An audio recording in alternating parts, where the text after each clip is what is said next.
Chapter 147. Following the crowd, Li Zixuan entered the Taiji Palace. It was his first time attending the court, so he didn't know where he should stand. Adhering to the principle of not standing out, he quietly hid at the back of the army, where there was a big pillar. After the officials greeted Li Er, the deacon eunuch announced, "If there's something to report, the court is dismissed." The morning court officially began. The first one to stand out was Fang Xianling. Old Fang spoke a lot of words. Li Zixuan listened for a long time before he understood the general idea. The general idea was that the people of Jinzhou, Bazhou, Qinzhou, Luozhou, and other provinces far away from Chang, and had heard that a better plough had appeared near Chang, and they had gathered at the local government office to petition for the court to give some of the curved ploughs to them. Li Er waved his hand and ordered the Ministry of Works to increase production and promote the curved ploughs to the whole country. Li Zixuan listened for a while and felt a little sleepy. He had woken up too early in the morning. He secretly glanced around and saw that no one was paying attention to him, so he leaned against the red pillar behind him and took a nap. At the same time, he couldn't help but feel lucky that he had chosen a good position. This feeling was just like when he was in university.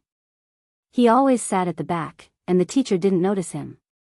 It had to be said that Li Zixuan's action was quite confusing. He leaned against the pillar, hugged the table, arched his back, and closed his eyes to sleep. From afar, he looked no different from the other officials. After a while, he fell asleep. Li Zixuan had a strange dream. He dreamed that he was back in university, back in the classroom. On the podium was the beautiful advanced mathematics teacher who had taught him before. She was talking about the Taylor series, which troubled Li Zixuan the most. Strangely, his girlfriend was sitting next to him. After all, his girlfriend and he were not in the same school. In the dream, Li Zixuan didn't raise any questions about this. He held his girlfriend's hand and leaned over the table to chat with her in a low voice. As they chatted, they even started to play kissing in class. Li Zixuan. Get up and expand this function into a Taylor series. The teacher slammed the table and yelled at Li Zixuan. Li Zixuan quivered and was immediately startled awake. Lord Li, His Majesty is calling for you. Quickly wake up and let go of my hand. When Li Zixuan opened his eyes, he saw a military official with a face full of pimples and wearing a green robe beside him. The military official was calling him to wake up in a low voice, and at the same time seemed to be pulling his hand. Li Zixuan was shocked. He lowered his head and saw that the hand of his girlfriend in his dream was actually this person's dog paw. No wonder it felt wrong. He felt a chill in his heart and hurriedly threw away the military official's hand. With a face full of fear, he took 2 steps back. At this moment, Li Er's slightly angry voice came from above. Lan Tianju? I asked you a question, why aren't you answering? All the officials in the hall looked over. Li Zixuan knew that things were not good. Old Li was going to mess with him. Li Zixuan walked forward while thinking of a countermeasure. After a while, he came to the front of the officials and bowed to Li Er. Your Majesty, when I was listening to your Majesty's teachings, I felt as if I was bathing in the holy light. In my mind, I couldn't help but think of the red sun rising, its great light, the magnificent scene of the river flowing out of the water. Your Majesty's words were like pearls, and every sentence contained the truth of heaven and earth. I was meditating and was a little distracted, so I didn't hear what your Majesty said. I am guilty, your Majesty, please punish me. Cheng Yaojin widened his eyes and looked at Li Zixuan as if he was looking at a monster. He thought to himself, good boy, your skin is so thick. It's almost as thick as mine. Qin Xiong turned his face away and pretended not to know this shameless junior. Li Qingxian, who was standing below Li Er, didn't know whether to laugh or cry as he looked at his good brother. This was the first time he saw Li Zixuan being so shameless. Some of the civil officials were shocked, but most of them were indignant. Scholars valued integrity. As a baron of the Great Tang, Li Zixuan actually flattered Li Er in such a blatant manner to cover up his crime. This was too shameless. He could be called a treacherous traitor. Li Er's face darkened. He had clearly seen the little movements of Li Zixuan and that military official from his seat above. He had not expected that Li Zixuan would come up with such blatant lies, his mouth full of nonsense. Moreover, he could make the matter of sleeping in court sound so fresh, refined, and reasonable. In the entire Great Tang, perhaps only this brat could do such a thing? Shut up. Li Er angrily slapped the dragon table and pointed at Li Zixuan. He was burning with anger, but he didn't know how to reprimand Li Zixuan. Li Er took a few deep breaths and calmed himself down. Then he said again, I just said, Lord Lantian, you disobeyed the imperial decree yesterday. What should be your punishment? Qin Xiong had already told him about this matter. Li Zixuan already had an idea in his heart. Li Er was probably trying to scare him. Li Zixuan pretended to be terrified and bowed down. Your Majesty, I am young and inexperienced. I didn't know the severity of the matter and was confused for a moment. I made a big mistake. Your Majesty, please punish me. All right, I'm only 14 years old. I'm young and don't know any better. You are the emperor, you can't be so calculative with a kid, right? Moreover, as to why I disobeyed the imperial decree, I'm sure you know the reason better than anyone. Li Zixuan thought to himself. This was the advantage of being young. Li Er choked on Li Zixuan's words. It was rare for someone to be conferred a title at the age of 14. After experiencing so many things, Li Er had almost forgotten Li Zixuan's true age. The matter of disobeying the imperial decree, there is a reason for it. I can temporarily not pursue it. Li Zixuan quickly thanked him. Thank you, Your Majesty, for your kindness. Li Er said in annoyance, don't be in a hurry to thank me. I haven't finished speaking. A few days ago, I heard that you made immortal drunken wine and gentle village, as well as red braised meat, red braised lion's head, and other dishes. When Li Er said this, some of the officials in the hall couldn't help but swallow their saliva. It was obvious that these people had eaten the new dishes and drunk the new wine of the drunken immortal restaurant. When Li Er mentioned this, although his mouth was a little greedy, he still continued to speak with a serious face. As a baron of a country, you don't do proper work. Instead, you spend all your time studying eating and drinking. What a scandal. A few days ago, the Imperial College's mathematics doctor, Lu Qingshan, retired. I originally planned to let Su Hongji teach on his behalf, but Mr. Su wrote a letter saying that your mathematics ability was above his and recommended you to teach. After much consideration, I have decided to appoint you as the Imperial College's mathematics doctor. You will take up the post tomorrow. Li Zixuan was immediately dumbfounded. Letting him teach a group of hedonistic brats, wasn't this a scam? How could this be more comfortable than being an otaku at home and hugging his goddess? Old Li couldn't bear to see him idle. Your Majesty, this official's talent is shallow. I'm afraid I can't take on this heavy responsibility. Li Zixuan weakly protested. Li Er waved his sleeves and said decisively, stop talking nonsense. If I tell you to go, then go. Do you still want to disobey the imperial decree? After he finished speaking, he stared at Li Zixuan with a murderous gaze. Li Zixuan felt Li Er's deep malice and full of threat. He secretly scolded Li Er for not talking about human rights and democracy and for forcing women into prostitution. This official obeys the imperial decree. Alright, the arm can't win against the thigh. Li Zixuan could only admit defeat. Only then did Li Er nod his head in satisfaction. He looked at the group of civil officials and said, Chancellor Kong, from now on, Li Zixuan will be supervised by you at the Imperial College. If this person is lazy, late, or leaves early, inform me. I will deal with him.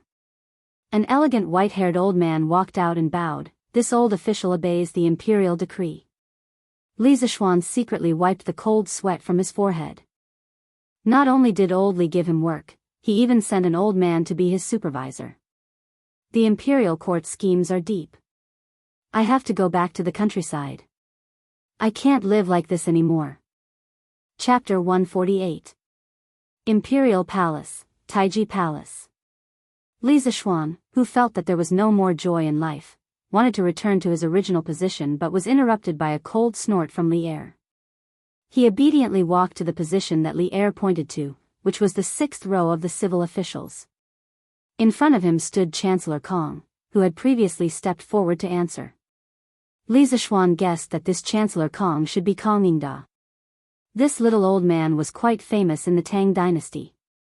Li Zishuan had heard of him in the future. The morning court session was still going on. Li Zishuan stood there listlessly with his head drooped as he listened to the various big shots tear each other apart.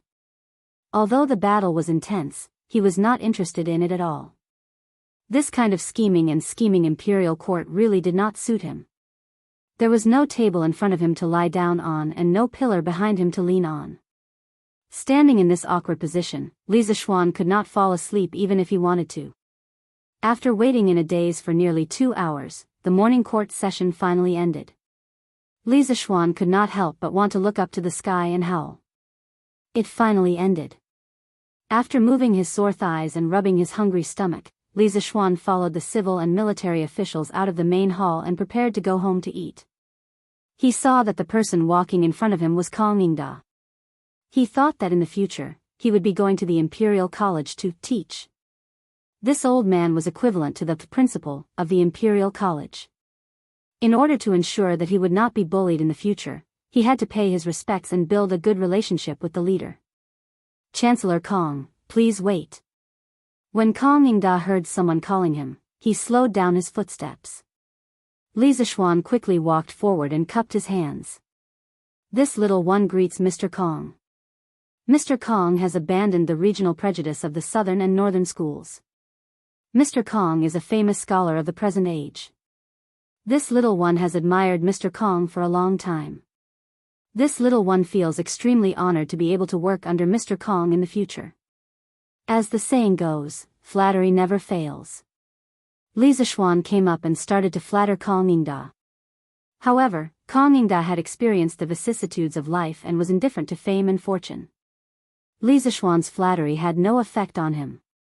He looked at Li Zishuan with his wise eyes and said with a smile that was not a smile.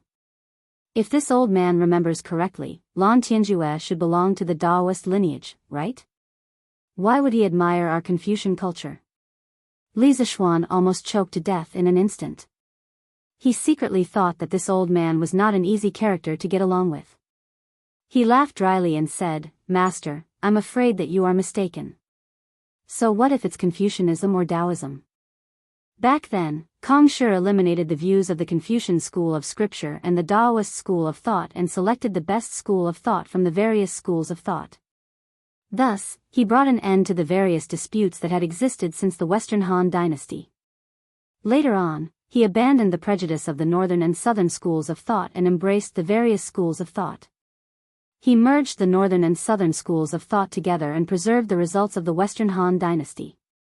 This way, the teachings of the predecessors would not disappear and the scholars of the future generations would be able to look up to him. Since Kong Shi was able to embrace different schools of thought within the Confucian school, why couldn't he jump out of the Confucian school and look at the other schools of thought with a tolerant attitude? Since ancient times, the existence of the two schools of thought is reasonable. Confucianism and Taoism have existed for thousands of years, and there are many similarities between the two schools of thought. Why can't they learn from each other's strengths and make up for their weaknesses? Li Zishuan was just speaking casually. However, as he spoke, he couldn't help but reveal some of his understanding of Confucianism and Taoism from the depths of his mind. In the memories that he inherited, he had an extremely deep impression of the Daoist school of thought. Kong Yingda had previously seen Li Zishuan flattering Li Erda without a shred of integrity in the imperial court, so he had some contempt for Li Zishuan. Hearing Li Zishuan's words now, he couldn't help but praise in his heart that this kid really had some real talent. He couldn't help but clap his hands and laugh. What a good existence is reasonable, what a good learn from each other's strengths to make up for their weaknesses. Your understanding of the Confucian and Daoist schools of thought is truly insightful. Not bad, not bad. Child, since you have such talent, why did you try to flatter the emperor in the royal court? How can a scholar not have strength of character? Seeing that Li Zixuan was a talent that could be molded, Kang Yingda couldn't help but offer a few more words of advice, hoping that Li Zixuan would realize his mistake and mend his ways. Li Zixuan sweated inwardly. It turned out that his performance in the royal court had left these civil officials with a bad impression of flattery. He couldn't help but curse these civil officials. They could have strength of character, admonishing the emperor, and leaving their name for generations to come. However, he didn't want these empty titles. He only wanted to hug his wife and live happily for the rest of his life. What did the strength of a scholar have to do with him? Master Kong, this child has just entered the royal court and isn't clear about the matters of the royal court. Today, when I was reprimanded by His Majesty, this child recalled the time when I was young and was scolded by my master for doing something wrong. This is why this child spoke without thinking. Master Kong, please don't take offense. Li Zixuan racked his brains and came up with an excuse that wasn't an excuse. Right now, I'm still a child. You big shots have the nerve to talk to me about the strength of a scholar? What kind of person was Kang Yingda?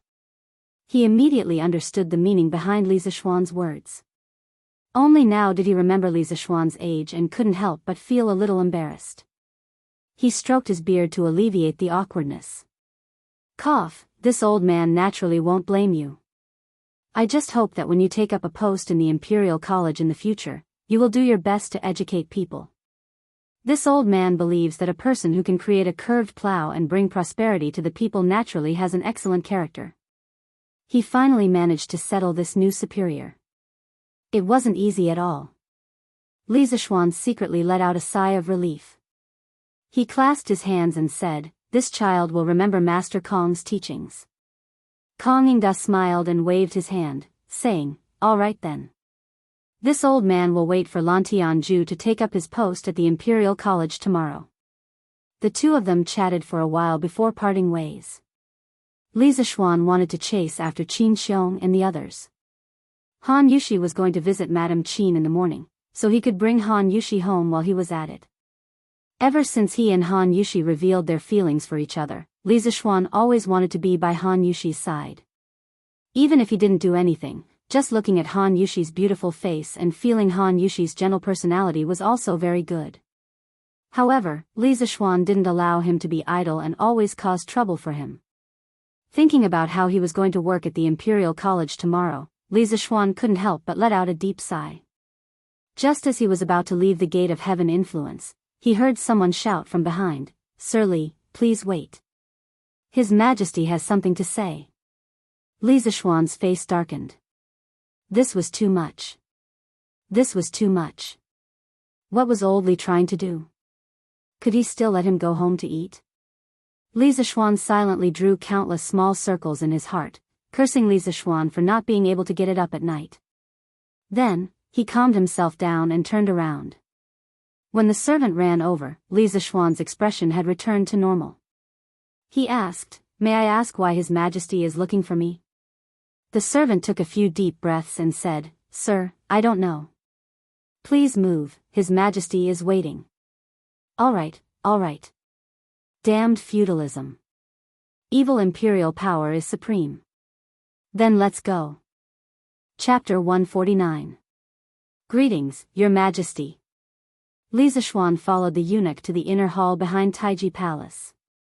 He saw Li Er eating and drinking at a few tables above. Li Zixuan couldn't help but curse inwardly. If you want to eat, just eat. Why did you call me over? Do you want me to watch you eat? Li Er swallowed the food in his mouth and nodded at Li Zixuan. No need for formalities. I asked you to come because I want to show you something. You will definitely be very interested in it. With that, he asked the eunuch beside him to deliver a booklet to Li Zixuan. Li Zixuan received it with both hands and curiously flipped it open. He saw rows of densely packed words without even punctuation marks. Li Zixuan forced himself to endure the discomfort and read on word by word. After reading half of it, Li Zixuan finally understood that what was written on it was actually the investigation report of the kidnapping of Han Yushi yesterday. Li Er was right. Li Zixuan was really interested in this. Yesterday's matter wasn't over yet. The mastermind behind the bandits still hadn't been caught. He perked up and finished reading the entire booklet. Then, he returned the booklet to the eunuch. He was extremely shocked. Yinshi restaurant hired bandits to kidnap Han Yushi in order to obtain the new wine formula. This was within Li Zixuan's expectations. It was just a matter of interest. What he really didn't expect was that Yinshi restaurant's owner was Wang Rini from the Wang family of Taiyuan. Although the booklet didn't mention the relationship between Wang Rini and Wang Rinbiao, Li Zixuan could roughly guess it. The last time Wang Rinbiao came to seek cooperation, he said that the reason he came out to do business was because of a trial for his family's disciples. Then, the relationship between Wang Rini and Wang Rinbiao was obvious. Even if they weren't brothers, they were probably close family members. Li Zixuan's expression was uncertain. He had a good impression of Wang Rinbiao before, which was why he cooperated with him. However, he didn't know what role Wang Rinbiao played in this matter. Are you done reading? Is there anything you want to say? Li Zixuan wiped his mouth and asked casually as he looked at Li Zixuan's changing expression. Li Zixuan bowed and said, "Your Majesty, I would like to know how Your Majesty intends to deal with these bandits and the person behind them." Li Er said indifferently, "Han Yushi is Shu Bao's adopted daughter. These lawbreakers should be severely punished. The bandits of the Blood Wind Stockade gathered in the mountains and committed many illegal acts. The bandit leader should be beheaded in public. As for the other accomplices, they should be exiled or dismissed. I have already ordered the Supreme Court to arrest the shopkeeper of the Yinshi restaurant. As for Wang Rini, how do you want me to deal with him?" Li Zixuan thought for a moment, then spat out a word with a cold expression, "Kill." Anyone who dared to touch his woman, no matter who it was, would have to pay the price. Even though the Wang family was a 1,000-year-old clan, he could easily get a few carts of gunpowder and raze the entire Wang family to the ground. Moreover, Wang Rini was only one person. He could not represent the entire Wang family. Li Er raised his eyebrows and said angrily, "You are really a newborn calf that is not afraid of tigers. The Wang family is a rich and powerful clan. Wang Rini's birth mother is from the Chui family in Qinghe. If I kill Wang Rini because of this, won't the Wang family and the Chui family fall out with me? Won't all the noble families in the world be in danger because of this?" Li Zixuan was not convinced and said, "Your Majesty, you are the ruler of a country. Our Tang Empire has many fierce generals. How can we be afraid of these aristocratic families?" Li Er stared and said, "How dare you? The affairs of aristocratic families are not as simple as you think. How much do you know? Don't use these words to provoke me. Wang Rini's birth father, Wang Yu, married my imperial aunt. I must give him some face. Wang Rini cannot be killed. At most, I will make sure he never appears in Chang'an. Wang Yu will come to Chang'an soon. He will talk to you about this." Li Zixuan did not give up and said, "Your Majesty, you really can't kill him?" Li Er angrily threw a book on the table at Li Zixuan. However, Li Zixuan cleverly dodged it. Li Er said angrily, "Why is your killing intent stronger than mine? You are from the Taoist school." But then again, Han Yushi did not suffer any harm in this matter. She is not anxious. Why are you so anxious? Li Zixuan said, "Your Majesty, Han Yushi is already my fiancé. Of course I am anxious." I see. No wonder you are jumping around like someone stepped on your tail. Alright, let's end this matter here. Don't think about killing people in private to vent your anger. Unless you don't want to be a baron anymore and want to take your family and flee for the rest of your life. Li Er made the final decision and drew an imperfect end to this matter. Li Zixuan was helpless. He really wanted to wait for Wang Rini to leave Chang and to kill him. He did not expect to be blocked by Li Er's last sentence, which was slightly threatening. "Your Majesty, if Wang Rini threatens my family again in the future, even if Your Majesty does not kill him, I will definitely do it. Even if the Wang family and the Chui family join forces to seek revenge, I am willing to bear it alone. At most, I will perish together with tens of thousands of people from the two families. I definitely have the ability to do so. Since he could not kill him this time, he had to be prepared. If Wang Rini did not give up and continue to court death, then he, Li Zishuan, would not be polite. Li Er narrowed his eyes and said with a smile that was not a smile, "Heh, you brat, talk big. But don't worry, after Wang Rini returns to the Wang family, he definitely won't have the ability to stand out again, let alone have the ability to deal with you. Oh, by the way, I have seen the trial of the Supreme Judiciary and found that the bandits of Sifeng Stockade Village also did a case 2 months ago. You were there at that time, right? It is said that you were sneakily attacked and fell off the cliff?" Li Er paused for a moment and then continued. But his eyes were full of gossip and ridicule.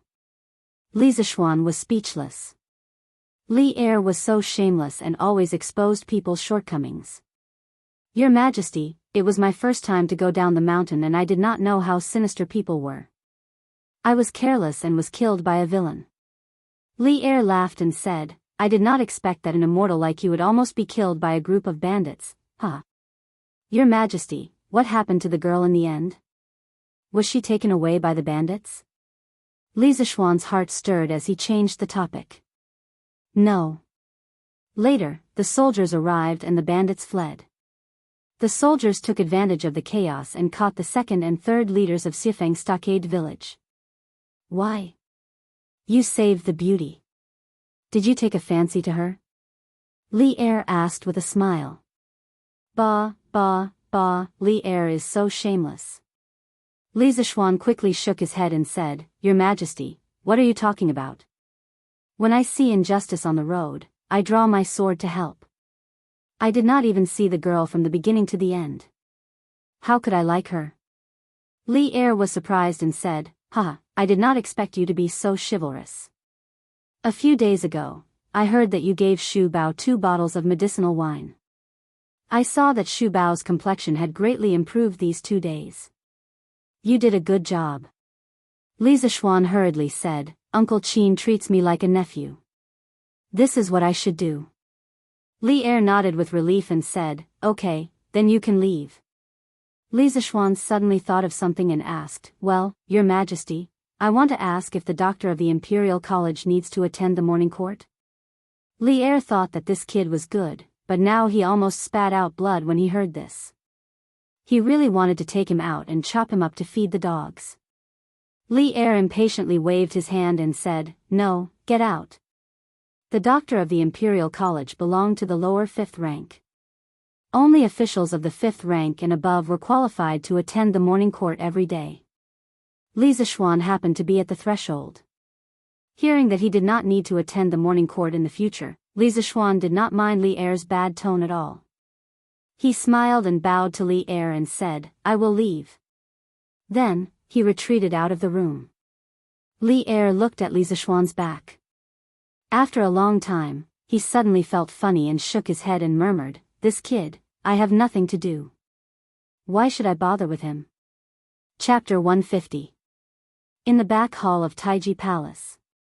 Li Er supported his chin with his hand and was thinking about what Li Zishuan had said. The foundation of the 5 surnames and 7 hopes was too huge, and they had a high reputation everywhere. It was easier said than done to weaken the aristocratic families. The eunuch in the hall picked up the memorial that Li Er had used to hit Li Zishuan and carefully placed it beside Li Er's hand. Then, he quietly retreated to the side. Li Er's eyes inadvertently swept over and realized that the memorial was the secret memorial that Qin Xiong had presented to him yesterday. It was over. He was so angry that he forgot about the important matter. "Men, quickly summon Li Zishuan back," Li Er hurriedly ordered. "Yes." Although the eunuch was puzzled, he did not dare to ask. He quickly retreated and chased after Li Zishuan. Waves, waves, waves. I don't need to go to court and don't wake up early. I'll sleep until daybreak tomorrow. Li Zishuan happily walked on the palace road. Although he was unable to kill the mastermind behind the scenes, Li Er had promised him that Wang Rini would not come to provoke him in the future. More importantly, he would no longer have to attend this damned morning court. Guessing that Han Yushi should have come out of Qin Manor by now, Li Zishuan planned to go home and eat. He only had a bowl of porridge in the morning and did not even eat a steamed bun. Now, he was so hungry that his chest was sticking to his back. He almost forgot that the steamed buns of the Tang dynasty were too disgusting. They were sour and had a strange taste. He once vomited after eating a mouthful.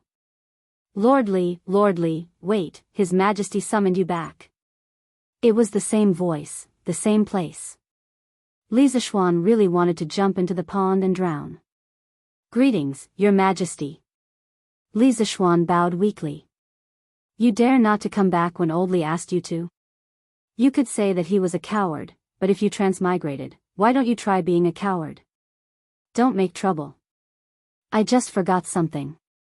I'll let you go after this. When Li Er saw Li Zishuan fooling around, he wanted to laugh. He shook his head and said, "This is the secret memorial that Shu Bao presented yesterday. Take a look." A servant passed the secret memorial to Li Zishuan. Li Zishuan took it and flipped it open. It was a prophecy about the locust plague. It seemed that Qin Xiong could not wait any longer. Li Zishuan skimmed through it and was stunned when he saw the last few lines. This old subject believes that the prophecy of the plague of locusts is 80% true. I hope that Your Majesty will make early preparations to prevent the plague of locusts from coming. Every time this old official thought about this, I couldn't bear it and boldly wrote a letter to inform His Majesty. If the plague of locusts does not arrive next year, I am willing to relinquish my title of Duke and hand over all of my family's assets to the National Treasury to make up for the losses suffered by the Imperial Court. Li Zishuan was deeply touched. At the time, he had agreed with Qin Xiong to write a joint letter and share the responsibility if something happened. However, he did not expect Qin Xiong to go back on his word and take all of the responsibility. Li Zishuan was both angry and touched. This was an old man worthy of his lifetime of respect. Is the prophecy of the plague of locusts true? Li Er saw Li Zishuan finish reading and asked in a low voice. Li Zishuan sorted out his emotions and said seriously, "Your Majesty, my master did say that in June next year, there would be a plague of locusts on the Guangzhong plains. I have never doubted my master's word since I was young and am willing to vouch for it. If the plague of locusts does not arrive next year, I am willing to relinquish my title and hand over all of my family's assets to make up for my sins. However, Your Majesty, for the sake of the millions of people in the world, please believe in this prophecy and make early preparations." Since Qin Xiong had bet all of his assets on this prophecy, Li Zishuan had nothing to be afraid of. He had time traveled to the Tang dynasty. Although he had invented some new things, they were not enough to change the course of history, let alone the timing of a natural disaster like the plague of locusts. The plague of locusts next year would definitely arrive as scheduled. When Li Er heard this, he was slightly surprised. He did not expect Li Zishuan, a person who did not want to suffer losses, to say such words that were obviously harmful to him. This made him take this prophecy even more seriously. "Since Shu Bao and you are so sure, then I will believe in this prophecy. However, even if I know that there will be a plague of locusts next year, what can I do? Last year, the Turks emptied the Chang and local government's treasury. The imperial court will not be able to take out so much money to store food for millions of people in advance." When Li Er mentioned the Turks, he could not help but hit the table with hatred. Li Zishuan was silent. The Wei River alliance was indeed a mark of shame on the Tang dynasty. However, in less than 2 years, Li Er would be able to wash away the shame. He thought for a moment and said, "Your Majesty, people only store food in advance to survive the plague of locusts. Why did no one think of controlling the plague of locusts?" Li Er frowned and said, "Control? Since ancient times, there have been countless plague of locusts. Why have I never heard of a way to control the plague of locusts?" Li Zishuan said embarrassedly, "Your Majesty, do you still remember the 150,000 chickens I raised in the Han village and Plum village?" Li Er widened his eyes and said in disbelief, "Do you want to use these chickens to control the plague of locusts? But when the plague of locusts comes, the locusts will be overwhelming. How can your chickens eat all the locusts?" Li Zishuan smiled and said, "Your Majesty, don't underestimate the ability of chickens to hunt locusts. I once read a book. It said that an adult chicken can eat up to 300 locusts a day. At that time, I estimate that 20 to 30 chickens can almost guarantee that there will be no locusts in 1 acre of land. Since you don't believe me, then let's use data. Anyway, I have said the same thing more than once. Li Er was also a well-read and cultured person. He frowned and said in disbelief, would there be a book that recorded such a boring thing? Why haven't I seen it before? Li Zishuan choked and said awkwardly, this is the only book left behind by my master. It is long gone. But what I said is true. If your majesty doesn't believe me, you can send someone to catch a chicken and test it. Li Er nodded thoughtfully. Suddenly, he pointed at Li Zishuan's nose and scolded in a bad mood. No wonder you bought so many chickens. Last time, you deliberately quibbled in the imperial court. You said that you bought the chickens for the farmers and for the chicken feast next year. You are deceiving the emperor. Tell me, what do you think you should be punished for? Old Li was really unkind. He actually killed the donkey after it had outlived its usefulness. Li Zishuan was speechless. He cried out in grievance, Your Majesty, the 2 reasons I mentioned are indeed true. As for the locust plague prophecy, this is a matter of great importance. This humble subject would not dare to speak nonsense. Your Majesty, the Empress said that it is time for lunch. At this time, a delicate palace maid came in and said to Li Er. Li Er nodded. He stood up and said to Li Zishuan, You are a slippery fellow. Later, write a detailed plan of your plan and present it to me. Li Zishuan suddenly felt tired. He said listlessly, As you wish. Li Er was angry when he saw him like this. He resisted the urge to slap Li Zishuan on the back of his head. Li Er flicked his sleeves and said, Okay, then you can go back first. Li Zishuan cupped his hands and left. He complained to Li Er in his heart. He kept me here for half a day and didn't even eat. How stingy. However, it was better that he didn't stay for lunch. There were so many rules in the palace. If he made Old Li unhappy, wouldn't he be looking for trouble? Li Zishuan walked out of the palace quickly. He was afraid that Li Er would send someone to call him back again. He came to the palace gate and found his horse. Li Zishuan tidied his clothes and mounted the horse. He rushed towards Yongla Lane. In the palace, Li Er was on the way to Xianyi court. He said to the servant beside him, Go and summon Fang Xianling, Du Ruhui, and Zhang Sun Wuji to the palace for a meeting in the afternoon. Yes, Your Majesty. Chapter 151. Yongla Lane, Li Residence. Young master, you're back. San Bao, who was guarding the door, quickly ran over to take the reins from Li Zishuan's hands. Li Zishuan nodded and walked in. When he came to the front hall, he saw Han Yushi at first glance. She had indeed returned. Other than Han Yushi, Lan, Iron Egg, and his parents, Li Zishuan actually noticed that Han Lijing was also here today. Oh, Uncle Han, you're here today. Li Zishuan greeted him warmly. Han Lijing stood up and cupped his hands to Li Zishuan. Young master, you're back. I went to Plum Village yesterday and heard that Yushi was kidnapped by bandits when I came back. I was very anxious, but the city gate was already closed at that time. This morning, I rushed over to inquire about the news. I didn't expect that young master had already rescued my daughter. Young master's kindness to my family is as heavy as a mountain. Li Zishuan waved his hand and smiled. Uncle Han, you don't have to be so polite. Wasn't this nonsense? Han Yushi was not only Han Lijing's daughter, but also his own wife. Wasn't it natural for him to save his own wife? Everyone exchanged greetings for a while before Madame Li asked the servant to serve the dishes. During the meal, Li Zishuan told the 2 elders about what happened in the morning court. Li Jingma was immediately overjoyed. This Imperial College's doctor was a glorious position. Father Li was excited. He ordered the servants to inform the kitchen to add more dishes and called Han Lijing to drink and eat. For a moment, the meal was very lively. Li Zishuan was speechless. Not only did his parents not sympathize with him, but they were also excited as if they had picked up money. It was really unreasonable. After the meal, other than Li Zishuan who was eating gloomily, everyone else ate happily and were satisfied. After dinner, Li Zishuan accompanied his parents and Han Lijing to talk for a while. Then, he went to Mingyue Xian to look for Han Yushi. Han Lijing came here today, so Han Yushi would probably go back with him in the afternoon. He had to cherish this last good time. When he arrived at Mingyue Xian, he found Han Yushi, Iron Egg, and Lan sitting in the pavilion in the middle of the pond, chatting and laughing.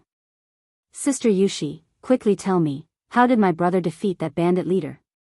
How would I know? I was tied up in a room far away. I couldn't see anything. Oh. Sister, are you hurt? Iron Egg, don't worry. I'm fine. Li Zishuan heard their conversation from afar and thought to himself, are these two brats done yet? According to their questions, I won't have a chance to be alone with Han Yushi today. He had to think of a way to send them away. Young master. Master. Brother. When the three of them saw Li Zishuan coming over, they all stood up and greeted him. Li Zishuan nodded and asked casually, well, Iron Egg, Lan, have you memorized the previous multiplication table? Master, we have memorized it. Well, have you done the exercises after class? Li Zishuan put his hands behind his back and looked like a strict teacher teaching his disciples. Master, not yet, Iron Egg scratched his head and said embarrassedly. Then go and do the exercises after class for the first chapter. I will check it tonight. Tomorrow, Iron Egg, you will go to the Imperial College with me after you finish practicing. Li Zishuan silently gave himself 32 likes for his wit. Since he was going to teach a group of brats, it wouldn't be illegal to bring his disciples along, right? Yes, master. Iron Egg was a little reluctant. He hadn't seen his sister for a long time. In the morning, he was practicing and listening to classes. In the afternoon, he finally had time to talk for a while, but he couldn't ignore his master's words. He could only go back unhappily. Humph. Smelly brother, Lan, wants to go tomorrow too. Li Zishuan thought for a while and said, okay, as long as Lan can do 90% of the exercises correctly, I will let you go. Okay. It's a deal. Lan smiled slyly and followed Iron Egg to do the exercises. Li Zishuan saw that they had gone far away and laughed. He sat down on the bench next to Han Yushi. Han Yushi was shocked and quickly moved to the side. Li Zishuan touched his nose and said gloomily, why are you moving so far away? Am I that scary? When Han Yushi heard this, her ears were dyed red. She said in a low voice, young master, others will gossip if they see us. Li Zishuan glanced around and said with a smile, hee, don't be afraid. There's no one in this courtyard. Didn't I just send Lan, Iron Egg, and the others away? Yushi, did you miss me today? I haven't seen you all morning. Han Yushi was stunned. She didn't expect Li Zishuan to be secretly scheming when he pretended to be a strict teacher lecturing his disciples. Then, she was embarrassed again and said in a mosquito-like voice, young master, how can you say such shameful things? Li Zishuan saw that Han Yushi's cheeks were red and she was about to bury her head in her chest. Only then did he realize that he had indeed been a little complacent. This was ancient times. Although the women of the Tang dynasty were more open than the women of the Song and Ming dynasties, they were still not comparable to modern times. However, it was not good for this girl to be too shy. He had to train her slowly when he married her in the future. Yushi, how did you feel when you went to the Qin family this morning? It was impossible to train a shy girl into a modern girl in a day. Li Zishuan had to change the topic. Han Yushi looked up at Li Zishuan and said, well, my foster mother treats me very well. She even asked me to visit her often. Oh, that's good. Li Zishuan quietly moved his butt towards her and whispered in Han Yushi's ear, Yushi, I told my mother about us yesterday. Han Yushi was shocked by Li Zishuan who suddenly came up to her. When she heard his words, her heart couldn't help but tighten. She quickly focused and waited for the rest of the story. Li Zishuan smiled in his heart and continued, "My mother said that she would send a matchmaker to your house to propose marriage in the next 2 days. As long as your father agrees, the auspicious date will be set." Han Yushi's heart was immediately filled with sweetness. She ignored her shyness and raised her head to look at Li Zishuan affectionately. She said softly, "Young master has saved Yushi's life more than once. You don't mind Yushi's humble background and marry Yushi. Yushi will definitely help young master in the future. We will never leave each other and follow each other in life and death." Although her voice was soft, it was sonorous and powerful. It was as serious as if she was making a grand vow. Oh my God, who said that ancient women didn't know how to say romantic words? Li Zishuan's heart melted in an instant. He couldn't help but hug Han Yushi and let her lean on his shoulder.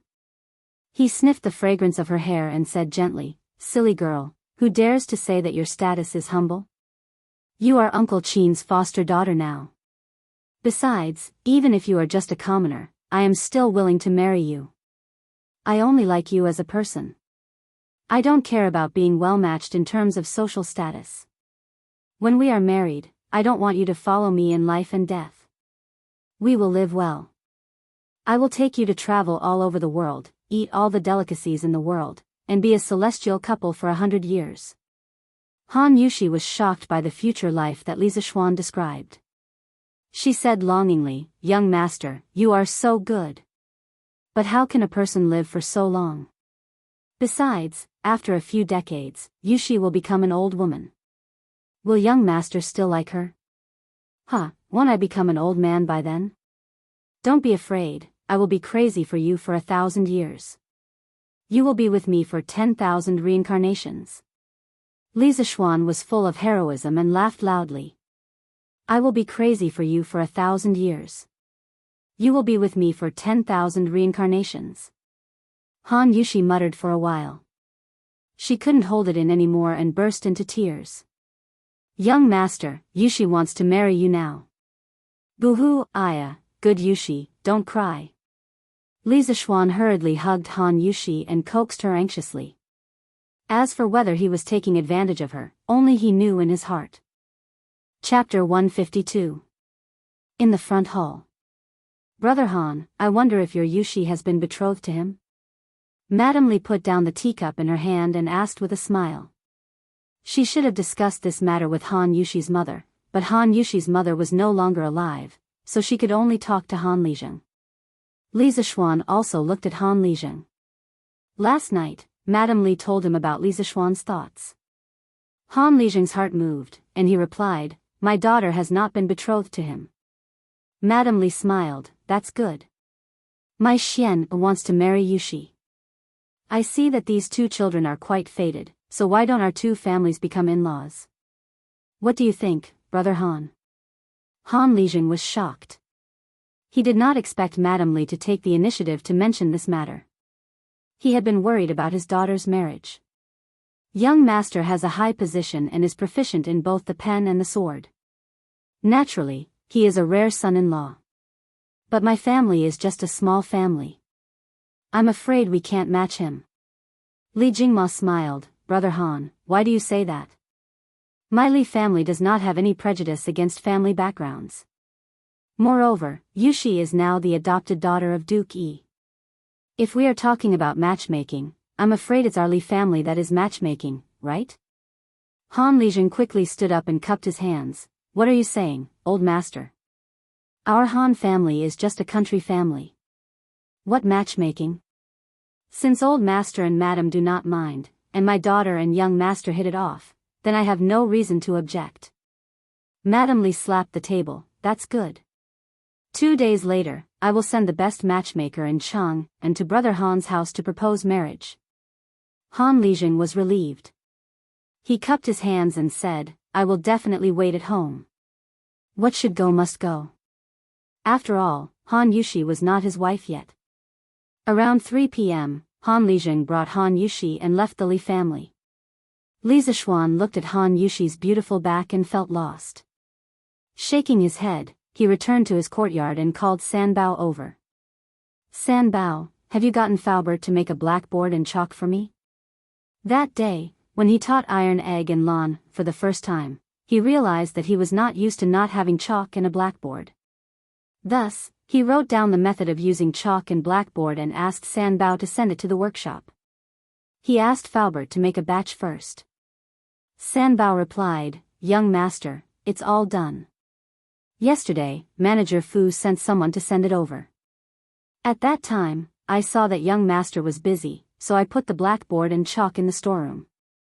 In the primitive society, China had discovered the lacquer tree and knew how to use the sap of the lacquer tree to make paint. During the 5 dynasties, Zhu Zundu wrote the Lacquer Classic, which was the world's earliest lacquer monograph. The Tang dynasty also had various colors of lacquer, so it was not difficult to make a blackboard. The key was the chalk. It took Faubert a lot of effort. He did not know how many times he scolded Li Zishuan in his heart for being a prodigal and making useless things. Li Zishuan nodded and went to the storeroom in the south alone. He pushed the door and entered. There were a few blackboards that were about 2 to 3 square meters in size and a few boxes of chalk. There were hundreds of boxes in each box. Other than white, there were also red, yellow, and blue chalk. Li Zishuan stepped forward and took out a piece of chalk. He casually drew a few strokes on the blackboard in front of him and couldn't help but nod in satisfaction. Although the chalk wasn't as fine as the modern ones, the words written were still clear and barely enough. That's right. Li Zishuan planned to bring the blackboard and chalk with him when he went to the Imperial College tomorrow. As for the cost of the materials, he did not ask Li Er for it. For the time being, he would take it as his contribution to the Tang dynasty's education industry. After looking at the blackboard and chalk, Li Zishuan called Xiaoxi over and they went to the study room together. Xiaoxi sensibly helped him grind the ink. Li Zishuan held his chin and pondered for a moment. He then picked up the brush and started to write a lesson plan. Since the fate of being a teacher was unavoidable, then he would be the most awesome teacher. This was Li Zishuan's style of doing things in his previous life. Either he did not do it, or he did it well. Teaching mathematics in the Imperial College would definitely not be the same as teaching iron egg. He could not guarantee that the students in the Imperial College would be as obedient as iron egg. Many people felt that mathematics was very difficult and boring. However, they did not know that this class could also be very interesting. At this moment, he could not help but think of his elementary school mathematics teacher in his previous life, Lu Wenjie. His mathematics classes were really lively and interesting. It was not like the mathematics teachers in junior high school, and university who just read from the books and were not interesting at all. Li Zishuan recorded down some very interesting basic mathematics questions. He planned to keep them for tomorrow. It was the first class, so he had to pique the interest of the naughty children.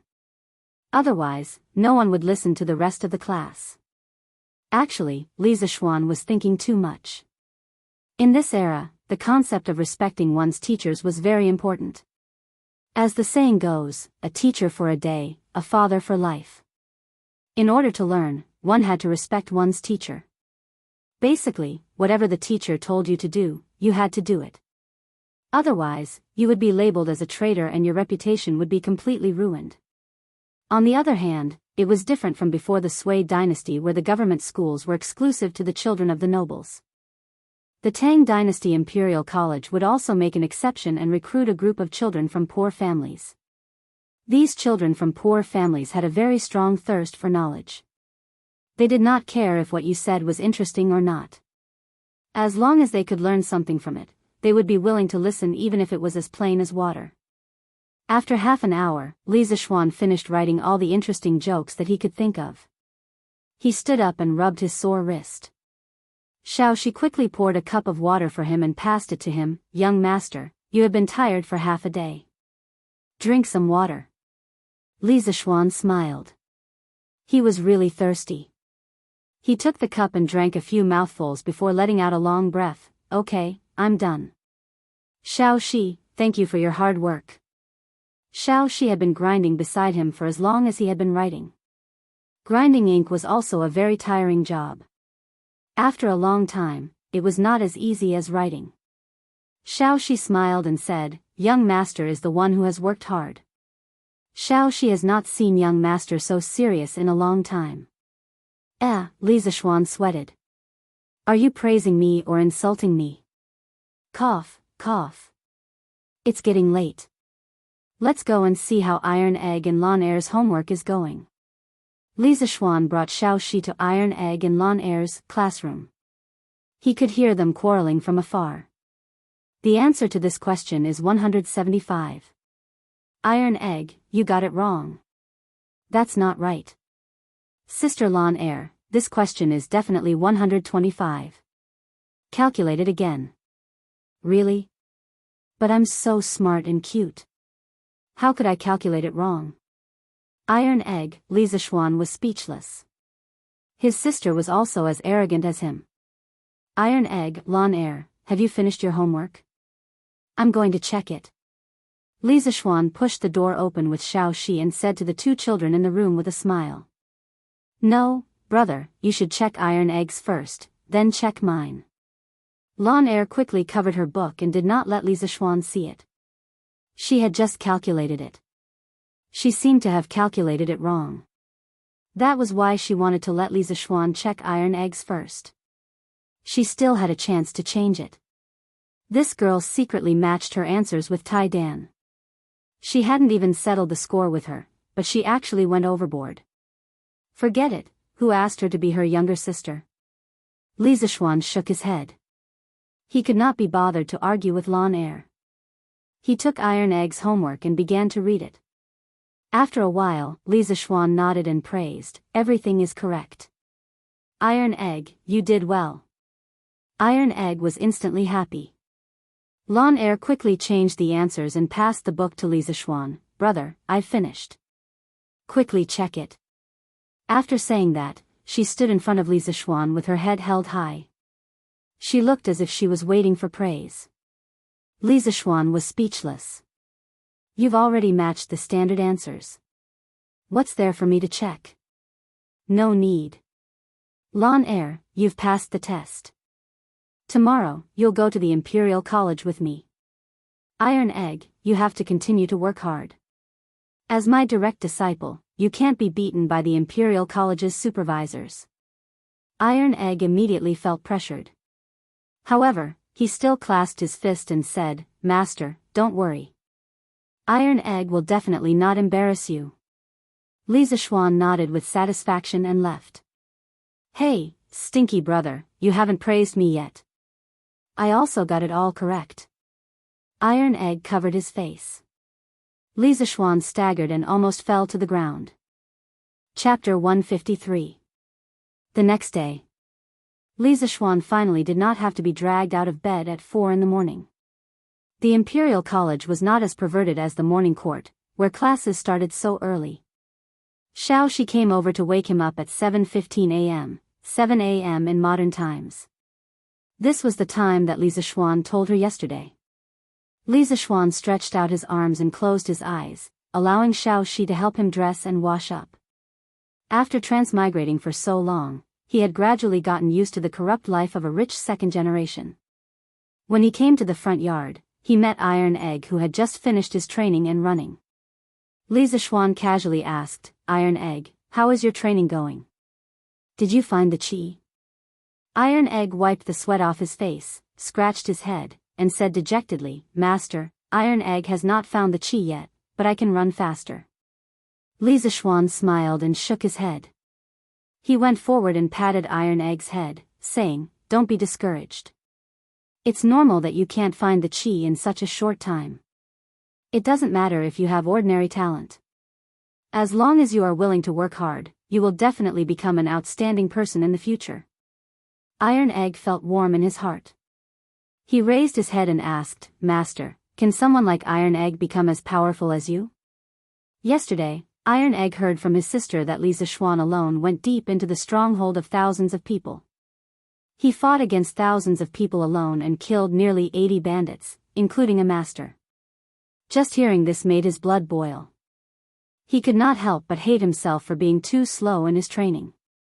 Otherwise, he would be able to kill with his master. Li Zishuan nodded affirmatively and said, as long as you work hard, of course you can. Iron Egg, there are indeed some talented and intelligent people in the world. For example, your master, me. Bruiser choked and tried his best to hold back his laughter. Lisa Schwan continued, but if ordinary people work hard, they can also succeed.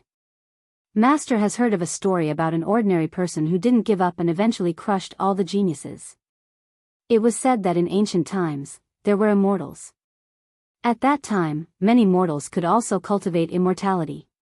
However, among mortals, there were good and bad ones. At that time, there was an ordinary mountain village boy named Han Li. He accidentally entered a small Jianghu sect and became a registered disciple. His status was low, and his natural talent was extremely mediocre. But in the end, he relied on his own efforts and reasonable calculations to successfully establish himself in the sect and enter the ranks of immortal cultivators. From then on, he laughed proudly in the 3 dimensions. Early in the morning, it wouldn't be too much to use The Legend of a Mortal's Journey to Immortality to give his disciple a bowl of chicken soup for the soul, right? Master, can you explain in detail? Iron Egg's eyes lit up as he said excitedly. Well, Li Zixuan said unhappily in his heart, damn, this novel has a total of nearly 9 million words. If I were to tell you in detail, wouldn't it take 3 days and 3 nights? But why was this boy so excited? Even if this bowl of chicken soup had some motivations for him, the effect shouldn't be so obvious. Let's eat first. This story is quite long, and we have to go to the Imperial College later. But Iron Egg, why are you so excited? Iron Egg said embarrassedly, well, Master, Iron Egg's real name is Han Li, Iron Egg is just my nickname. Damn, Li Zixuan almost knelt down in front of his cheap disciple. What a coincidence, you are going to heaven. He didn't expect that a random bowl of chicken soup would cause a collision and cause a car accident. He had suspected that the name Iron Egg was just a nickname. After all, this name was too vulgar. He had never thought that Bruiser would have such an ordinary-looking name, but in fact, it was amazing. Li Zixuan wiped the cold sweat on his forehead and sighed, well, Iron Egg, I still think Iron Egg is a good name. Let's go, let's eat. If he was really called Iron Egg Han Li, he would probably be out of character and wonder if he had walked into the wrong scene.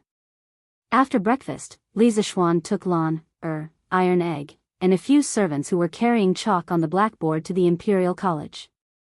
The Imperial College of the Tang Dynasty was built next to the Imperial City, not far from Yongla Lane. That was why Li Zixuan dared to sleep until 1:15 in the morning. Half an hour later, the group arrived at the entrance of the Imperial College. After making their identities known, Li Zixuan led the group through the gate under the strange gaze of the gatekeeper. The Imperial College was called the Imperial College during the Wuda era, and it was called the Imperial College during the Sui dynasty. It was only this year that Li Er officially named the Imperial College as the Imperial College. There were more than 10 houses of various sizes and dozens of unknown towering trees outside the houses. The environment was very beautiful. Occasionally, they could see a few supervisors hurrying to the houses. They were probably late because they had overslept in the morning. Mr. Li, you're here? Kong Yingda walked out from an exquisite room and greeted Li Zixuan. Yes, Mr. Kong, I'm not late, right? Kong Yingda looked at the sundial in the courtyard and pointed at Li Zixuan. He said in a good mood, you're just in time. You really know how to rush. Li Zixuan thought to himself, it's good enough that I'm here on time, yet you're still being so picky. But why did you bring these people here? Kong Yingda looked at the strange group behind Li Zixuan and couldn't help but be confused. What's the use of that black wooden board? Also, why did you ask them to carry that big box? Are you here to teach or to move? Li Zixuan smiled proudly and said, Mr. Kong, this is a good thing. It can allow students to learn more efficiently. In China's academies, most of the time, students learn from books. If they had any questions, they would ask the teacher and the teacher would give them a face-to-face lecture and answer. Sometimes, when a famous teacher came, the teacher would hold several lectures. The students would sit below and listen to the lecture and take notes. There was no blackboard to help with the teaching. However, research showed that people always received information through their various senses. However, the proportion of information received through each of the senses was different. Among them, vision accounted for 83%, hearing accounted for 11%, smell accounted for 3.5%, touch accounted for 1.5%, and taste accounted for 1%. If you knew the proportion, you would understand that the greatest effect of the blackboard was to provide visual information to the students. Originally, only about 11% of the content explained by the teacher could be heard by the students. However, with the blackboard, the students had an additional visual channel to look at the content written on the blackboard. In theory, at least 94% of the information could be perceived by the students. From the perspective of information acquisition, the blackboard was an extremely important event in the history of education. It greatly increased the efficiency of teaching and at the same time, laid the foundation for the classroom teaching system. In his previous life, no matter how the curriculum was reformed, even when multimedia teaching replaced the blackboard, the visual method of information acquisition never changed. Kang Ingda had been teaching and educating his whole life, but he had never heard of anything that could increase the efficiency of learning. After hearing Li Zishuan's words, his curiosity was immediately piqued. Oh! Is there really such a magical item in this world? County Mr. Li, hurry up and show me. Li Zishuan hurriedly said, Mr. Kong, don't be in such a hurry. Just tell me where the mathematics class is first. I'll bring this thing in and you can take your time to look at it. Kang Ingda felt that it was reasonable and said, oh, yes, I'm confused. It's almost time for the class. I'll bring you there now. Chapter 154. Under Kang Ingda's personal guidance, Li Zishuan passed through rows of neat and magnificent buildings and came to an obviously shabbier and smaller building to the south of the Imperial College. The sign hanging in the middle of the building had the words, School of Mathematics, written on it. This is the School of Mathematics. Li Xiannan, quickly go in. Today, this old man wants to see what kind of magical things you brought. Kang Ingda pointed at the building in front of him and smiled while stroking his beard. Li Zishuan frowned slightly. He looked at this shabby and small house, and then thought of the magnificent Imperial Academy, and other academies he saw on the way here. He couldn't help but feel a little unhappy. He wasn't the kind of person who couldn't bear hardships, but there would be no harm if there was no comparison. Why was the Imperial College's building grand while his was short and shabby? Kang Ingda waited for a long time but didn't hear Li Zishuan speak. He looked back curiously and saw that Li Zishuan's expression was somewhat ugly. He thought for a moment and understood. Li Xiannan, please don't blame me. The Imperial College is short on space and the School of Mathematics has the least number of students. Therefore, in order to save resources, the School of Mathematics was allocated here. Although the building is a bit shabby, I believe Li Xiannan won't mind. How can scholars like us be affected by external conditions? Li Zishuan was speechless. What was this? Just because there were few students, the conditions were bad? He cursed in his heart. Then he thought and asked, how many students are there in the School of Mathematics? Kang Ingda remembered this very clearly. He answered without thinking, the School of Mathematics currently has 32 students and 1 teaching assistant. It is far less than the other schools, so it was arranged here. Oh, your teaching assistant is Mr. Su. He should be inside now. The Imperial College of the Tang Dynasty belonged to the central government. Its educational resources were not only rich in variety but also of high quality. The Imperial College was divided into 6 schools, the Imperial College, the School of Imperial College, the School of 4 Gates, the School of Calligraphy, the School of Law, and the School of Mathematics.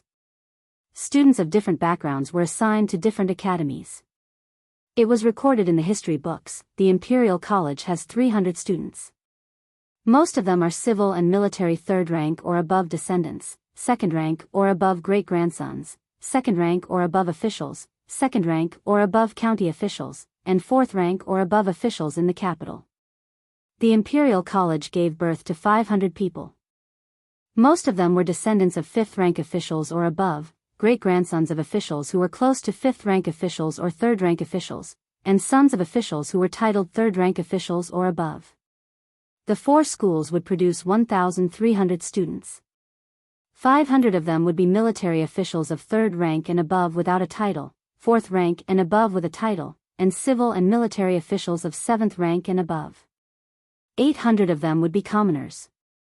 The study of law will produce 50 people, the study of calligraphy will produce 30 people, and the study of mathematics will produce 30 people. Only those who are of the 8th rank and below, and those who are well versed in common folk. In the Tang dynasty, the students from the prefectural and county government schools also had the opportunity to be promoted to the central government. This allowed the children of the common people to enjoy more educational resources.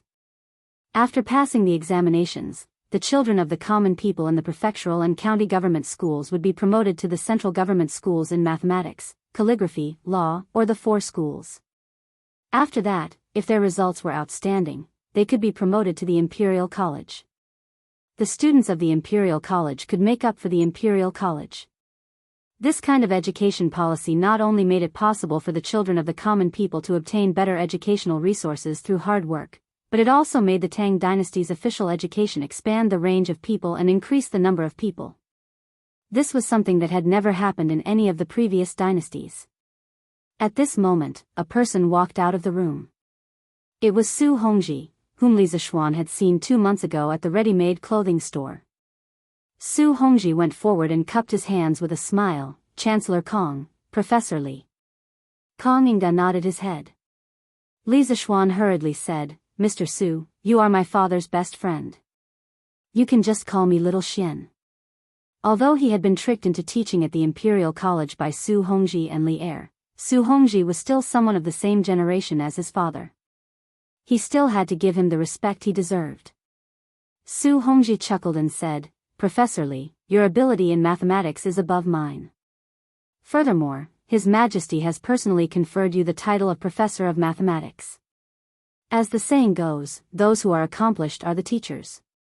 It has nothing to do with age. What's wrong with me calling you Professor Li?" Kong Yingda also agreed. "Hongji is right. That's how it should be. Mr. Li, quickly go in and teach." Li Zishuan was helpless. He looked at Tai Dan and Lan then said to Kong Yingda, "Mr. Kong, one of these 2 children is my disciple, and the other is my younger sister. I usually teach them mathematics at home. Now that I'm teaching at the Imperial College, I brought them here to listen to my classes." Kong Yingda frowned and said hesitantly, "But there has never been a precedent for a woman entering the Imperial College in our dynasty." Li Zishuan shook his head and said, "They're only listening from the side. They're not considered entering the college." He estimated that Lan Er's enthusiasm would only last for 2 or 3 days. Li Zishuan did not expect her to be knowledgeable and become a world-shaking genius. Kong Yingda nodded and said, That's fine." Li Zishuan instructed a few servants to carry the blackboard and chalk inside and hang the blackboard properly. The students inside had already heard that there would be a new professor today. When they saw Li Zishuan, they were all stunned. They did not expect the newly appointed professor of mathematics to be so young. Many of them were probably older than Li Zishuan. Was this new teacher reliable? All the students were deeply suspicious of Li Zishuan's ability. When Li Zishuan saw that the blackboard was hung, he turned around and looked at the students. They were all children in their teens. Of course, there were also many who were 14 or 15 years old. All the students hurriedly stood up and greeted him in unison, "Hello, sir." Even though they had thousands of suspicions, the deep-rooted concept of respecting their teachers made them have no choice but to put on a respectful attitude on the surface. Su Hongji, who was standing below Li Zishuan, also saw the deep distrust in the students' eyes. He frowned and was about to scold them when Li Zishuan hurriedly waved his hand to stop him. He looked at the 30 students and smiled. "Hello. Today is my first class for all of you. My name is Li Zishuan. I'm also a professor of mathematics appointed by His Majesty himself. I know that many of you think that I'm not qualified to teach you mathematics because I'm young. In the next half an hour, I will give you all the opportunity to ask questions. If your questions about mathematics stumped me, then I will immediately ask His Majesty to resign. If you can't stumble me, then you will have to listen obediently in class. Alright, if you have any questions, then ask. When Li Zixuan finished speaking, the entire classroom was silent. Everyone, including Kong Yingda, looked at him in disbelief. It must be known that in this era, teachers were greater than heaven. Whatever the teacher taught, the students would learn. How could a teacher be willing to say such things to students? After a while, the students reacted. Some of them couldn't help but whisper to each other. There were also a dozen or so students who were dressed more plainly. They stood up together and respectfully cupped their hands to Li Zixuan. Students are afraid. Students have absolutely no intention of doubting, sir. Please take back your order. The voices of these dozen or so students immediately drowned out the noise in the classroom. The rest of the students, regardless of whether they had doubts about Li Zixuan or not, hurriedly stood up together and said, "Students are afraid. Student is terrified. Teacher, please retract your order." Su Hongji hurriedly gave Li Zixuan a look, indicating that he didn't need to do so. Seeing this, Li Zixuan smiled. All of you sit down. I don't care if you have that intention or not, but I will never take back what I have said. Since I am going to be your teacher, of course, I will be more capable than you. You can set your questions without any worries. If anyone can give me a problem in mathematics today, not only will I resign from my position as a mathematics doctor, I will also recommend him to His Majesty as the new mathematics doctor. Haha. Li Zixuan's last sentence was like poking a hornet's nest.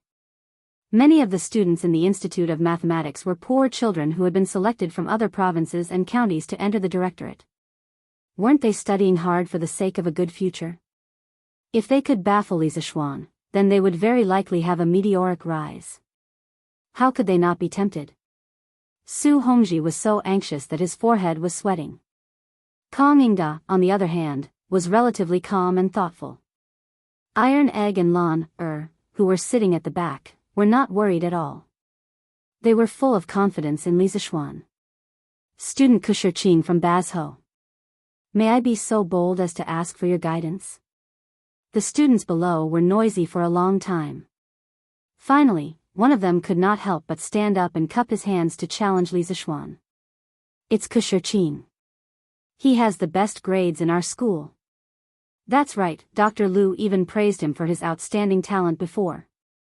I'm afraid this new teacher is going to fail. Li Zixuan heard the discussion below and nodded with satisfaction. Kushirqing came at the right time. If he wanted to come, he would send the best. This would save him a lot of time. Good. Kushirqing, right? Whether you can baffle me today or not, your courage is worthy of praise. Give me your question. Li Zixuan said with a smile. Chapter 155. Imperial College, School of Mathematics. Everyone's attention was on Kushirqing, waiting for him to give the question. I would like to ask you to solve a question in 15 minutes.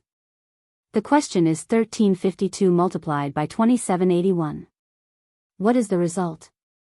Kushirqing thought for a moment and gave a multiplication question with a huge number. Wow, such a huge number. It would take a whole day to solve it, right? That's right. Kushirqing's question is too ruthless. As early as the pre-Qin dynasty, people learned to count and multiply with arithmetic. First put the multiplier above, then put the multiplicand below, and align the last digit of the upper digit with the first digit of the lower digit.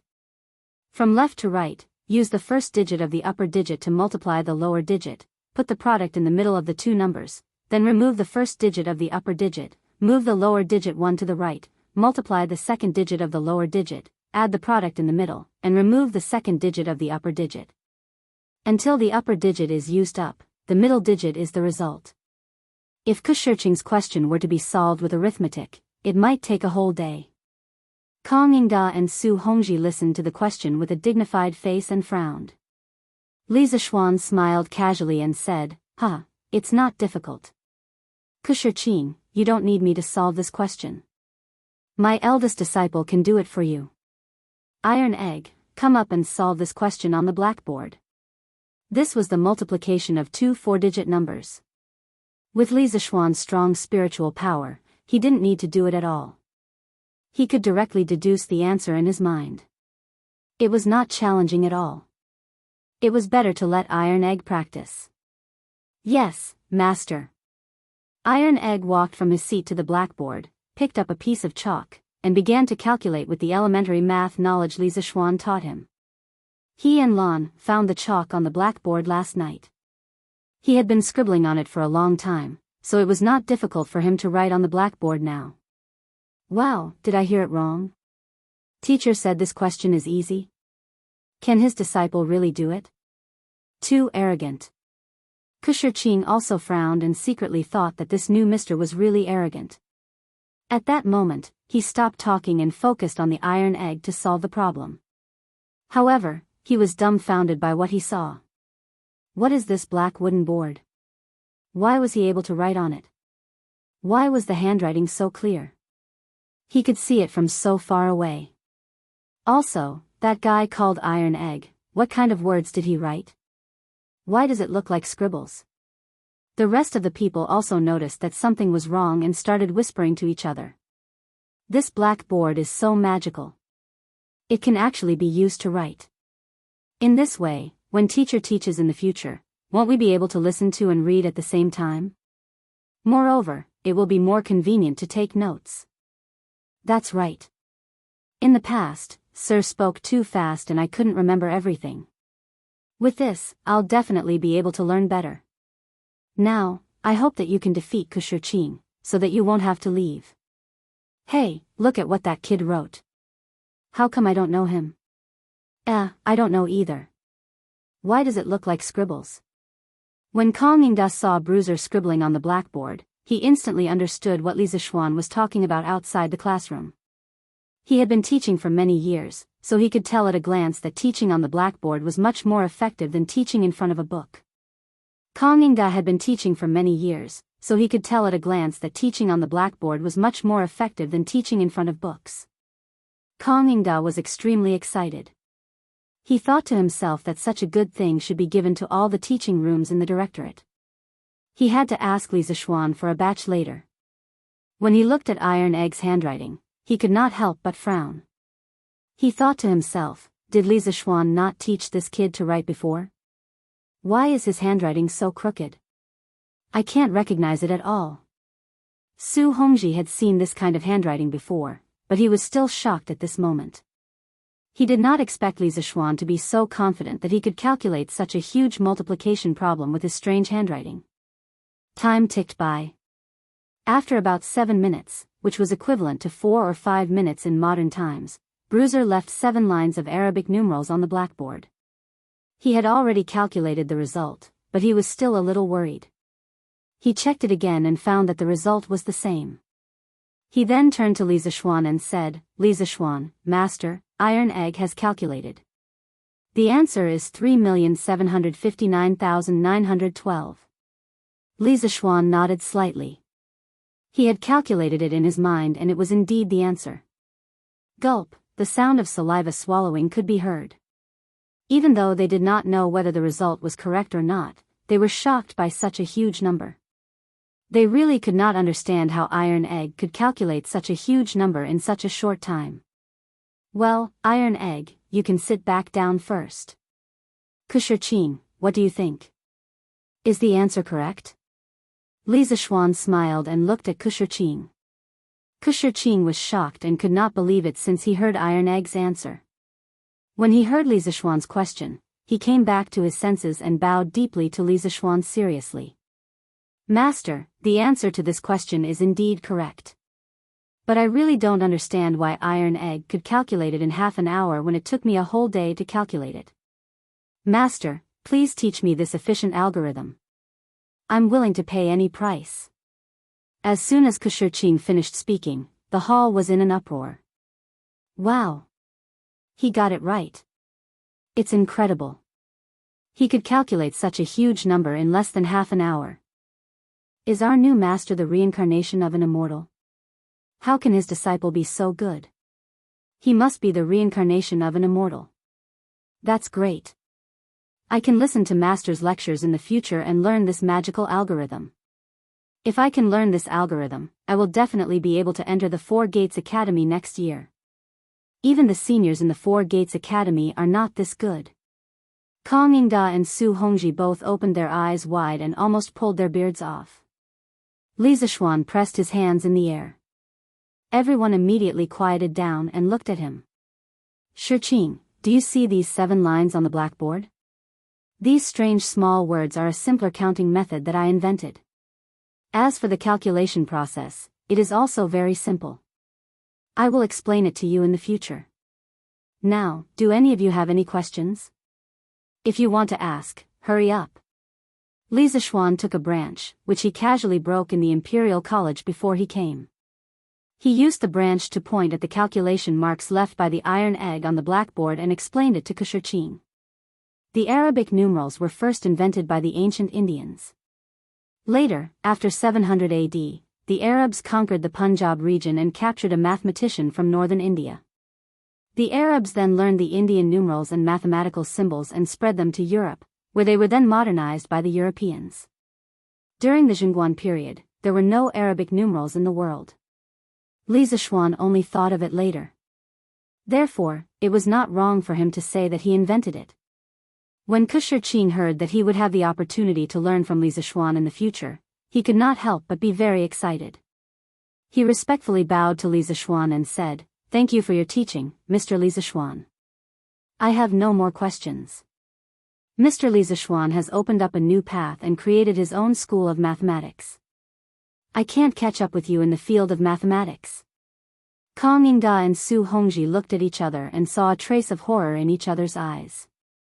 It was easy to create one's own school of mathematics, but it was easier said than done to construct a complete and rigorous school of thought. Since ancient times, those who were able to create their own sects and schools were all famous grandmasters or even great sages. For example, Confucius, Laozi, and others. If Li Zixuan's self-created school of thought could stand up to scrutiny, he would probably become a saint in the future. Was this the emergence of a saint in a golden age? Li Zixuan was secretly pleased by Shiqing's praise. He waved his hand and said with a smile, "All right, if anyone has any questions, please ask. If there are no questions, I will officially start the class." The rest of the students looked at each other. Li Zixuan's disciple was already so powerful. How would they dare to go out and look for trouble? Therefore, Li Zixuan waited for a long time, but no one stood up to ask a question. Just as he was about to officially start the class, he heard a loud voice coming from outside the room. I have a question. Dr. Li, please answer it. Chapter 156. First Class, Little Fatty's Revolt. Following a loud laugh, Li Tai, the little fatty, walked in with a smile on his face. He was dressed in luxurious clothes. Kang Yingda and Su Hongji, who were near the door, quickly stood up and cupped their hands. "Greetings, Prince of Wei." Li Zixuan was also surprised. He cupped his hands at Li Tai and said, "Greetings, Prince of Wei." The rest of the students looked at Li Tai in surprise. Just as they were about to stand up and bow, Li Tai smiled and waved his hand. "No need to be so polite. I came to the Imperial College today to listen to the class. From today onwards, I am also a student of the School of Mathematics. We will be classmates in the future." Buzz buzz, the students in the hall couldn't help but discuss among themselves. The buzzing sound was endless. "Oh my God, Prince of Wei will be classmates with us in the future. Did I hear wrongly? This is unbelievable. Our new mister is too amazing. He even managed to attract His Highness King Wei over. I have decided. I will stay in the School of Mathematics from now on. With such an impressive teacher and Prince of Wei as my classmate, why should I go to the Four Gates School? Brother Meng is right. As the saying went, learn literature and martial arts, and you will be a part of the Emperor's family. Scholars like them studied hard so that they could be recognized by the Emperor and become successful.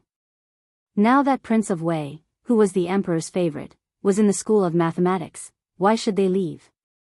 When Kong Yingda heard that Li Tai wanted to study in the school of mathematics, he couldn't help but be shocked. He quickly tried to dissuade him. Your Highness, you can't do this. Li Tai smiled and said, Chancellor Kong, my father has already agreed to this. From today onwards, I will be a student of the school of mathematics. Kong Yingda shook his head helplessly and retreated to the side. Li Tai looked at Li Zishuan and said, after we parted at Strange Taste Pavilion that day, Brother Li was first conferred a noble title and then appointed by my father as a doctor of mathematics in the Imperial College. Brother Li is really successful. I wonder if Professor Li is willing to accept little Wang as his student. Li Zishuan heard that Li Tai was going to be a student in the school. Although he looked calm on the surface, he felt a little strange in his heart. He didn't know what this little fatty was going to do. Could it be that he hadn't been tortured enough last time and wanted to get back at him? Come. He wasn't afraid of this little fatty. Your Highness, why do you say that? As the saying goes, education is open to all. Since I am teaching in the school of mathematics, I can teach anyone. However, if your Highness enters the school of mathematics, there will only be teachers and students. There will no longer be any Wei Wang. He had to give this little fatty a heads up. If he were to come over and put on airs in front of everyone, how would he be able to teach? How would the other students learn? Li Tai understood the meaning behind Li Zishuan's words. He smiled and said, of course. From now on, in this school of mathematics, Mr. and my fellow students can call me Qing Quebec. I will not put on the airs of a prince. Last time in front of Strange Taste Pavilion, he was asked 10 questions in a row by Li Zishuan until he was speechless. Li Tai had regarded this as the shame of his life. He had been doted on by Li Er's eldest grandson since he was young and had been praised for his intelligence many times. How could he be willing to lose to Li Zishuan, who was previously a nobody? Yesterday, when he heard that Li Zishuan was going to be a postdoc in mathematics, he was moved. He thought that it would be better if he could learn all of Li Zishuan's knowledge and use it to defeat him. Therefore, Li Tai asked Li Er to enter the school of mathematics to study. Li Er had always doted on this child. Moreover, this was not a big deal, so he naturally agreed. When Li Zishuan heard Li Tai's promise, he nodded and said, Qing Ke, go and find a place to sit. Li Tai looked around and finally sat between Iron Egg and Lon, under the disappointed gazes of some students. Kong Yingda and Su Hongji, who were next to him, widened their eyes in disbelief. The Prince of Wei was naughty and mischievous, which was known by all the civil and military officials. Li Zishuan spoke to him in such a commanding tone, but he was not angry at all. Was this an illusion? After Li Tai sat down, Li Zishuan looked at him and asked, Qing Ke, you said you had a question before. Now say it. Li Tai looked like an obedient child. He stood up and cupped his hands and said, Teacher, this student's question is, today, there are 2 people together. The first line is 7 steps, the second line is 3 steps, the second line is 10 steps to the east, the first line is 10 steps to the south, and the third line is in the northeast. After saying this, Li Tai's lips curled up into an evil smile. This question was one that he had asked several scholars in the Prince of Wei's literature hall to find. It was an extremely difficult math question. He had specifically memorized it and wanted to find an opportunity to make trouble for Li Zishuan today. He hadn't expected Li Zishuan to take the initiative to give him a chance to ask. Wow! In the classroom, other than Li Zishuan and Li Tai, everyone else was in an uproar when they heard this question. This question is so difficult. Where did the Prince of Wei find such a difficult question? I don't know. Brother Ku, do you know? It should be from the 9-chapter arithmetic Pythagorean chapter. I've seen it before, but it was too difficult, so I couldn't solve it. Oh, it's the most difficult Pythagorean chapter. This time, Mr. Li is in trouble. Yes, the situation is not good. Li Zishuan had inherited the memories of his predecessor, so he could still understand simple ancient Chinese. The translation of this question was, it is known that A and B set off from the same place at the same time. A's speed is 7, B's speed is 3. B keeps walking east, first walks south for 10 steps, then walks north and slightly east for a while before meeting B. How far did A and B walk? When he heard this question, he was a little surprised. This little fatty did not come with good intentions today. If he wanted to solve this question, he would need to use the Pythagorean theorem and a quadratic equation. If it was someone else, they would definitely be stumped. However, how could Lisa Schwann be stumped by a junior high mathematics question? However, what Lisa Schwann did not expect was that the ancient people had already learned the Pythagorean theorem. This was something that his previous mathematics teacher did not tell him. It seemed that he could never underestimate the wisdom of the ancient people. In fact, the Pythagorean theorem was recorded in detail in the 9-chapter arithmetic, but it was mainly used in astronomy. The Pythagorean chapter of the 9 chapters of arithmetic begins with the introduction of the Pythagorean theorem and its variations. The Pythagorean theorem states, the Pythagorean and the Pythagorean are multiplied by each other, and the Pythagorean and the Pythagorean are multiplied by each other, and the Pythagorean and the Pythagorean are multiplied by each other, and the Pythagorean and the Pythagorean are multiplied by the Pythagorean and the Pythagorean.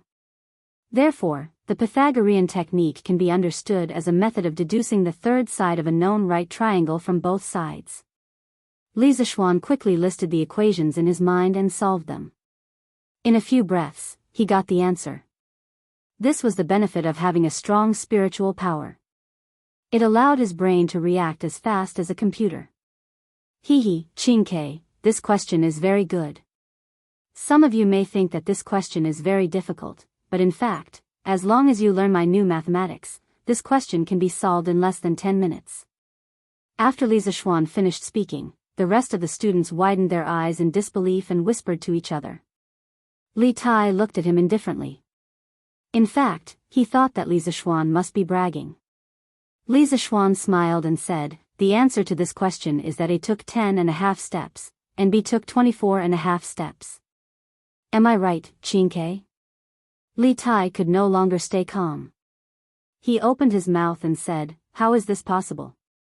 It took the Grand Secretary of the Prince's mansion 2 days to calculate. When the rest of the students heard this, they knew that Lisa Schwann had answered correctly again. They could not help but cheer.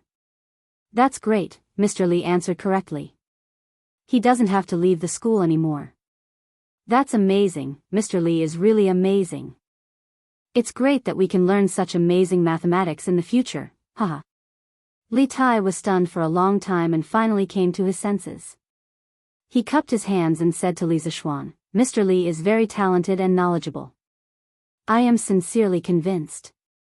Seeing this, Lan smiled with her small eyes. She was very proud to have such an amazing brother. Bruiser also had a proud look on his face. Kang Yingda and Su Hongji were both shocked and speechless. They thought to themselves, it seems that a great person has come to the Imperial College. Well, half an hour is up. Since you didn't stump me, I will be your teacher from now on.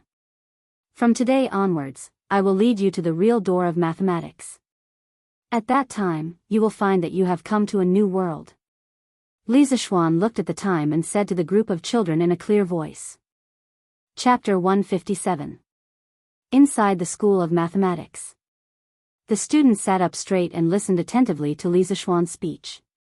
A capable person would be respected wherever he went. Lisa Schwann had already won everyone's respect with his powerful arithmetic ability. Students, in my class, if you have any questions, you can raise your hand to interrupt me at any time. If you have any questions, we can discuss them together. Don't bury your doubts in your heart because of embarrassment. That will only accumulate more and more questions. Lisa Schwann saw that they all looked serious and sat up straight. He couldn't help but say a few words to make them relax. When the students heard this, they all felt that this way of teaching was very novel. In the past, the teacher was teaching while they listened silently. If they had any questions, they could only hold it in and ask the teacher after class. Lisa Schwann continued. I don't care how you studied before. Since I'm teaching, you have to listen to me from now on and learn according to my rhythm. In the future, the School of Mathematics will have a small exam every 7 days, a midterm exam every month, and a big exam every half a year. The first place in the monthly exam will be rewarded with a free meal at the Zuaitian restaurant. You can bring your family and order whatever you want, but you can't waste it. The last 5 in the monthly exam will take turns to clean the School of Mathematics before the next exam. In 2 days, I will ask someone to put up a big sign in front of the School of Mathematics. The first 5 in the monthly exam will enter the honor roll, and the last 5 will enter the shame roll. As for the first place in the half-year exam, the reward will be 100 strings of coins. Do you all understand? The students in the classroom were just applauding Li Zishuan's open-minded teaching system. When they heard this series of rewards and punishments, they were all dumbfounded. Ah! The last 5 not only have to clean, but also enter the shame roll? That's so embarrassing. No, we can't be the last 5. In the future, we'll have to work late at night. The first place can have a free meal at the Zuaitian restaurant. How much is that worth? Wenhao, do you want to fight for the first place? Yes, I will fight for it. I once told my parents that I will take them to the best restaurant in Cheng and for a meal one day. Okay, I believe you can do it. Brother Shiqing, doesn't that mean the first place is already in your bag? You can't say that. None of us understand teachers' new mathematics. We all have the same starting point. Oh, the one who is most likely to win first place is teacher's direct disciple, Iron Egg. Well, that's possible, but isn't that unfair? Kang Yingda stroked his beard and did not say a word. In fact, he was thinking to himself, this reward and punishment system is quite novel. I'll see how effective it is later. If it can promote students' learning, then I'll promote it to the other academies of the Imperial College. These students' reactions were all within Li Zishuan's expectations. After all, no one wanted to lose face. After they quieted down a little, Li Zishuan picked up a piece of chalk, squinted his eyes and smiled. Don't worry, everyone.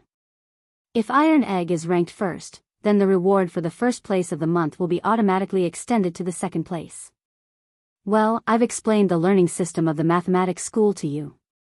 Next, let's get to know each other. According to the order of your seats, everyone will stand up and introduce themselves. Come, let's start with you. A thin boy in the first row near the door saw Li Zishuan pointing at him. His face instantly turned red and he stammered, "Teacher, are you talking to me?" Li Zishuan also saw that the boy was a little shy, but the root of his shyness was his lack of self-confidence. He smiled gently and encouraged him, "Yes, let's start with you. Don't be afraid. No matter what the relationship between teachers and students was before, from today onwards, we are all a family. We must love each other and help each other. Since we are a family, why don't you stand up and introduce yourself?" The boy hesitated for a while before he finally plucked up his courage and stood up. He said shyly, "Hello, teacher. Hello, everyone. I'm Lu Yen from Jinzhou, Hedong Province." Li Zishuan staggered. What a domineering name. "Hello, teacher. Hello, everyone. I'm Jiang Qingyu from Jizhou, Hebei Province." Li Zishuan listened attentively to their self-introductions, memorizing their names and faces one by one. His memory was excellent. By the time all the students had finished their self-introductions, he had already built a database of their information in his mind. Well, let's start the class. For the first lesson, I'll teach you a new counting method. Look at these 10 numbers on the blackboard. Li Zishuan introduced the Arabic numerals to the students as he wrote and drew on the blackboard. The students looked and listened attentively while taking notes below. Kang Yingda nodded secretly. This way of teaching with the blackboard did make it easier for the students to concentrate.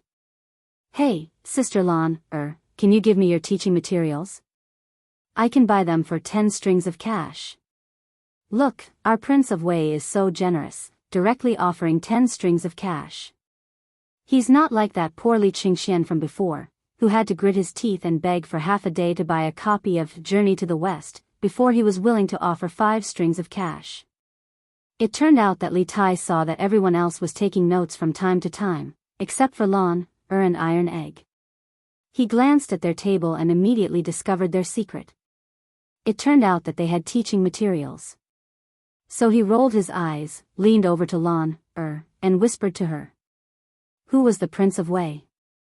Anything that could be solved with money was not a problem. But Lan was a rich woman herself. She didn't care about that little bit of money. Not selling? You're the Prince of Wei. You're so stingy. Lan pouted and said with disdain. Pfft. Beside him, Bruiser quickly covered his mouth to stifle his laughter. Li Tai was speechless. Among all the civil and military officials in the court, only Lan would dare to say that he, Li Tai, was stingy. 20 strings of cash. Li Tai said ruthlessly. He didn't believe that this girl wouldn't be tempted by that much money. Unfortunately, the result disappointed him. Not selling. Li Tai's face darkened. He wanted to get angry, but when he saw Li Zishuan giving a lecture, he didn't dare to say anything. He could only mumble to Iron Egg and say, Brother Iron Egg, how about you sell your teaching materials to me? Iron Egg thought about it and felt that it was a good deal to sell a book for 20 strings of cash. Moreover, he heard from his master yesterday that these teaching materials, so he nodded to Li Tai and said, okay. Then he handed the book to Li Tai. Li Tai was overjoyed. After being rejected by Lan, he didn't have much hope. He didn't expect to receive such a pleasant surprise. He excitedly took over the teaching materials. Without saying anything, he took out a few gold pancakes and placed them on Tai Dan's table. Good, Iron Egg. You're a good brother. I, Li Tai, will recognize you as my brother. Iron Egg took the gold cookies and was secretly happy. With so much money, he could buy a lot of delicious food for his father and sister. I've explained the new counting method, the new symbols, and the 4 arithmetic rules. Here is the multiplication table. Copy it down. You must memorize it by today. I'll check it tomorrow. Li Zishuan wrote the multiplication table on the blackboard and said to the students. As the students copied, they exclaimed that the new numbers and new symbols were too easy to use. It was many times more convenient than using Chinese characters.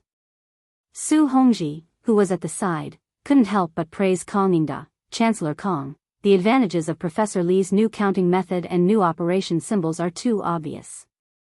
It can be considered a groundbreaking revolution in the history of mathematics. Although Kong Yingda didn't specialize in mathematics, he had done some research on it. He nodded and said, indeed. I'm afraid that your school of mathematics will officially rise in the future. After a while, when they finished copying, Li Zishuan wrote 5 addition, subtraction, multiplication, and division problems on the blackboard and said, now, use the knowledge I just taught you to solve these 5 problems. I'll ask 5 people to come up and do it on the blackboard. Chapter 158. Kusher Qing, Wang Meng, Meng Wenhao, Xing Ziren, Li Tai, the 5 of you come up and answer these 5 questions according to the order I call. Li Zishuan randomly picked a few students. Of course, Li Tai was an exception. He wanted to deliberately make things difficult for this little fatty. Wang Meng, Meng Wenhao, and Xing Ziren were shocked. They didn't expect Li Zishuan to remember their names just by listening to their self-introduction once. They couldn't help but be more convinced by this new teacher. The 5 of them obediently came to the blackboard, took out chalk, and imitated Li Zishuan's writing on the blackboard, and prepared to answer the questions. Who knew? Clack. The 5 of them had just touched the chalk on the blackboard when the chalk in their hands broke one after another. Kong Yingda and Su Hongji, who were watching from below, felt their hearts ache. To them, chalk was a good teaching material. It was normal for people who were used to writing with a brush to not control their strength when using chalk for the first time. Li Zishuan didn't scold them. It was just a few pieces of chalk. He didn't feel bad. Li Tai frowned. He tried a few more times and finally got used to the strength of the chalk. When he looked at the question carefully, he was dumbfounded. It was a combination of addition, subtraction, multiplication, and division, and the two numbers multiplied by each other were 3 digits. It was his first time learning this new type of arithmetic. Did it have to be so ruthless? The little fatty pouted and looked at Li Zishuan bitterly. He was sure that Li Zishuan must have done it on purpose. But Li Tai wasn't someone who would admit defeat so easily. He gritted his teeth and gave it his all. Accompanied by the squeaking sound of chalk rubbing against the blackboard, the few of them began to answer the questions. After a while, Ku Shiqing, Wang Meng, Meng Wenhao, and Zheng Ziren finished their calculations. They put down the chalk and returned to their seats. Only Li Tai was still sweating profusely as he calculated. Li Zishuan smiled and didn't provoke him. He looked at the answers of the other 4 students first. Slowly, his smile froze on his face. Wang Meng, stand up. Sir. Wang Meng realized that he had miscalculated. He stood up and stammered. Who taught you that 9 times 6 equals 45? See. Sir, it's you taught me. Ah. Wang Meng asked curiously. Li Zishuan was furious. Bullshit. Show me the multiplication table on the blackboard. Let's see what 9 times 6 equals. Wang Meng glanced at the multiplication table and felt that he had done nothing wrong. He immediately regained his confidence and confidently said, Teacher, look at the multiplication table. It says 6, 9, 54. Doesn't that mean 6 equals 45? Holy shit, Li Zishuan felt like 10,000 alpacas were galloping through his heart. The other students in the classroom were silent for a moment, and then they couldn't help but laugh. Li Zishuan explained the commutative law of multiplication to Wang Meng, and punished him by making him copy the multiplication table 10 times. At this time, Li Tai finally finished his problem. Just the calculation steps alone took him more than 20 lines. It was really difficult for him. The problem wasn't that difficult, but it would take some time to solve. Li Tai wiped the sweat from his forehead, put down the chalk, and glared at Li Zishuan. He turned around and was about to return to his seat. Pfft! Ha ha ha! All the students pointed at Li Tai's face and laughed loudly. It turned out that when Li Tai was wiping his sweat, he had accidentally smeared the chalk dust on his face. Instantly, he looked like a little fat pig that had been smeared with white powder. Li Tai reacted. He quickly wiped his face with his sleeve and awkwardly returned to his seat. Li Zishuan ignored everyone's laughter. He looked at Li Tai's solution and nodded. Although this little fatty was sometimes arrogant, it was undeniable that he had the right to be arrogant. He learned things faster than others. Quiet. What are you laughing at? Li Zishuan roared. The students in the classroom immediately quieted down. Li Zishuan nodded with satisfaction and said, other than Wang Meng, the other 4 students all got it right. They are worthy of praise. Especially Li Tai. His problem was the most difficult, but he still managed to solve it. Everyone, applaud him. After that, Li Zishuan took the lead and clapped his hands. But the other students looked at him strangely and did not applaud. Li Zishuan calmed down and suddenly understood something. In ancient times, there was no such thing as applauding when praising others. In fact, the origin of applause was said to be in ancient Rome before the Christian era. In a barbarian tribe that was at war with Rome, there was such a habit. When the leader finished speaking or issued a call, the soldiers would tap the weapons in their hands to show their support. This was much easier and more powerful than the Roman soldiers shouting to respond to the leader. Therefore, the Roman soldiers gradually learned this method and it eventually evolved into applause. In ancient China, there was also applause. However, it was not to welcome or praise, but to express happiness or anger. There was an idiom that proved that, clap and laugh. Ahem, in the future, when a student is praised, we will all applaud and congratulate him. This is the tradition of our school of mathematics. Do you all hear me? If there is no such rule, then I will make the rule, Li Zishuan thought. Right now, Li Zishuan had absolute authority in this class. Although the students were puzzled, no one raised any objections. They all applauded. Clap, clap, clap, clap. Loud applause immediately rang out in the classroom. Hee hee. As Li Tai listened, he suddenly felt that the feeling of being applauded by others was quite good. He suddenly felt that Li Zixuan was not so despicable.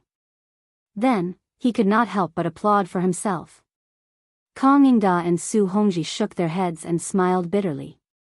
Looking at all the official and private schools in Tang Dynasty, there was no one who taught like Li Zixuan.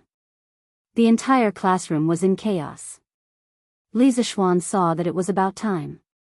He still had to meet Qing Yaojin, Qin Xiong, and the others for lunch at Zuaxian restaurant. He said, "All right, this morning's class is over. In the afternoon, you all can study by yourselves. As for your teaching materials, I will personally pay for them.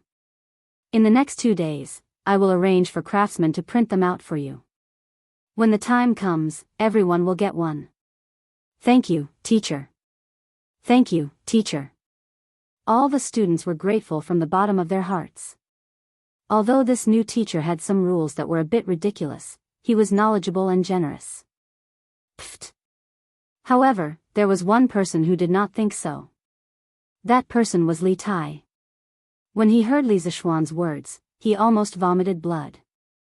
He had spent 20 strings of coins to buy this teaching material. How could someone give it out for free without spending money? "Well, Brother Qingke, do you want me to refund the money to you?" Iron Egg saw Li Tai's gloomy face and could not help but ask tentatively. Li Tai waved his hand and said gloomily, "No need." Li Tai did not have the face to ask for the money that he had given out. Li Zixuan thought for a while and said, "Oh, right, there is one more question. The question is about the height of the ginkgo tree to the west of the entrance of the Imperial College. You can give me the answer after you have measured it, or you can write down your measurement method and give it to me. No matter what, you must hand it in the next class. The one who did the best homework this time will get 2 extra points for this month's exam. Tomorrow is the 7th day of the new year, so we will not have classes. In the future, on the 7th, 8th, 14th, 15th, 21st, 22nd, 28th, and 29th of every month, the school will have a break." "Okay, class dismissed." After saying that, he was about to leave. Li Tai, Lanner, Iron Egg, Kang Yingda, and Su Hongji hurriedly followed him out. The rest of the students in the classroom were in an uproar. The ginkgo tree in front of the Imperial College must be more than 10 feet tall, right? How can we measure it? Yes, even the longest ruler is not that long, right? Even if it is that long, we can't go up. According to what the teacher just said, we can have 8 days off every month. Isn't this a little too much? What will the students in the other schools think if they know? During the Tang Dynasty, the officials had a break every 5 days. Li Zixuan had a break of 8 days a month. Who cares what they think? With the teacher here, what are we afraid of? That's right, that's right. I say, you guys should think about how to solve the question that the teacher left behind. If you answer it well, you will get extra points for this month's exam. Don't worry, I will go back and ask my father. My father is the secretary of the Ministry of Works. He might know. Wang Meng, you are shameless. Chapter 159. Professor Li, why aren't you taking a break according to the regulations of the directorate? Kang Yingda chased after Li Zixuan and asked. From his point of view, Li Zixuan was completely messing around. It was very likely that he was intentionally slacking off.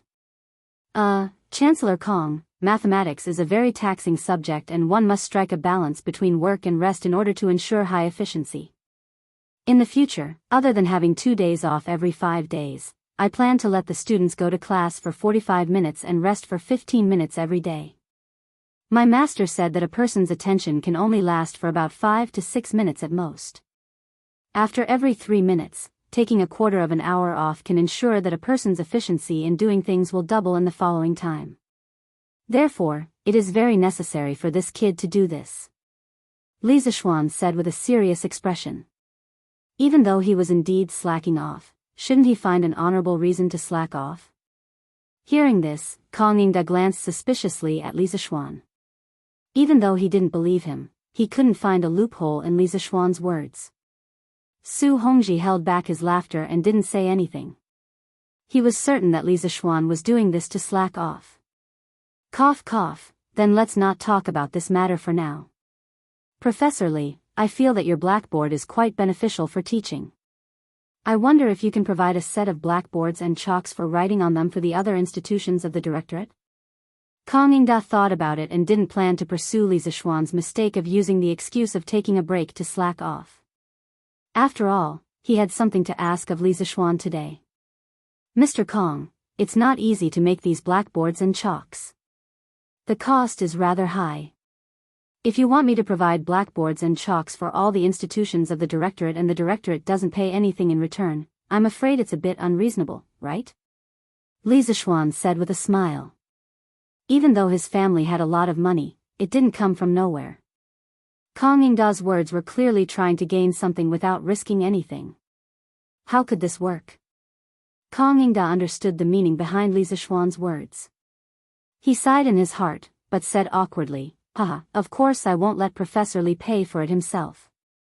I will apply to His Majesty for the court to allocate funds to purchase blackboards and chalk for the 120 classrooms of the Imperial College. I just hope that Professor Li won't ask for too high a price when the time comes. The court's finances aren't rich this year either. Li Zixuan pondered for a moment and nodded. Sir, be at ease. This little one is not the sort of person who only cares about benefits and forgets favors. A country is a country, and only when one has a country can one have a home. This little one will not neglect the country's crisis for the sake of my family. When the time comes, this little one will sell the materials to the Imperial College at cost price. I only hope that the students can study hard and make my great Tang even more prosperous. Kang Yingda cupped his hands in gratitude. Li Xian is a righteous man. Li Zixuan smiled. Righteous? If this were the modern world, many keyboard warriors would call him a fool for not making money. After saying goodbye to Kang Yingda and Su Hongji, the group walked out of the Imperial College. At this time, Li Tai came up and shouted, Li Zixuan, wait. After leaving the classroom, Li Tai felt that his identity as a prince had returned to him. He began to be unrestrained again. He even dared to directly call Li Zixuan by his name. Li Zixuan stopped and glanced at Li Tai with a faint smile. Alas, the great prince of Wei doesn't know how to respect his teacher and directly calls him by his name. If His Majesty and the civil and military officials knew about this, what would they think? Li Tai's fat face paled. Although he was doted on by Li Er, he was also afraid of those censors who only cared about their reputation and not their lives. Thus, he somewhat sullenly called out, Sir Li. Li Zixuan was secretly pleased.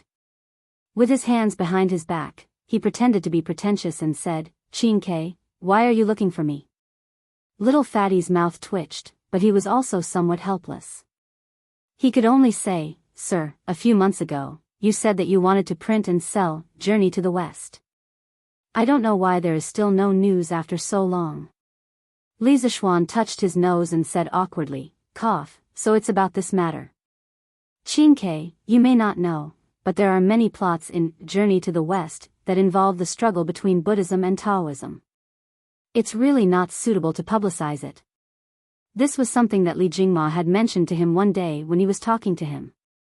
At that time, he was so shocked that he broke out in a cold sweat.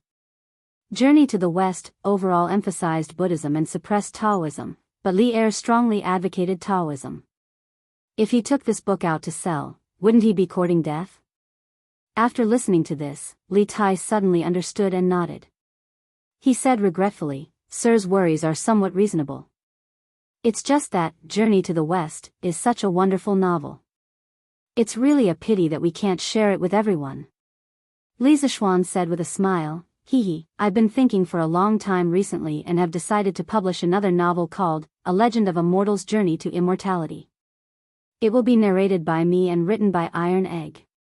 After it's finished, I will hand it over to the workshop for printing. Qin Ke, if you are interested, you can go and buy it. I guarantee that it will be longer and more wonderful than Journey to the West. Li Tai's eyes suddenly lit up. A Legend of a Mortal's Journey to Immortality? Just the name alone sounded amazing, so he said excitedly, Sir, how about I write it? My calligraphy has already reached the primary level. Even my father, the emperor, and scholar you have praised it. It will definitely not be a disgrace to Sir's wonderful story. Iron Egg couldn't help but feel anxious when his job was snatched away. However, he also knew his own limitations. He knew that his doggy paddle calligraphy was indeed not as good as Li Tai's, a prince. Li Zishuan found it funny. There was actually someone who was willing to fight for such a difficult job. Hee, if Qin Ke is willing, you can come to my house every day during your rest days. You can write it.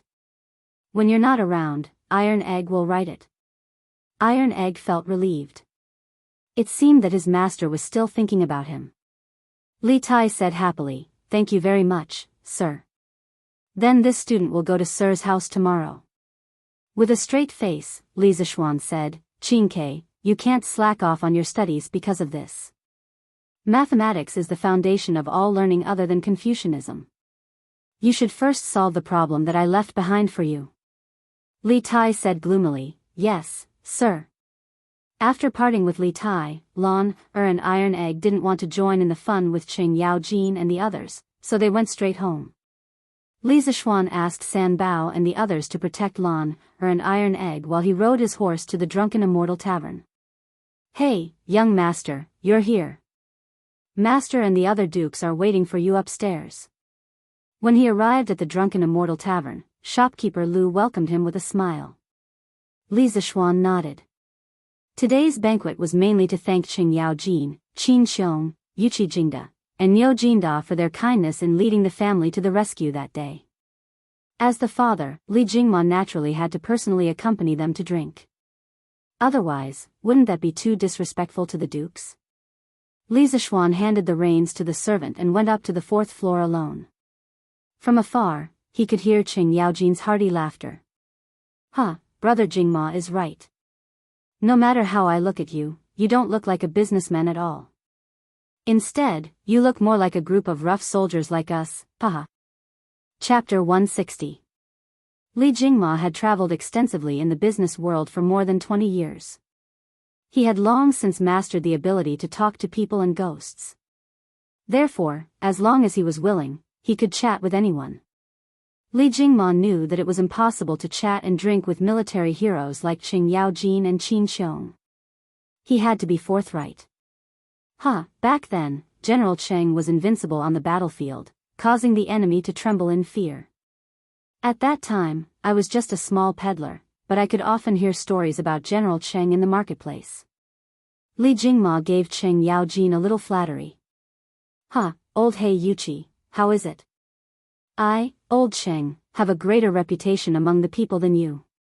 Qing Yaojin laughed proudly. Everyone in the room was speechless at this shameless old man. Uncle Cheng, Uncle Qin, Uncle Yuqi, Uncle Niu, I was delayed by some matters at the Imperial College. I'm really sorry to have made you all wait for so long. Li Zishuan pushed open the door and cupped his hands apologetically. School was already a little late today, and after school, he spent half a day chatting with Kong Yingda and the others at the entrance of the Imperial College. As a result, he was a little late when he arrived at the Drunken Immortal restaurant. But he couldn't be blamed. The Imperial College didn't have an alarm or something. No one knew when school was over. It seemed that he would have to assign someone to ring the bell in the Institute of Mathematics. Qing Yaojin pointed at Li Zishuan and said angrily, You really have guts. You actually made us elders wait for you. You're really something. You'll punish yourself with 3 cups later. Niu Jinda also echoed, Yes, you should punish yourself with 3 cups. Li Jingma looked at his son with some worry. After spending so much time together, he knew that his son wasn't good at drinking. But at this time, he obviously couldn't refute. Li Jingma could only suppress his worry and wait for the changes. Li Zishuan's face did not have the slightest trace of fear. He ordered the waiter to serve the dishes while personally pouring a cup of tea for Cheng Yaojin and the other three. Uncle Cheng, you're right. I should be punished for making you wait for so long. Today, I've prepared a special pot of immortal drunken wine for you. It's stronger than the one on the market. Because this wine is rare, I won't fight with you for it later. I'll punish myself by drinking 3 cups of immortal drunken wine as an apology. Cheng Yaojin looked at Li Zixuan meaningfully, then laughed and said, That's right. That's right, that's right. Little Xian, you can go and drink the sweet home. You can leave that special immortal drunken wine to me, old Cheng. Niu Jinda and Qin Xiong pointed at Cheng Yaojin and scolded him for being shameless. Li Jingma heaved a sigh of relief in his heart. He was happy that his son had cleverly resolved the awkward situation. When the dishes were served, everyone sat around the table, drinking and chatting merrily. They toasted each other and toasted each other. It was very lively. Little Xian, today seems to be your first day on duty at the Imperial College. How was it? Did that group of scholars make things difficult for you? Cheng Yaojin asked as he drank. Li Zixuan could hear the concern in Cheng Yaojin's words and felt warm in his heart. Although old Cheng was a boorish person, he treated his own people well. Li Jingma also looked at Li Zixuan with an inquiring gaze. Thank you for your concern, Uncle Cheng. Chancellor Kong has taken good care of me. The teaching assistant of the School of Mathematics is an old friend of my father. Moreover, the Imperial College speaks with one's strength. My attainments in mathematics can be said to have reached a higher level. Therefore, I'm quite successful today. Li Zixuan replied smugly. Cheng Yaojin laughed. You're really shameless. However, little Xian, you're also a capable person. You're proficient in literature and martial arts. Unlike my family's Chou Nyo, who only knows my 3 axes. Qin Xiong interjected and asked, Little Xian, did spiritual master Ling Su teach you the art of mathematics? Uncle Qin, the art of mathematics is only the foundation of my master's lifetime of knowledge. He said that only by mastering mathematics can one create sturdier cities, more powerful weapons, faster vehicles, and more efficient farming tools. The curved plow from before also contained the knowledge of mathematics. Qin Xiong asked curiously, Your master also knows the art of refining weapons? Oh, I almost forgot. In ancient times, people called this skill of Taoism the art of refining weapons. I've been blindly comparing so much just now. Fortunately, Qin Xiong and the others didn't see through it. Li Zixuan felt a little awkward in his heart, but he continued without changing his expression. My master is indeed proficient in the art of refining weapons. In the early years, my master traveled to various countries and collected the best of each country's craftsmanship. He once created a strange object that could allow people to fly. Once, my master was in a small country in Nanyang and was surrounded by tens of thousands of local aborigines. He relied on this object to float away without a single injury. Bragging wasn't against the law. Li Zixuan described his master to his heart's content. In any case, he had learned a little through various means in the past few months. Spiritual Master Ling Su was indeed an otherworldly expert. The number of people in the world who had truly seen him could be counted on one hand. There probably wasn't a single person who was truly familiar with him. Thus, no matter how he bragged, he wouldn't be exposed. The few old people in the room widened their eyes in shock. Yuchi Jingda couldn't help but mutter, There are really people in this world who can fly? Isn't this the means of immortals? Li Zixuan shook his head and said, Uncle Yuchi, this is just borrowing the help of external objects. There are no immortals in this world. In fact, when the technology in the world is developed to the extreme, it isn't impossible for mortals to fly in the sky. Cheng Yaojin's eyes turned and he chuckled, Little Xian, does your school of mathematics still lack students? What do you think of my family's Chonyo? As a brother, you have to give him a hand. Li Zixuan was stunned. He hesitated for a while before stammering, Uncle Cheng, it's not that I'm unwilling to accept, but I'm afraid that Brother Chonyo won't be able to learn this. Cheng Yaojin glared and said, He dares? See if I don't break his legs. My Tang Empire's internal affairs have basically been stabilized. Those clowns outside will also vanish in a puff of smoke in less than 5 years. How can this Cho Nyo not learn some other skills? Don't worry and teach him. If he doesn't listen, just tell me and I'll take care of him. Alright, Li Zishuan could only mourn for Cheng Chumo in his heart. Madman Cheng, your Cho Nyo's brain is like yours. Even if you give him an immortal secret manual, he won't be able to understand it. Little Xian, why don't you let my Baolin learn from you? Although this child isn't particularly intelligent, he's willing to work hard to improve himself. Yuchi Jingda couldn't help but make sarcastic remarks. Qing Yao Jin was furious. Old hey Yuchi, how good can your son be? You still have the face to talk about me. The two quarreled, and there seemed to be signs of a big battle. Qin Xiong, Niu Jinda, and Li Jingma hurriedly tried to stop the fight. In the end, Li Zishuan's mathematics class had 3 more children from the military, Cheng Chumo, Qin Huayu, and Yuchi Baolin. Niu Jinda's son had been recuperating at home, so he didn't make any similar requests. However, the happiest people were probably the students of the School of Mathematics. With Cheng Chumo helping them to take the bottom, wouldn't they have another layer of protection to get out of the role of shame? The banquet ended, and the guests and hosts enjoyed themselves. However, Qing Yao Jin and the others drank a little too much. Li Zishuan called for a few servants to send them back. After finally sending these old masters away, Li Zishuan and Li Jingma couldn't help but heave a sigh of relief. They looked at each other, and Li Jingma smiled. Alright, little Xian, hurry back to the Imperial College. You still have to teach the students in the afternoon, right? Li Zishuan waved his hand and said, No need, father. The students are self-studying in the afternoon. With teaching assistant Su there, I don't need to go. Moreover, I'll let the students rest tomorrow and the day after, so I don't need to go. Li Jingma's mouth twitched. No one knew a son better than his father. How could he not know what his son was thinking? He paused, and finally said helplessly, Then let's go home. The father and son mounted their horses and headed for Yongla Lane. Chapter 161. In the afternoon. Madame Li came to the west courtyard. Iron Egg and Lan went to the Imperial College. Li Zishuan was lying on a deck chair in the pavilion in the middle of the lake in the west courtyard.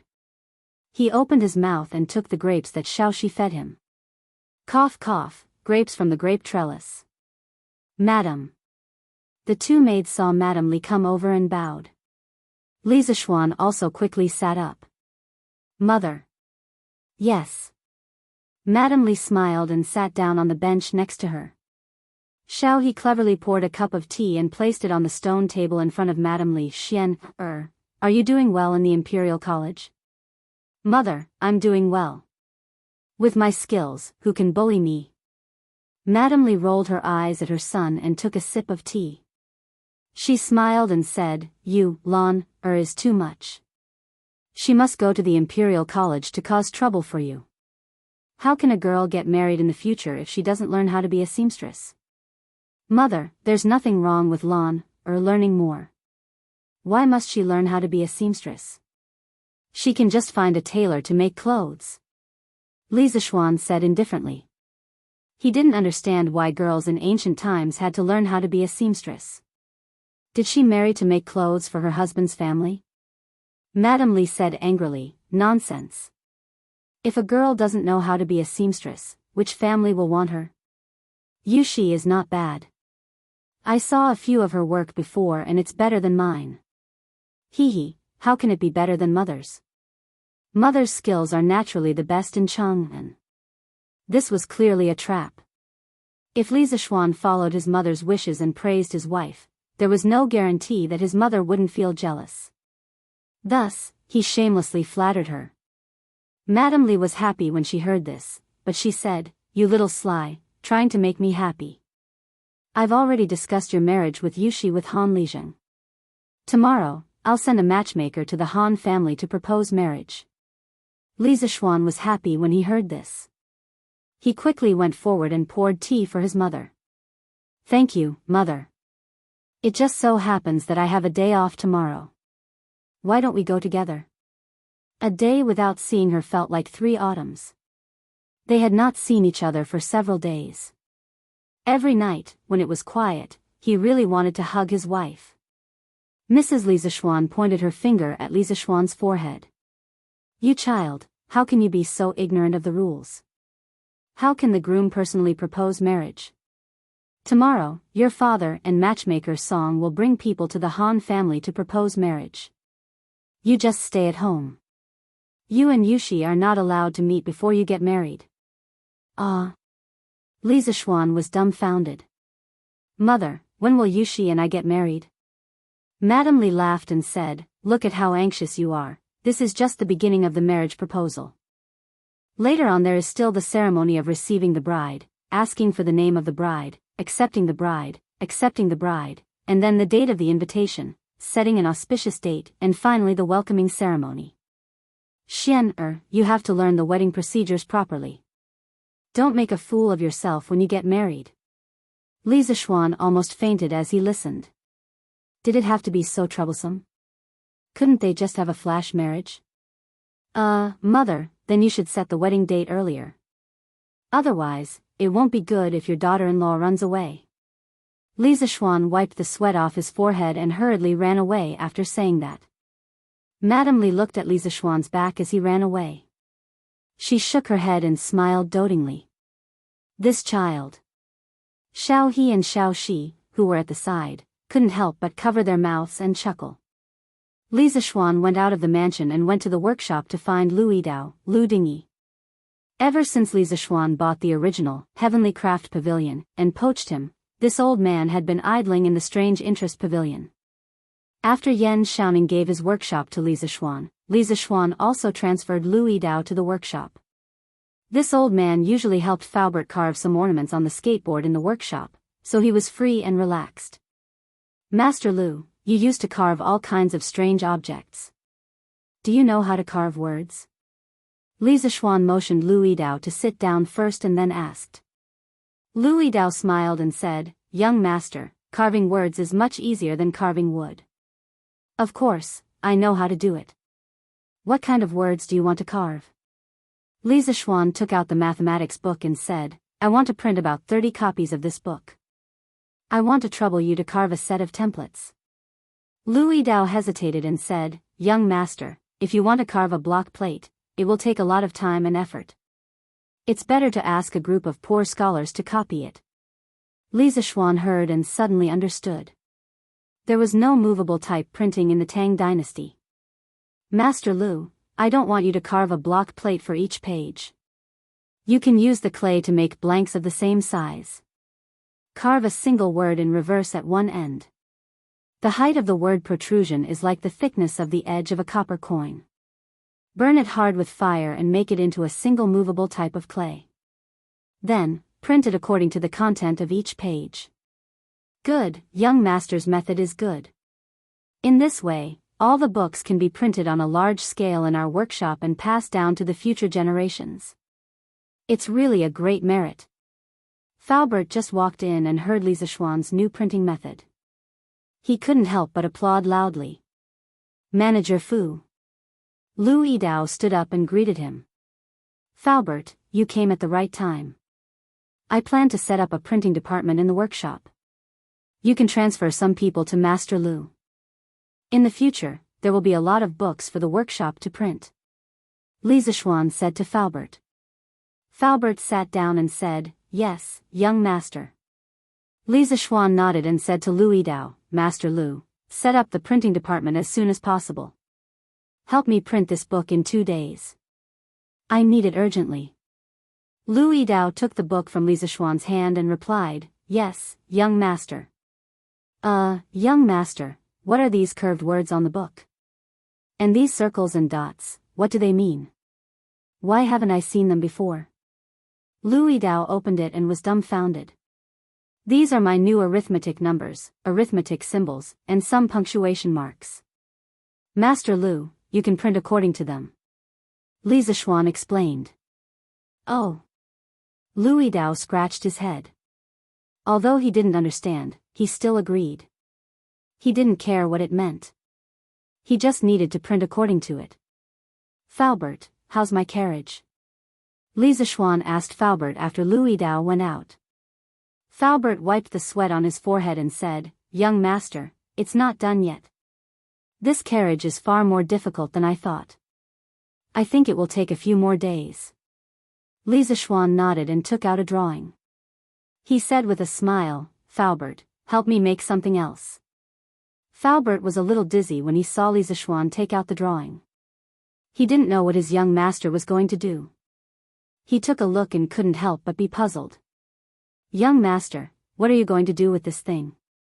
"Faubert, this is a custom-made shoe for horses. When the horse wears it, its hooves will never be injured again. The life of the horse will also be greatly increased." Lisa Schwan went to see the injury of the white horse at home yesterday. Looking at its hooves that were wrapped in a circle, Lisa Schwan suddenly realized that there were no horseshoes in the Tang dynasty. Looking at the white horse's pitiful eyes, Lisa Schwan asked someone to measure the size of the horse's hooves. He planned to make a pair of shoes for it. After listening to Lisa Schwan's explanation, Faubert suddenly felt a little doubtful. His young master was already so prodigal that it made people's hair stand on end. It wasn't enough for him to make something for himself, but he also wanted to make shoes for the horse. No matter how he heard it, it felt like a fantasy story. "Young master, will this really work?" Lisa Schwan smiled and said confidently, "Faubert, just do it. It will definitely work." Faubert felt helpless and could only agree. Chapter 162. As night fell, the pedestrians on the road went home one after another. After a few minutes, the sky was completely dark. Thousands of lights lit up one after another. In the northeast of Chang'an City, many squares were close to the imperial palace, so most of them were the residences of high-ranking officials and nobles. In the northwest of Chang'an City, because it was close to the West Market, a large number of rich merchants, Persians, and other non-civilized people gathered here. Therefore, the market structure of Chang'an City had always been rich in the west, rich in the east, and noble in the east. Giyi Square, southwest of Chang'an City. This place was far away from the bustling area, and most of it was a gathering place for poor people. In a dilapidated courtyard, a few lights were lit up. In the room, a little boy about 10 years old was holding a little girl's hand and teaching her how to write. The little girl was about 7 or 8 years old, and her face was a little yellow, obviously malnourished. She seemed to think that writing was fun, and an innocent smile appeared on her face from time to time. Yaya, it's time to eat." A woman in coarse gray clothes came in with a bowl and said with a smile. "Oh, it's time to eat." The little girl cheered and broke free from the boy's arms. She ran to the table and looked at the food in the bowl, drooling. The boy shook his head in amusement and asked the woman, "Mother, won't father come back for dinner tonight?" The woman in gray was startled and said, "Your father is helping people unload goods on the murky river. I'm afraid he won't come back tonight." Don't worry about that. Eat first." The little boy agreed in a low voice and quietly went back to the table to sit down. "Come, eat an egg. Today, when I was working at Minister Hu's house, his wife gave it to me. Eat it to nourish your brain. Maybe you can be the top scorer in the exam next year." The woman carefully peeled an egg and put it in the little boy's bowl, and said lovingly. The little boy looked at the egg in the bowl and then looked at Yaya, who was drooling. He put the egg in Yaya's bowl with chopsticks and said, "Mother, I have eggs for lunch at the Imperial College. Give this egg to little sister." He thought to himself, "I must get first place in this monthly test. That way, I can bring my parents and little sister to the Drunken Immortal restaurant to have a big meal. I heard that the wine in the Drunken Immortal restaurant is called the best wine in the world. My father used to love wine a long time ago, but in order to support my studies, he didn't drink anymore. I must bring my father to taste it. It's been a long time since I've eaten meat. I'm sure you'll like the chicken, meatballs, and braised pork from the Drunken Immortal restaurant." The Dompa pork and twice-cooked pork from the Drunken Immortal restaurant would definitely like to eat them. The gray-clothed woman originally wanted to stop him, but after hearing her son's words, she could only give up. She sighed and said, I heard from you yesterday that a new teacher will be coming to your academy today. What do you think? Did Mr. Xan teach well? This little boy was Meng Wenhao from the School of Mathematics. Today in class, Li Zixuan had called his name to do some questions on the blackboard. Meng Wenhao smiled and said, Mother, you must know our new teacher. He's the man from Lantian County who presented the Ziyuan plow to the imperial court a while ago. His mathematical ability is unique. He's the most knowledgeable person I've ever met. The gray-clothed woman was obviously taken aback.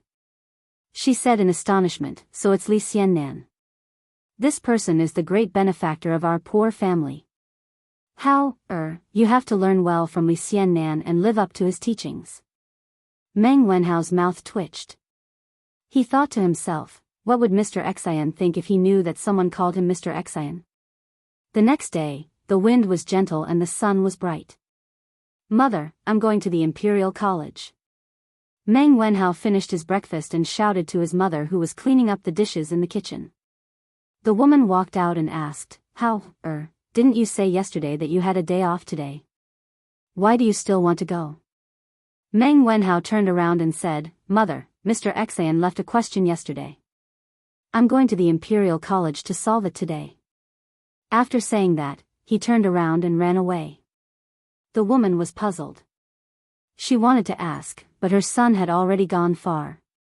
At the Imperial College. Under the ginkgo tree next to the gate stood a young man in blue.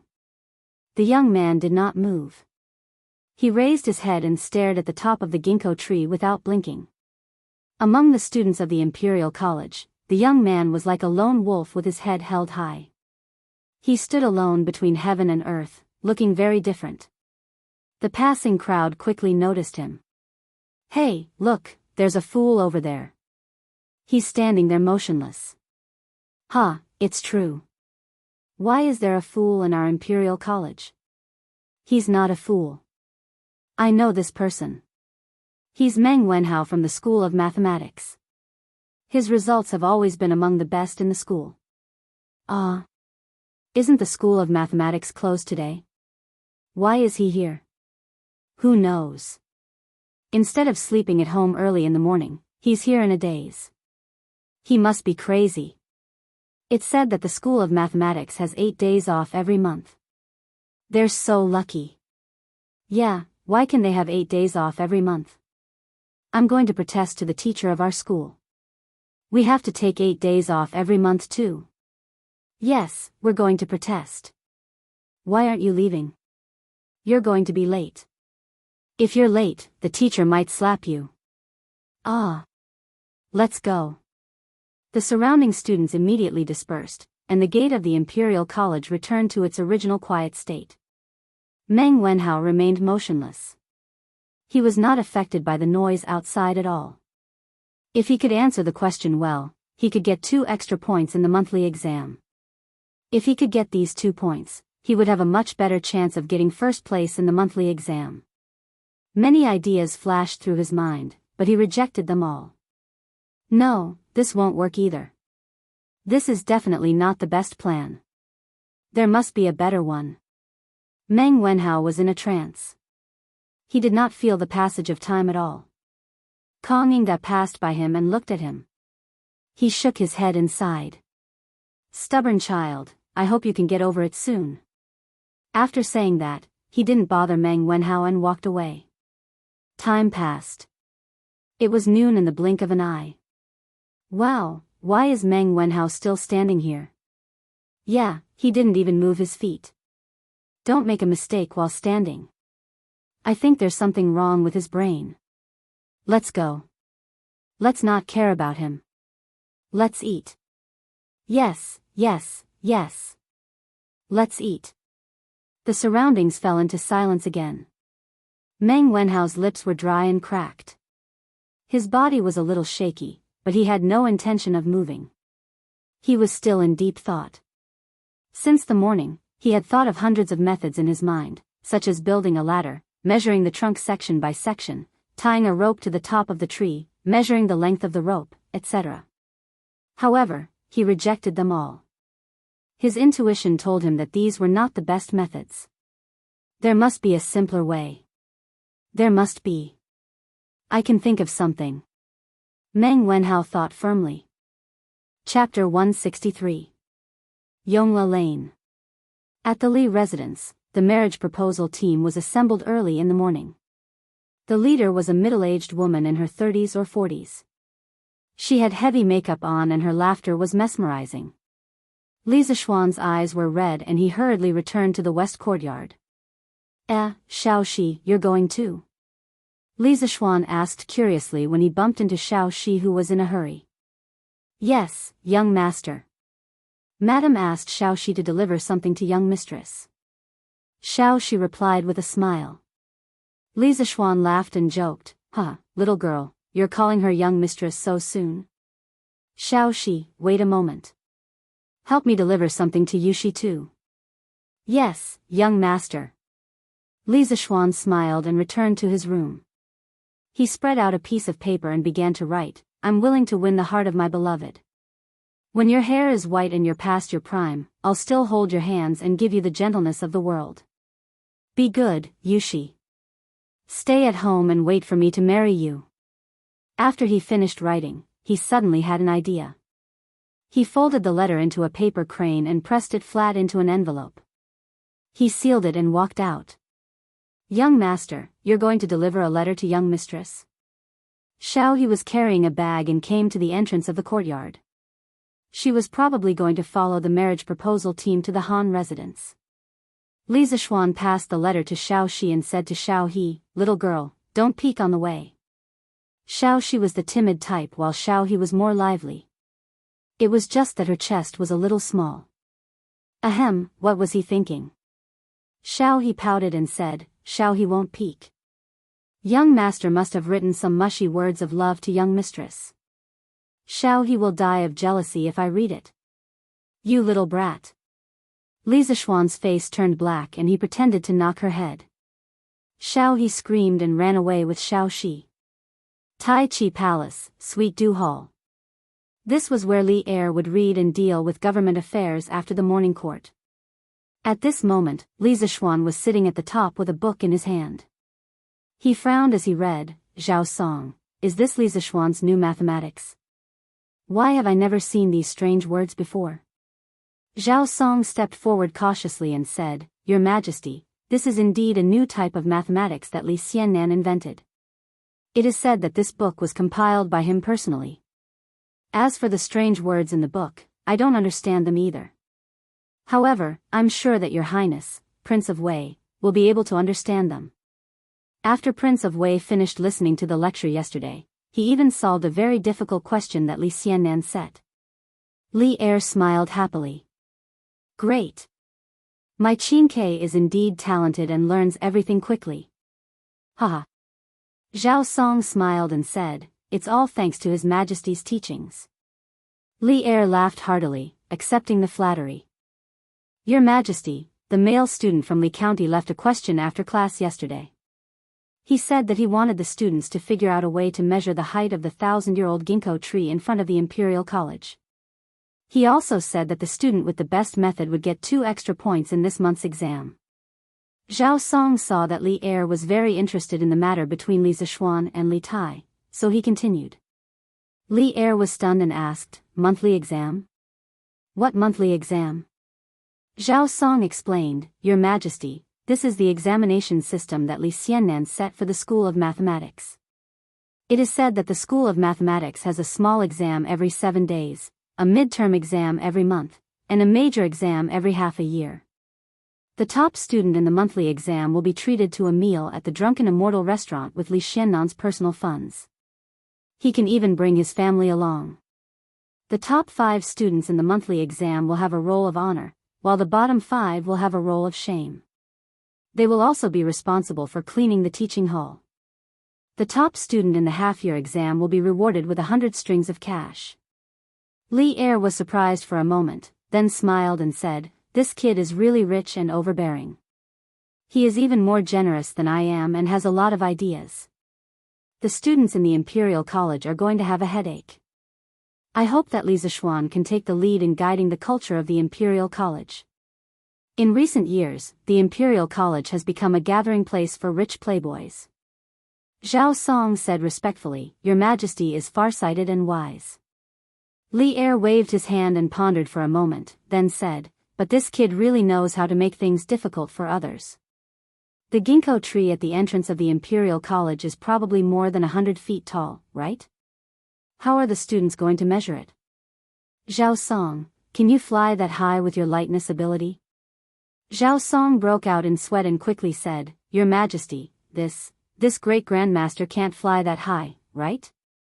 That kind of height is not something that a human can achieve. Li Er rubbed his nose and knew that he was overthinking. Your Majesty, are you still reviewing the memorials? I have prepared iced sour plum soup for you to relieve the heat. At this moment, Zhang Sun walked over elegantly with a bowl of sour plum soup. Seeing this, Zhao Song quickly retreated to the side and became one with the pillars in the hall like an old monk in meditation. Guanyin, you have troubled yourself. In the future, let the servants do these things. You are not in good health and should not be overworked. Come and sit. Li Er moved his seat and gestured for Zhang Sun to sit over. After Zhang Sun sat down, she smiled and said, Thank you for your concern, Your Majesty. My body is not that weak. Your Majesty, please drink some sour plum soup to relieve the heat. Li Er nodded and took the sour plum soup. He drank a few mouthfuls and exclaimed in satisfaction. Your Majesty, are you not done reviewing the memorials? Zhang Sun looked at the stacked memorials on the table and could not help but feel sorry for him. Soon. Guanyin, please wait a moment. I will finish reviewing them soon and then accompany you to admire the flowers. Li Er finished the sour plum soup in a few mouthfuls and went back to work. Moments later, Li Er looked at a memorial and muttered, It's this kid again. But this time, he still has some conscience. Zhang Sun came over curiously and asked, Your Majesty, who are you talking about? Li Er came back to his senses and said with a smile, It's all because of that kid Li Zishuan. Kong Yingda wrote a memorial saying that Li Zishuan had created a type of blackboard and chalk that was extremely beneficial for teaching. Thus, he requested that I allocate a sum of money to the directorate to purchase a batch of blackboards and chalk. Zhang Sun was stunned. This kid even earns money from you, Your Majesty? Li Er shook his head and said, This time, this kid still has some conscience. Kong Yingda told him that the Imperial Court's finances are not good this year. Who knew that this kid would take the initiative to give in and only take the cost?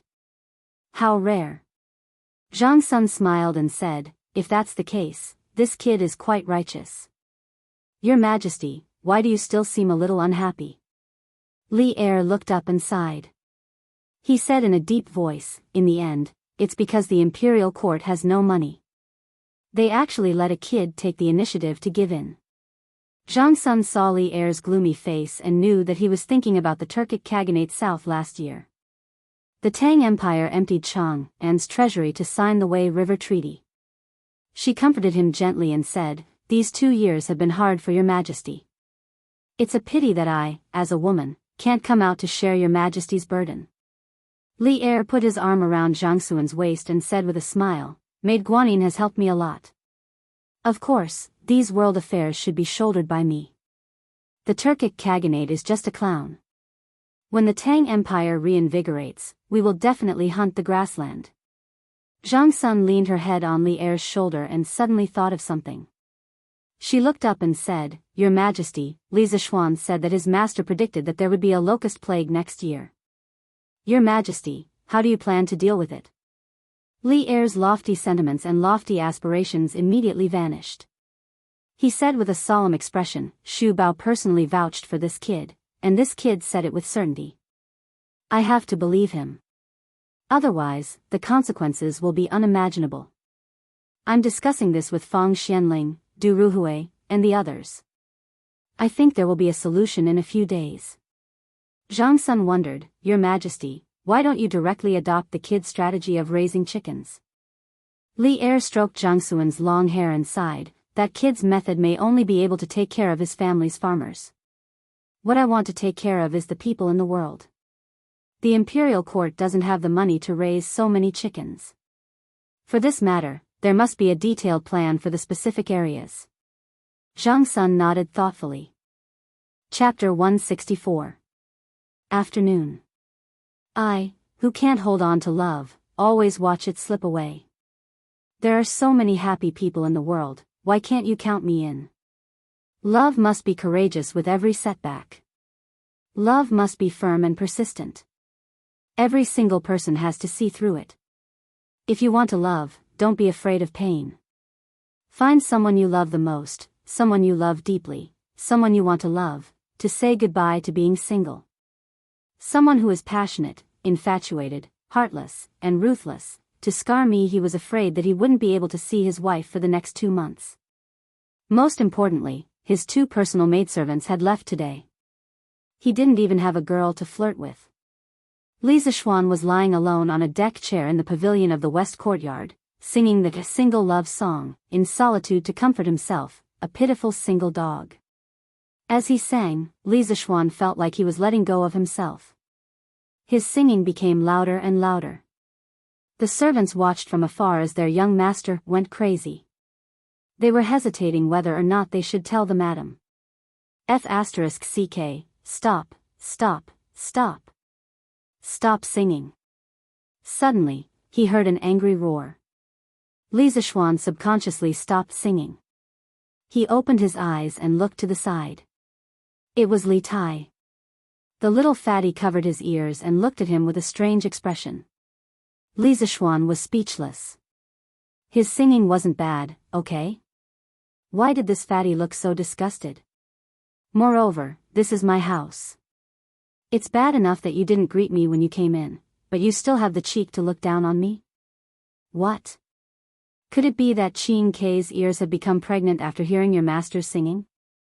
Li Zishuan asked with a smile. After dealing with Li Tai so many times, Li Zishuan knew that he couldn't be polite with this little fatty. Otherwise, he would definitely take advantage of him. Li Tai spat and said, "You're the one who got pregnant after hearing it. It's so unpleasant to hear. It's simply obscene. The person who wrote it is really vulgar. It's a disgrace to the refined." Li Zishuan was so angry that he casually threw a grape from the stone table and scolded, "This brat actually called such a classic song of the later generations obscene and cliched. You brat, you're the one who's insulting the educated. Is this how you talk to your teacher?" Fatty's mind went blank. He dodged the sneak attack and retorted, "This isn't the Imperial College. Don't put on airs. You say that I don't respect my teachers, but what proof do you have?" This damn fatty actually acted shamelessly. Li Zishuan didn't know what to do with him. Who asked him to have such a good father? Li Zishuan thought viciously. I'll remember this and see how I'll deal with you the day after tomorrow. Then may I know the reason for your highness' visit today? Li Zishuan said indifferently with an unapproachable look. Ugh. Li Tai finally remembered the purpose of his visit. It seemed that he had a favor to ask. He was so focused on bickering with Li Zishuan that he forgot about the proper business. This was bad. Their relationship was strained. How was he going to continue the discussion? Ah, the song you sang just now was really beautiful. Tai is deeply impressed. Li Tai had never flattered anyone before. When he really needed to, he was incomparably stiff. Li Zishuan looked at Li Tai with a strange expression, wondering if this little fatty's brain had short-circuited. It's a so-so. I say, Qin, why are you here today? Li Zishuan thought for a while and decided to listen to what this little fatty wanted. Li Tai's mouth twitched. He secretly cursed Li Zishuan for being shameless, but he smiled brightly and said, "Didn't you say last time that you wanted me to help record the legend of a mortal's journey to immortality? I have nothing to do today, so I came here to do it for you." It turned out that this little fatty had a favor to ask of him. Li Zishuan put on airs and said pretentiously, "Oh, I'm not in a good mood today because someone said that my singing was terrible. I'll tell it another day." Li Tai's face suddenly became very ugly, but when he thought of the wonderful journey to the west last time, he gritted his teeth and said, I was just talking nonsense. Please don't take it to heart. Li Zishuan smiled. He knew that he couldn't go too far at this time. Everything had to be done in moderation. Otherwise, if he went too far, even friends would become enemies. Well, I'm in a much better mood now, so I can tell you the story. Qingke, have you finished your homework? Li Tai heard this and said proudly, of course. It's just a question. How can I, Li Tai, be stumped? Li Zishuan asked curiously, oh? So you've already thought of a solution? Tell me quickly. It's a secret. This student will give the answer to you the day after tomorrow. If I tell you now, there's no guarantee that it won't be leaked. Li Tai said with a guarded face. F*CK, this damn fatty is probably worried that I'll leak his answer to Iron Egg, isn't he? How shameless. I already have a standard answer, who cares? TSK, if you don't want to tell me, then I'll ask someone to call Iron Egg over and we'll tell him together. After a while, Iron Egg, Lon, and Li Tai sat in a circle in the pavilion. Li Tai had xian paper in front of him, and a little maid was grinding ink for him. Li Zishuan felt that the way Iron Egg looked at him today was a little strange, but he couldn't put his finger on it. It could only be considered as a man's intuition. After everyone had arrived, Li Zishuan closed his eyes and began to recall the Legend of a Mortal's Journey to Immortality that he had read in his previous life. This book could be called a divine book in his previous life. It was the founder of the Immortal Flow, and it was also the best and longest work of the Immortal Flow. Unlike Journey to the West, Legend of a Mortal's Journey to Immortality was a web novel. It focused on fast food culture, and the language was plain. The main advantage was that the plot was attractive. Li Zishuan wasn't sure if this type of web novel would be popular in ancient times. Today was a good time to test it out. In the time it took to drink a cup of tea, Li Zishuan had recalled most of the plot in the first volume of Legend of a Mortal's Journey to Immortality. On one hand, he really liked this novel in his previous life. On the other hand, his current mental strength was incomparable to that of ordinary people. The benefits of having a strong mental strength were not only reflected in mental calculation, but also in memory. Green Sparrow, are you ready? Li Zishuan looked at Li Tai and asked.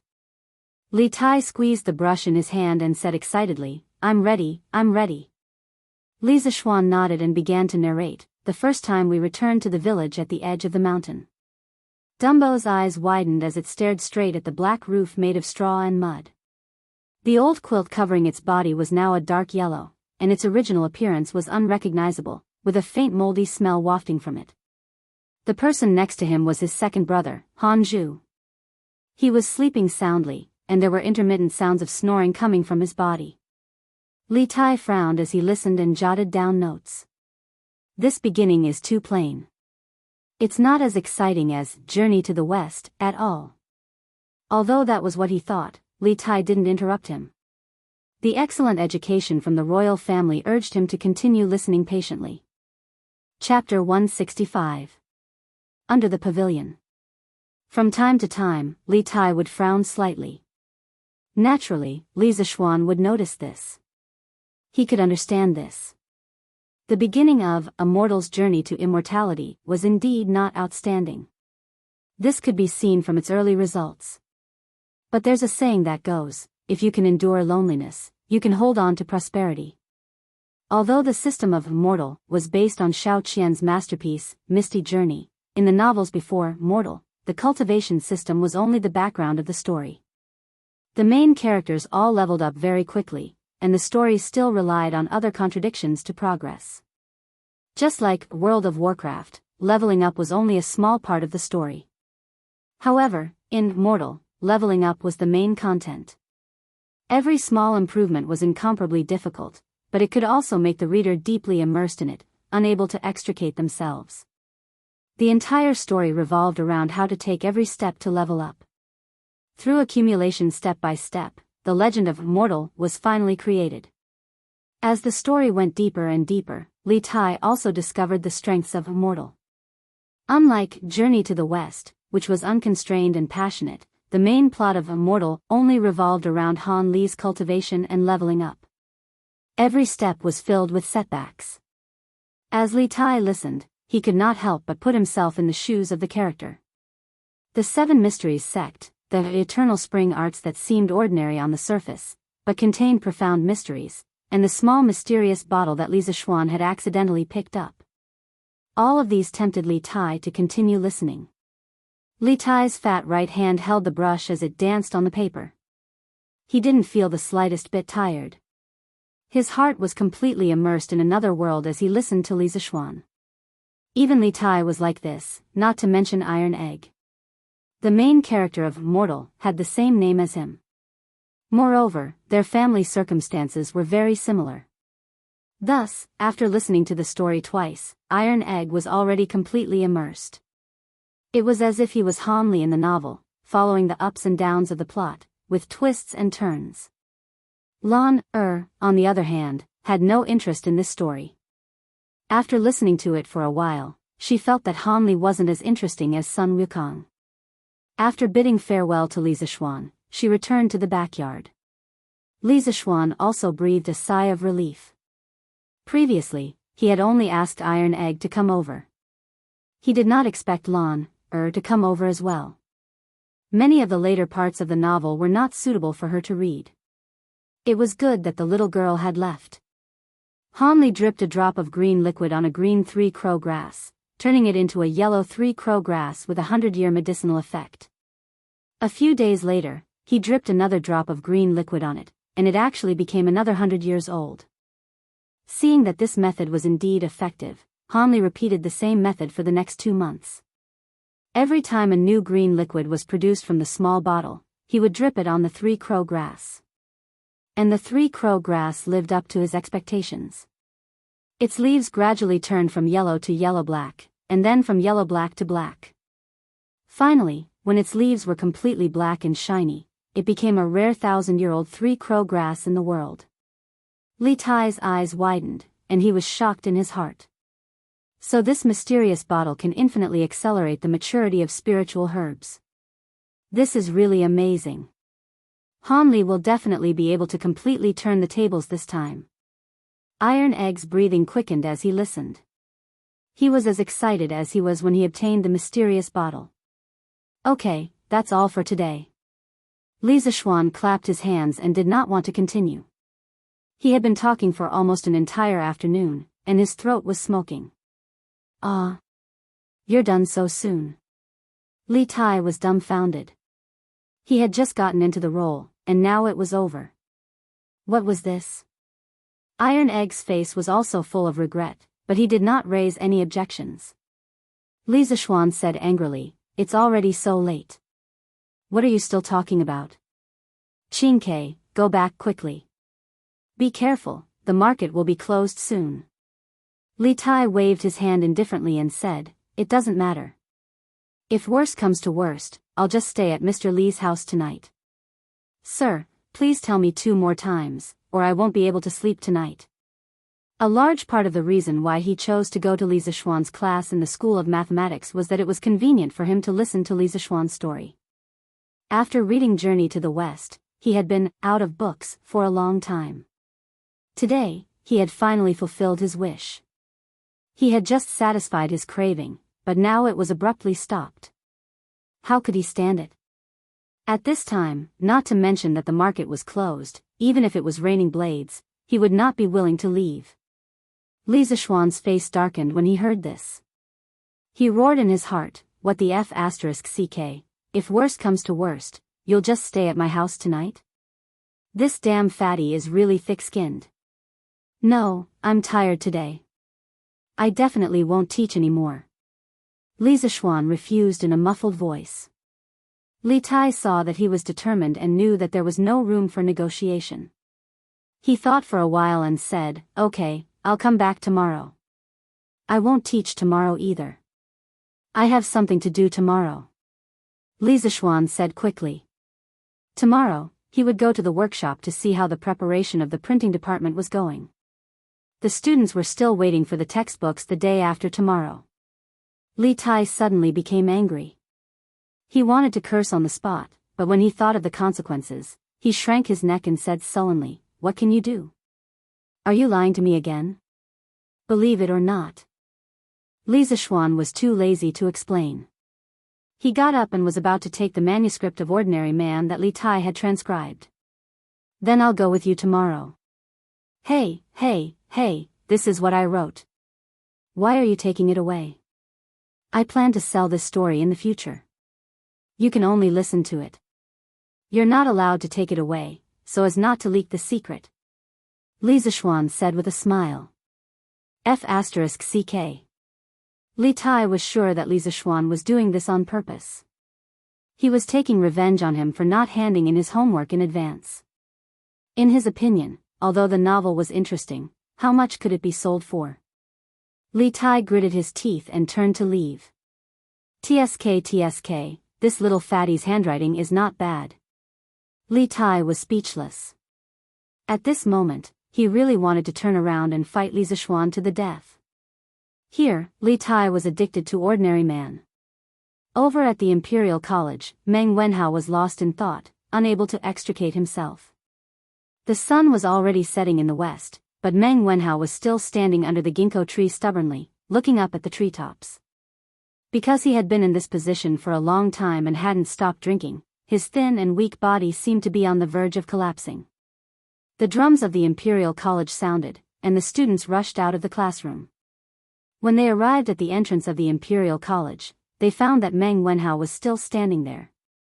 Thus, many people surrounded him, pointing and whispering to each other. "Oh my God, why is he still here? He's been standing there for so long. Will something happen to him? I think he must have been stimulated by something and turned into a fool." "I don't think so. Meng Wenhao's grades have always been good. What stimulated him? I don't care. I'm going home. This person is either crazy or a fool. Yes. Let's go home." After a while, the crowd dispersed. Facing the setting sun, their shadows were very long, and many of them reflected on Meng Wenhao's body. Meng Wenhao inadvertently looked down and saw this scene. He was stunned for a moment and seemed to understand something. Then he shouted excitedly, "Ah, I finally figured it out." As he spoke, he wanted to run home. Unexpectedly, he stood for too long and lost control of his legs. He fell to the ground, but he continued to shout excitedly. The students who were walking in front of him turned around and saw this crazy scene. They couldn't help but look at each other and think, "It seems that this student is really crazy." Chapter 166. Not long after Li Tai left, Li Jingma came back with a group of people to escort the bride. Old man Li's face was flushed and full of joy. He was pulled by his wife and asked a lot of questions, but he did not seem to be impatient. Xiao Shi came over secretly and went to Li Zishuan's side. She said softly, "Young master, young madam cried when she saw your letter. She also asked me to bring you a letter." Li Zishuan said happily, "Quickly give it to me." Xiao Shi carefully took out a letter from her waist pouch and passed it to Li Zishuan. Li Zishuan took it and walked to the side. He opened it and saw a line of beautiful words, "I want to know you and live a long life. The mountains have no edges, the heaven and earth merge, the river runs dry, the winter thunder rumbles, the summer snow dares to be separated from you." This was a Han folk love song called Shangxia. Li Zishuan used mushy words to express his love to Han Yushi. Han Yushi used poetry to express her unswerving love. This girl was shy when she needed to be, but once she expressed her feelings, she was passionate and unrestrained when she loved him. Li Zishuan smiled proudly. He had picked up a treasure. This kind of girl was even cuter, right? When Xiao He and Xiao Shi saw Li Zishuan's lewd smile, they couldn't help but back off in fear. The next day. "Teacher, what are you doing here today?" Li Tai left unwillingly yesterday, but he did not believe Li Zishuan's words. He thought that Li Zishuan was deliberately finding an excuse to fool him. Therefore, he came to the workshop today. Li Zishuan smiled and said, I'm here to get the teaching materials. The day before yesterday, I told the students that I would print teaching materials for everyone.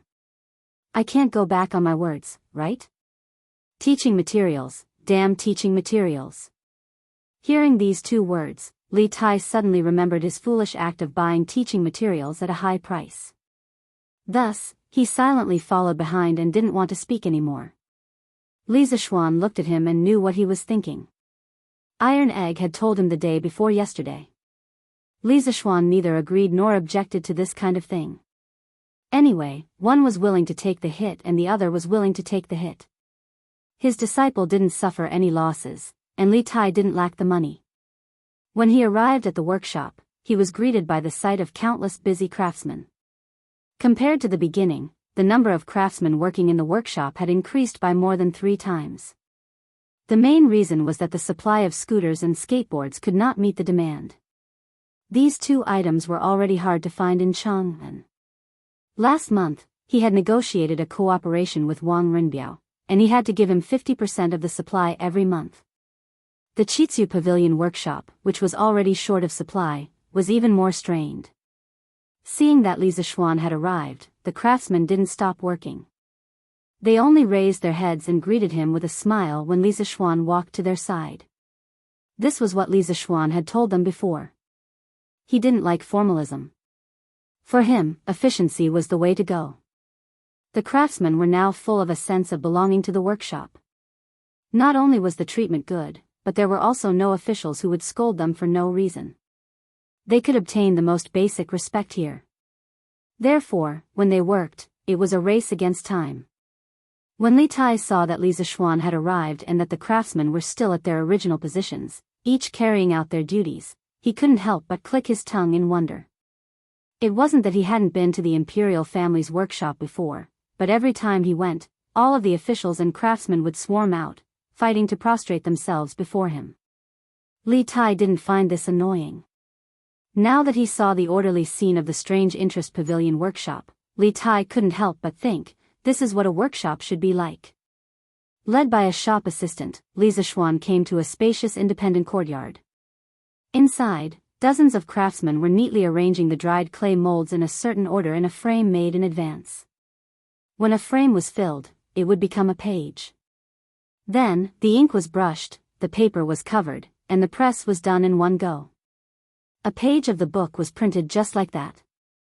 Li Tai, who was next to him, widened his eyes in shock and said with a confused face, What kind of printing method is this? Why haven't I seen it before? Li Zishuan laughed and said, Qingke, there are many things you haven't seen.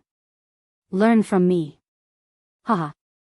After that, he left the confused Li Tai and went straight to find Lui Dao. Master Lu, what do you think of the movable type printing technique?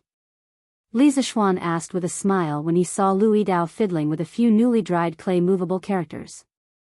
Oh, young master, you are here. This movable type printing technique is really magical. It just avoids the shortage of engraving plates. As long as enough individual movable characters are prepared in advance, they can be combined at any time. It greatly speeds up the plate making time. After the movable type plates are printed, they can be dismantled and reused. Moreover, the movable type takes up less space than the engraving plates, so it is easier to store and keep.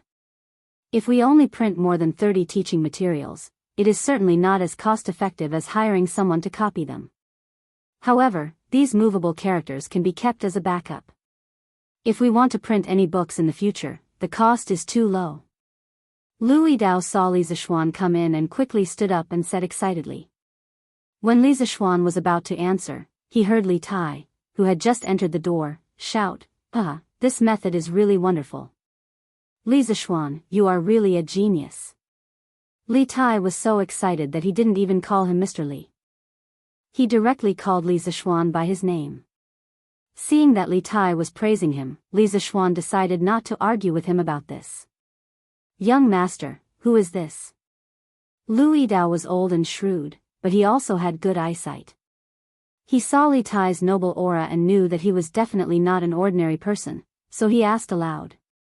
Li Zishuan didn't want to scare him, so he waved his hand and said, he is just my student. Li Tai shrugged and didn't mean to reveal his identity. Lu Yidao said, oh, and thought that since the young master was teaching in the Imperial College and this person could follow the young master around and was the young master's student, he should be the son of an official. So he saluted Li Tai with his hands folded in front of his chest as a greeting. Master Lu, when will my teaching materials be printed? Li Zishuan came here today for the purpose of getting teaching materials, so he asked directly. Young master, they will all be printed and bound in the afternoon. I will send them to your mansion then. Lu Yidao replied with his hands folded in front of his chest. Li Zishuan nodded with satisfaction. He thought for a while and then asked, Master Lu, I asked you to set up a printing department last time. How is it going? Young master, the basic prototype of the printing department has been set up.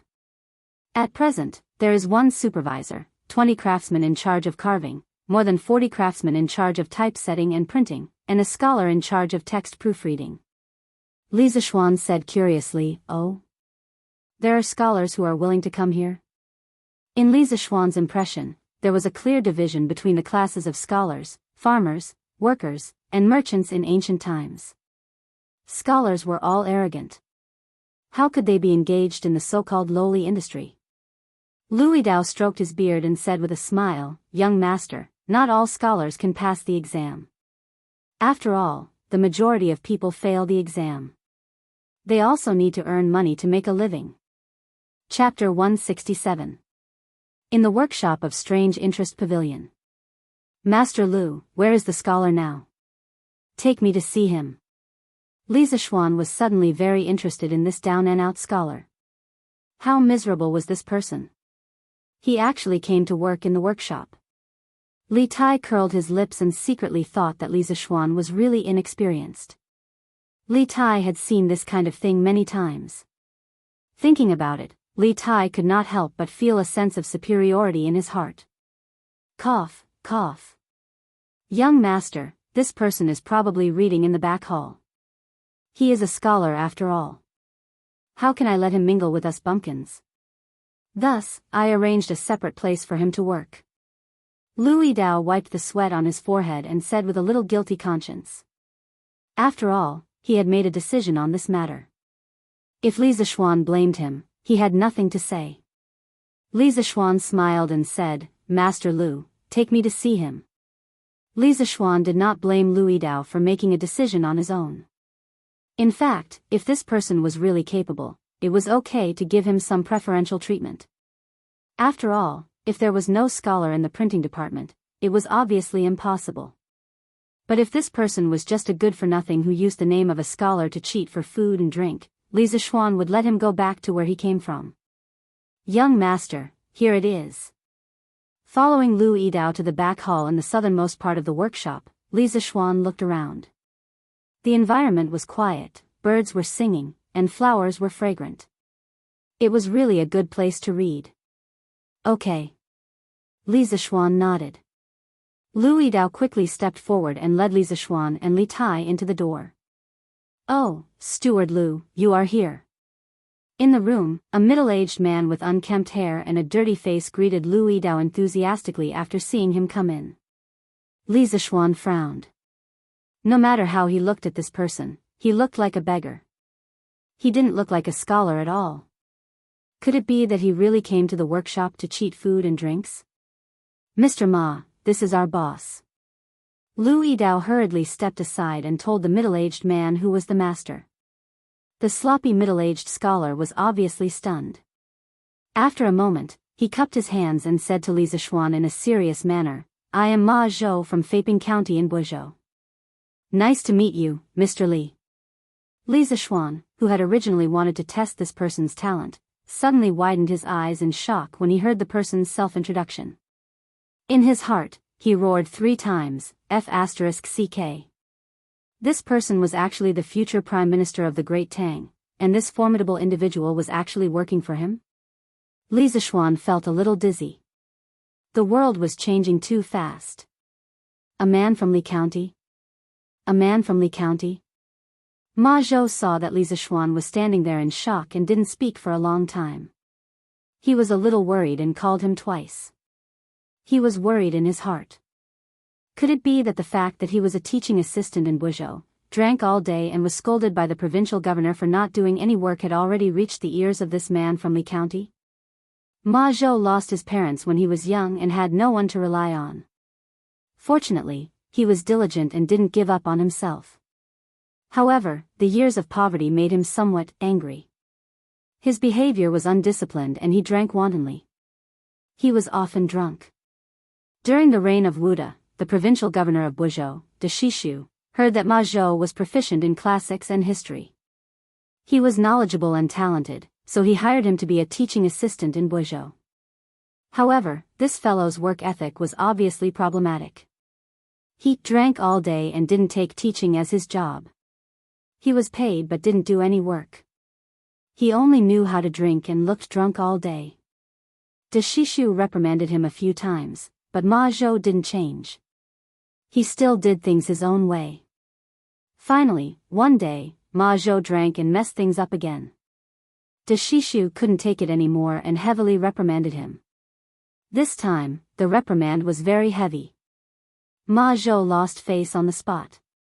Thus, in a fit of anger, he took off his official robe and handed it to his student. He asked him to return the provincial governor's robe. Then, he laughed to the sky and left Buzhou. When this fellow left Buzhou, he was very confident. However, when he left Buzhou, he was dumbfounded. He didn't have any money for travel. Fortunately, he met a few important people on the way. After a few turns, he arrived at the capital, Chang'an. However, his money for travel had already been used up. However, he had to find a job. After finding a few jobs at the academy, he had nothing to do. The money they gave him was too little. It wasn't even enough for him to drink. Thus, this fellow quit his job and continued to look for jobs. As a matter of fact, he happened to come across the workshop of Strange Taste Pavilion. The pay was very generous. Thus, he didn't care about being reserved as a scholar and eagerly ran over. Oh, Mr. Ma, right? How did Mr. Ma recognize me? Li Zishuan reacted and casually asked. Ma Zhou smiled and said, the scooters of Strange Taste Pavilion are not only popular in Chang'an. They are also gradually becoming popular in other provinces and counties. The divine plow of curved yuan also originated from Strange Taste Pavilion. It was greatly promoted by the current emperor. Countless people in the world have benefited from it. Nowadays, who doesn't know the name of Strange Taste Pavilion? Who doesn't know the owner of Strange Taste Pavilion? Just now, when Steward Lu called you owner, I guessed that you were the man from Lantian County. Li Zishuan had only asked casually. He didn't expect Ma Zhou to beat around the bush with so many twists and turns. He thought to himself that when this person was smart, he really wasn't vague at all. Mr. Ma is smart. I wonder if Mr. Ma is satisfied with this job. Satisfied. Ma Zhou nodded repeatedly. However, he heard Li Zishuan's tone. It seemed that he had the intention of raising his pay. Then, he rolled his eyes and added, it's just that there's no wine to drink in this workshop. It's really a fly in the ointment. Li Zishuan rolled his eyes. In his previous life, he had heard that Ma Zhou was addicted to alcohol. Now, it seemed that it was true. As long as Mr. Ma has real talent and can help me with something, I'm willing to give you some good wine. Li Zishuan purposely kept him in suspense. Ma Zhou's eyes lit up. He thought to himself that there was hope. He quickly asked, is owner's words true? Li Zishuan smiled and said, of course it's true. I wonder if Mr. Ma has heard of Drunken Immortal. If Mr. Ma is willing to do his best to help me, I'll give you an extra pot of Drunken Immortal every month in addition to your salary. How about it? A pot of Drunken Immortal? Ma Zhou couldn't help but swallow a few mouthfuls of saliva. Not only had he heard of Drunken Immortal, he had also smelled it. Of course, he couldn't afford to drink it. When he first came to Chang'an, the first thing he did was to find out where the best restaurant in Chang'an was. In the end, when he arrived at Drunken Immortal, he was dumbfounded when he saw the price of the wine and dishes. With the few hundred copper coins in his wallet, he couldn't even afford a plate of chicken, let alone a liter of drunken immortal. Therefore, he could only pretend as if nothing had happened and tell the waiter that he had gone to the wrong place. Then, he silently left. When he walked to the door, he suddenly smelled the strong fragrance of wine on the tables of other diners. As a result, this guy couldn't take another step. He stood at the door of Drunken Immortal for the whole day, smelling the Drunken Immortal. At this time, he heard Li Zishuan say that he could provide him with an extra pot of Drunken Immortal every month. His heart trembled a few times. This was worth 50 strings of coins, which was dozens of times more than his basic salary. However, he had never met Li Zishuan before. Why would he give him such a generous offer? After being excited for a while, Ma Zhou immediately calmed down and became vigilant against Li Zishuan. What does owner want me to do? I'll make it clear in advance. Although I'm poor, I will never commit crimes, break the law, or go against reason. No matter how much money you give me, I will never do it. Sweat, the offer was too generous. The other party thought that he had bad intentions. Li Zishuan was sweating in his heart. It was hard to be a good person these days. Mr. Ma, don't worry. What I want you to do is definitely not against the law or against reason. It's just that. Chapter 168. What do you mean? When Ma Zhou heard the first half of Li Zishuan's words, his eyes lit up. However, when he heard that Li Zishuan did not continue, he felt as if 100 claws were scratching his heart. He was annoyed that Li Zishuan was deliberately keeping him in suspense. Li Zishuan smiled and did not answer. Instead, he changed the topic and asked, "What do you think of the movable type printing technology in this workshop?" When Ma Zhou heard about printing technology, he immediately became excited and said excitedly, "Of course it's good. That's great. With the movable type printing technology, the cost of books will be greatly reduced. In the future, all the poor scholars in the world will be able to afford to read books. Lord Zhu, you are doing a great deed." Li Zishuan was puzzled and asked, "What? Do you mean that books are very expensive now? Scholars can't afford them?" He had transmigrated for a long time and had never bought books from a bookstore. He did not understand the situation of the book market. When he saw that Ma Zhou was overly excited, he was curious and asked this question. When Ma Zhou heard Li Zishuan's question, he seemed to have thought of something. His eyes suddenly became red. He angrily hammered the pillar next to him and said angrily, "It's not just expensive, it's simply robbery. My Tang dynasty has millions of books. I'm afraid that 700,000 to 800,000 of them are in the hands of the aristocratic families. The price of a book in the bookstore is enough for an ordinary family of 3 to live for a year. How can those poor scholars afford it? If it wasn't for my father's collection of books, I would still be an illiterate person. It's good enough that I didn't starve to death. How can I still hope to read books?" The way Ma Zhou was spouting nonsense was like an ancient version of an angry youth. In fact, Ma Zhou was right. The book trade in the Tang dynasty was very active. Bookstores were all over the country. Because engraving printing was not popular, books were still handwritten. Therefore, the price was relatively expensive. Generally, each volume cost more than 1,000 copper coins. Yi Meng of the Southern Song dynasty summed up the price of books before the Tang dynasty in one word: expensive. He said, before the Tang dynasty, all books were written and there was no way to print them. People valued books. It could be seen that at that time, people regarded books as a very valuable commodity and scrambled to collect them. Just like modern real estate, it was more valuable than gold, which led to people buying houses crazily. Li Tai couldn't help but interject, "Doesn't the imperial court encourage people to copy books? Mr. Ma, you can copy books and send them to the government office to exchange for money before buying other books." After Li Er became the emperor, in order to encourage the people to contribute their books, he once issued an edict: books from the 3 ministries will be given 1,000 coins. It meant that each copy of a book would cost 1,000 copper coins. It could be said that this was the first time an official price had been set. Therefore, the books in bookstores were usually priced slightly higher than this. Ma Zhou said angrily, Bullsh *t. If you want to copy books, you have to be able to borrow the books first. Those rich families with book collections will know that you borrow books to copy, so they will first charge you 600 to 700 copper coins as rent. Oh, may I ask how I should address you, little brother?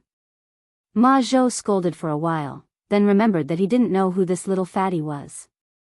Master Lu, you go ahead with your work. I will talk to Mr. Ma for a while. Li Zishuan said. Lu Yidao cupped his hands and said yes, then left and closed the door. Mr. Ma, this is His Highness, Prince of Wei. Li Zishuan formally introduced him to Ma Zhou. Ma Zhou's legs trembled and he almost knelt down. He had just scolded Li Tai. Greetings to His Highness, Prince of Wei. Ma Zhou said in a trembling voice. Although he hated the rich, the supremacy of imperial power had been deeply ingrained in his heart. Moreover, Ma Zhou was well versed in classics, history, classics, and books. What he wrote was a policy of stabilizing the country, so naturally, he wanted to sell goods to the imperial family. For many years, he had not found the right sales channel and only wandered around the states and counties. How could he sell at a good price? Now that he met Li Tai, the most beloved son of His Majesty, his mind was a little active. However, when he remembered that he had just scolded Li Tai, he couldn't help but feel a little guilty.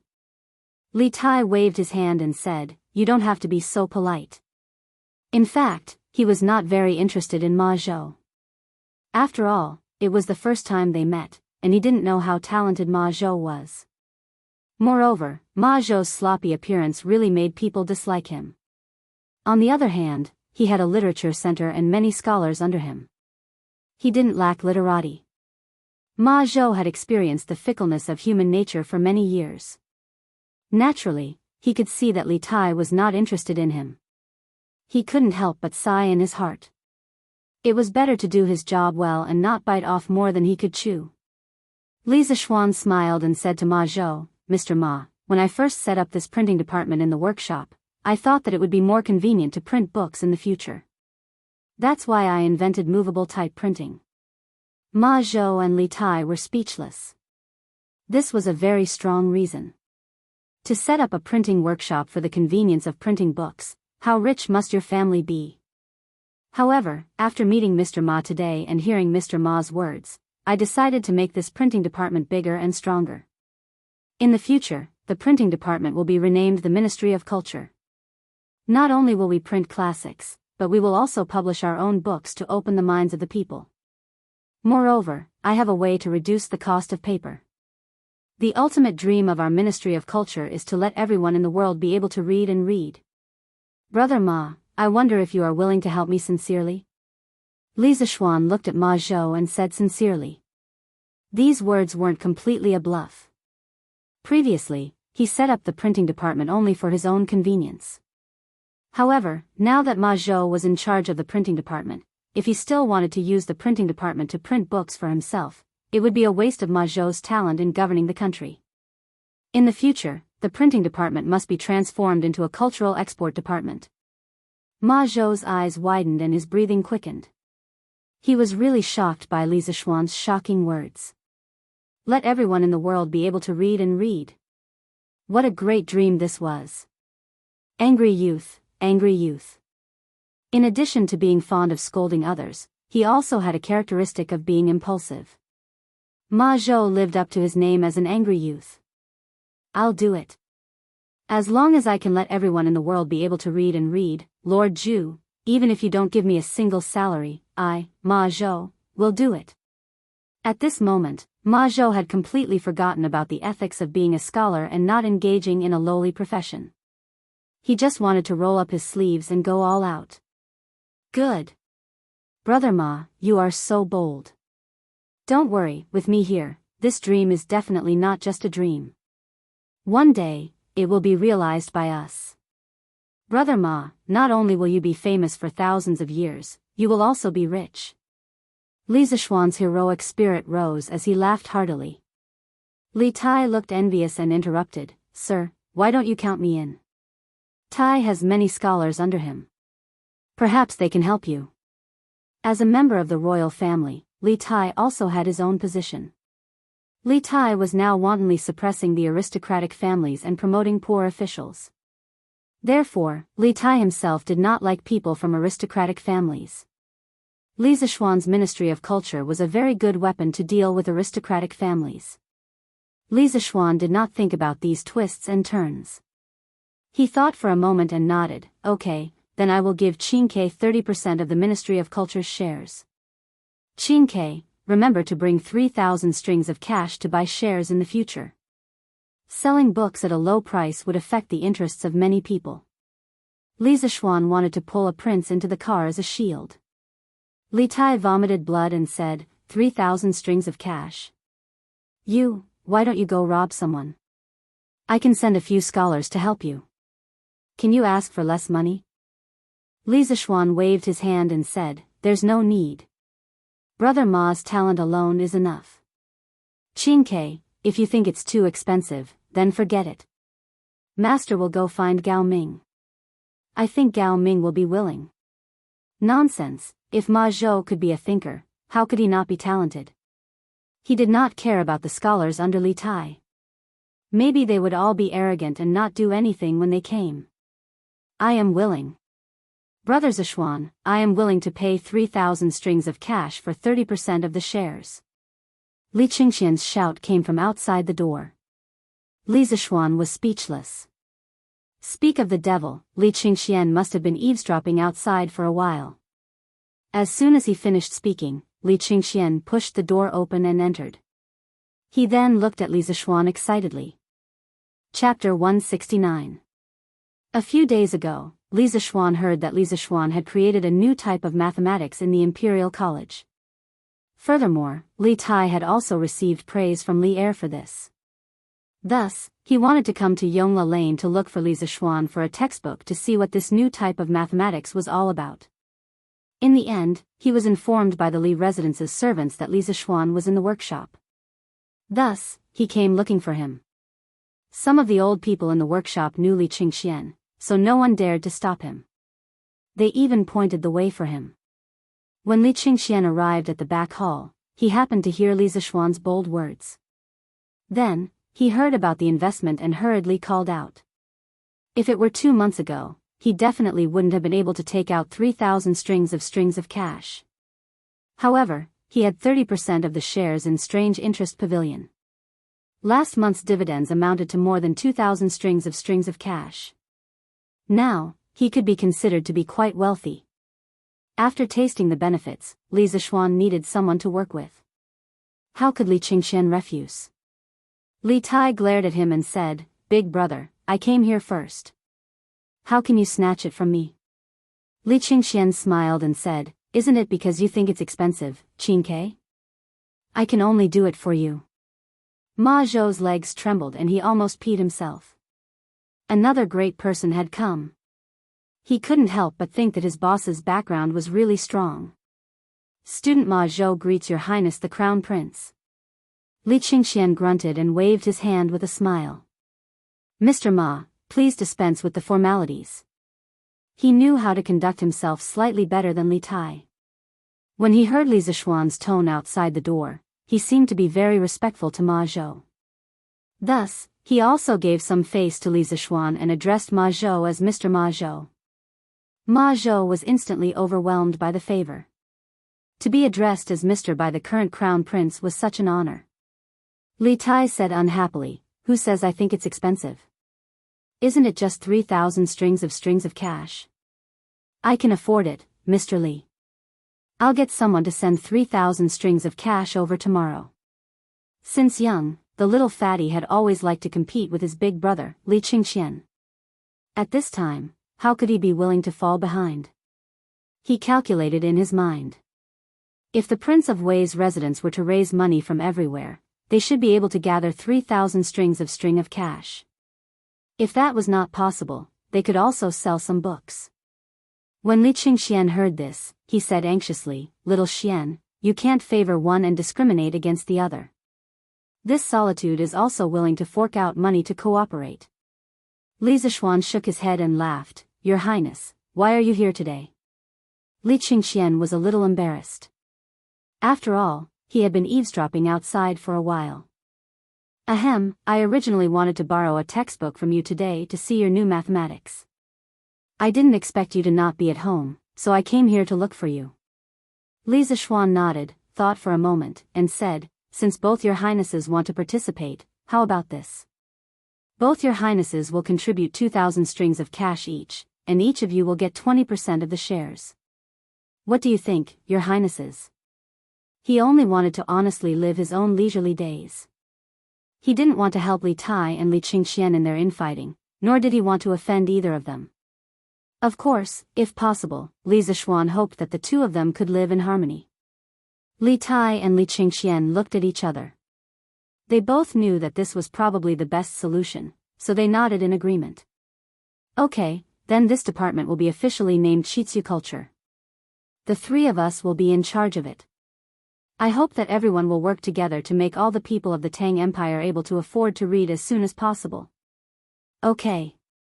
No matter what grudges the two of them had before, now that they had a common interest, they could not help but be of one mind.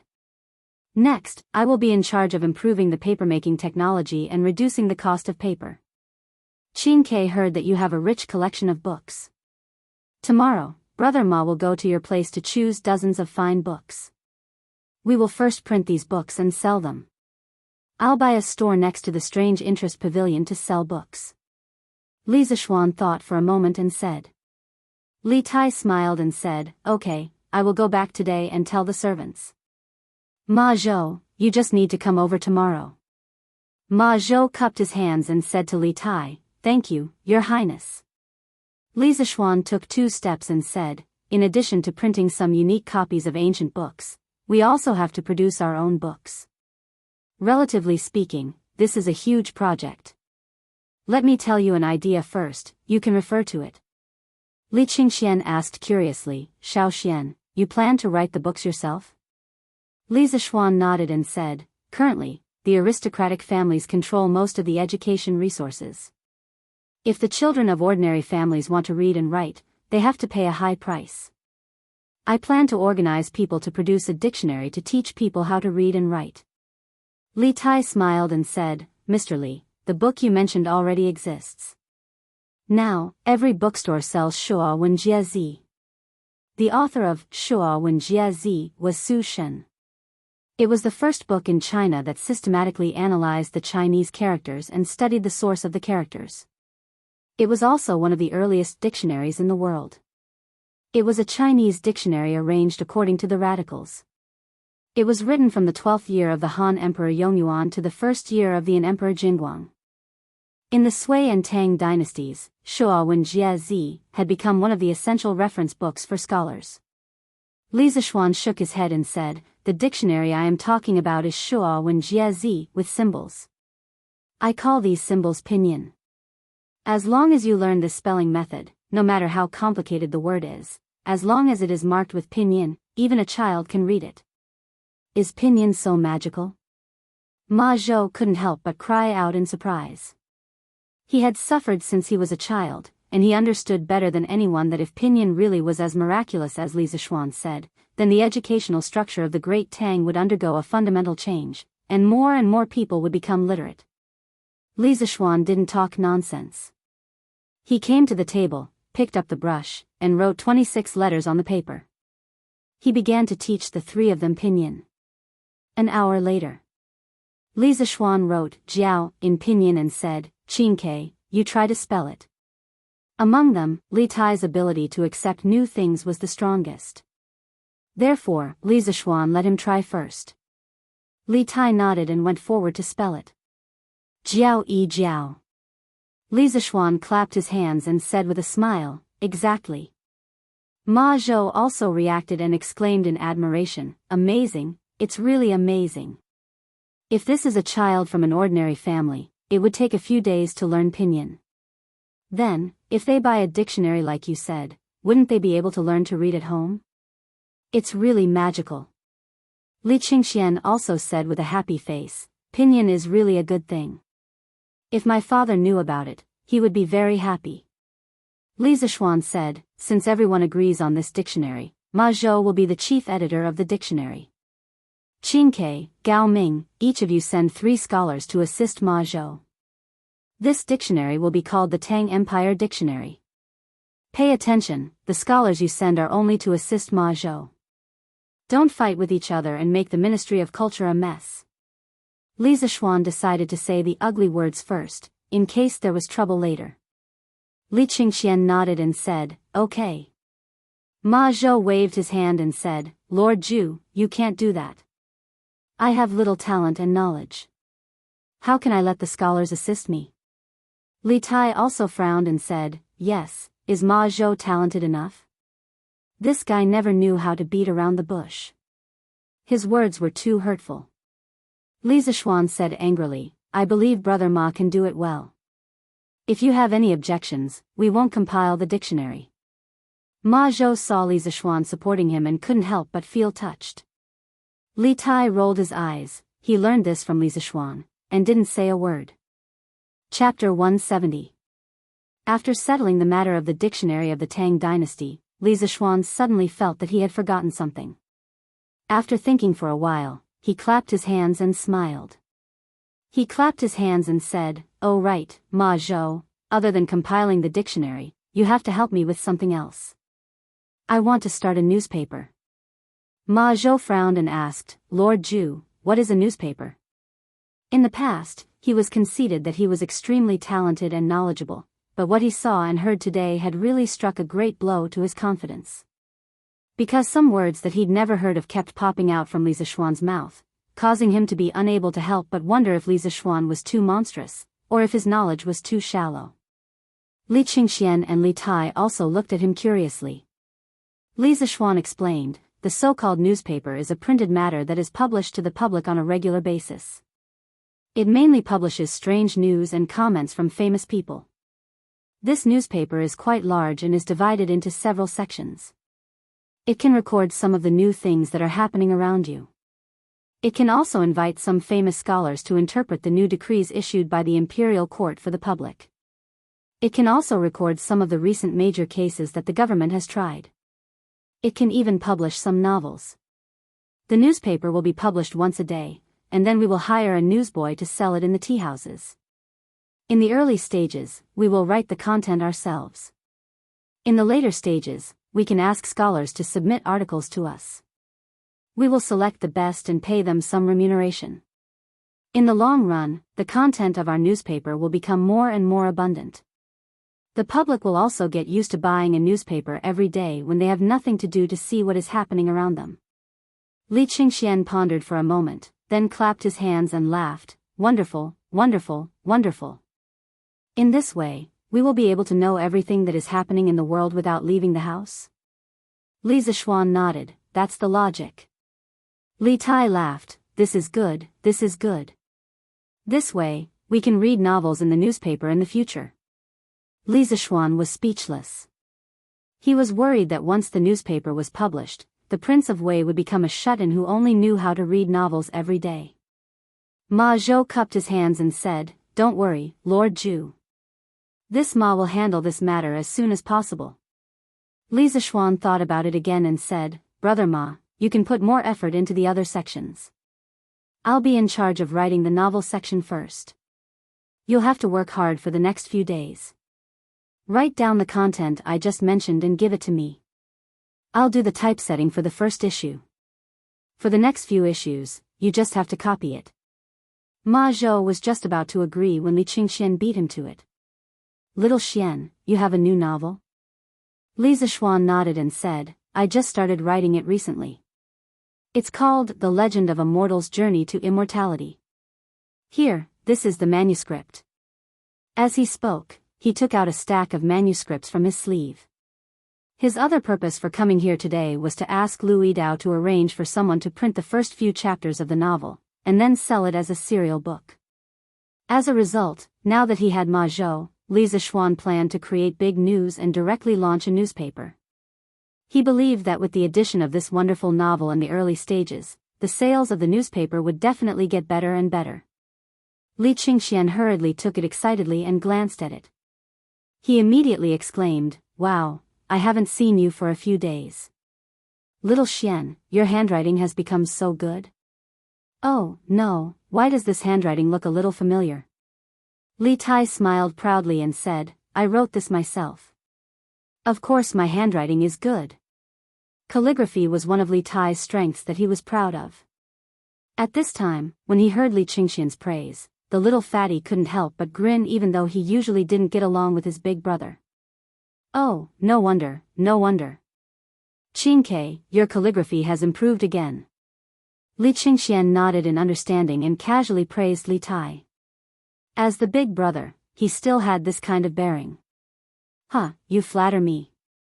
The little fatty's face was full of pride. He didn't know the meaning of modesty at all. Li Qingxian smiled and looked at the thick stack of manuscripts in his hands. He thought for a moment and said, "Little Xian, I wonder if I can take these manuscripts back to read?" He wanted to read them now, but with so many manuscripts, it was obvious that he wouldn't be able to finish reading them in a short period of time. He could only take them back and read them slowly. Li Zishuan nodded and said, "Yes, Your Highness. Just remember to send someone to deliver them after you've finished reading them." "Okay." The few of them discussed the future direction of strange culture. Li Tai and Li Qingxian said goodbye. The two of them usually had a lot of things to do. They weren't like Li Zishuan, the rich second generation, who could wander around all day. At this time, only Li Zishuan and Ma Zhou were left in the room. Li Zishuan smiled and asked, "Brother Ma, are you more confident now?" Ma Zhou laughed heartily and said, "Of course. I really didn't expect Lord Zhu to be able to get in touch with the Crown Prince and Prince Wei. With the help of the two of you, our strange culture will definitely succeed." Li Zishuan nodded and looked into Ma Zhou's eyes for a while before saying, he stared at them for a while and said, "Brother Ma, if this succeeds, not only will you and I be famous for eternity, but you will also have a bright future and wealth in the future. I hope Brother Ma can settle down and do things honestly before strange culture takes off. Don't think about anything else." Ma Zhou's heart trembled. He knew that Li Zishuan's words were a warning to him. He didn't expect Li Zishuan to see through his previous thoughts. He quickly cupped his hands and said, "Lord Zhu is right. I will definitely do my best." He also understood that he had nothing now. Prince Wei and the Crown Prince would definitely look down on him. Li Zishuan could help him now. No matter what, he had to be worthy of Li Zishuan. Instead of going out to curry favor with others, it was better to stay here and do a good job. When the time came and his name was known, he wouldn't have to worry about his future. Li Zishuan nodded with satisfaction. He walked to the table and pondered for a moment. He said, "I wonder if Brother Ma has a family in Chang'an." Ma Zhou sweated and said, "Cough, cough. I have been poor since I was young. I haven't married yet." Li Zishuan was speechless. Ma Zhou looked like he was at least 26 or 27 years old. In modern times, there was no problem. However, in ancient times, it was very problematic for someone to be unmarried at such an age. Alas, he could only blame himself for not caring about his appearance. His image was too poor. Then where is Brother Ma staying now? Ma Zhou was even more embarrassed. He coughed embarrassedly and said, "Cough, cough, cough. I used to stay in an inn. However, I used up all my traveling expenses a few days ago. I've been staying here for the past 2 days." Li Zishuan looked around. There wasn't even a bed in the room. This Ma Zhou probably slept on the table at night. The future Prime Minister of the Tang Empire was actually living such a miserable life. Li Zishuan frowned and said, "How can this be? I'll ask Faubert to rent a house near the workshop for Brother Ma. A person can only work more efficiently when he has a good rest." Ma Zhou hurriedly cupped his hands and thanked him gratefully. After chatting with Ma Zhou for a while, Li Zishuan pushed the door open and left. Chapter 171. After exiting the back hall, he bumped into Faubert. Li Zixuan briefly told him about the newly established Strange Culture Department and asked him to cooperate with Ma Zhou's work more in the future. He also repeatedly told him to improve Ma Zhou's treatment so that he could work in the workshop with peace of mind. After explaining, Faubert gave Li Zixuan two things. One was a horseshoe, and the other was the blood transfusion syringe that Li Zixuan asked him to make a long time ago. "Young master, this is the horseshoe and syringe that you asked me to make before. This horseshoe is quite easy to make, just follow the blueprint. As for the syringe and needle, I tried my best, but this is the best I could make." Faubert handed the things to Li Zixuan and said with a bitter smile. Li Zixuan took a look and suddenly his forehead was full of black lines. This F*King needle was almost as thick as a matchstick. Was it trying to stab someone to death? If it was a little thicker, it would be almost as thick as a human's blood vessel. The syringe was nothing to complain about. In this era, there was no rubber. Li Zixuan also thought for a long time before he suggested Faubert to wash the animal intestines, sterilize it with alcohol, and then rinse it with distilled water. Then, connect it to the syringe to replace the syringe. His previous set of equipment could not only be used to concentrate wine, but also to make distilled water. Li Zixuan also understood that the process of making this set of blood transfusion equipment was very troublesome. After all, every step had very strict requirements for the operator. It could not be contaminated. Therefore, he never urged Faubert for so long. But now, this syringe really made him a little dissatisfied. "Faubert, can this syringe be thinner? Like the thickness of an embroidery needle?" Li Zixuan asked somewhat unwillingly. Faubert smiled bitterly. "Young master, this is already the thinnest needle we can make. Don't think that embroidery needles can be made very thin. They are made with an iron rod and then slowly polished. Your needle is made with an iron pipe and then polished. At most, it can only be this thin. If it is any thinner, I'm afraid it will break in the middle." Li Zixuan did not want to force Faubert anymore. In the end, the industrial foundation was too weak. Many professional mechanical equipment workshops did not have, and it was all done by hand. It was not bad to be able to make it like this. If it was painful, then so be it. He believed that Faubert should be able to endure this pain. "All right then. Thanks for your hard work, Faubert." Li Zixuan waved his hand, took the horseshoe and syringe, and went home. When he got home, Li Zixuan went straight to his study to prepare a set of papermaking equipment. The current papermaking technology of the Tang dynasty was still passed down from the improved papermaking technology of the Eastern Han dynasty. At that time, he used tree bark, hemp, rags, fishing nets, and other raw materials to make paper. Compared to the paper made from plant fibers before the Eastern Han dynasty, the cost of this paper was indeed much cheaper. However, because the papermaking process was completely manual, the cost was still very high, and it was not something that ordinary people could afford. In the relevant history books of the Tang dynasty, it was recorded that Huai Su practiced calligraphy with a wooden board and became a master of cursive calligraphy. When Bai Zhiyi was young, he wrote one stroke at a time. He did not dare to be careless because a piece of paper was a few days' worth of food. Thus, it could be seen that the price of paper in the Tang dynasty was still very high. Li Zixuan planned to draw a set of long net papermaking machine. This was a patent that the British brothers Fourlinier bought from the inventor of the papermaking machine and gave it to Tang Jin to improve the design. In 1803, they successfully made the first long net papermaking machine that could make paper, also known as the Fourlinier papermaking machine. Its main feature was that it had a conveyor belt-shaped part made up of endless nets. It was composed of the wet part, including the head box, shaper, and press part, and the dry part, drying, calendaring, and coiling. At that time, the power source of this papermaking equipment relied on the steam engine that what had improved. However, with the current industrial foundation of the Tang dynasty, there were still many difficulties in making a steam engine. Therefore, Li Zixuan made some changes. In the transmission and refining parts, some linkage structures were added so that this part could be replaced by animal power. Compared to the current traditional papermaking workshop, not only would the speed and efficiency of papermaking be greatly improved, but the cost would also be lower. For other people, drawing such a complicated set of blueprints would take at least 2 to 3 days. However, Li Zishuan was different.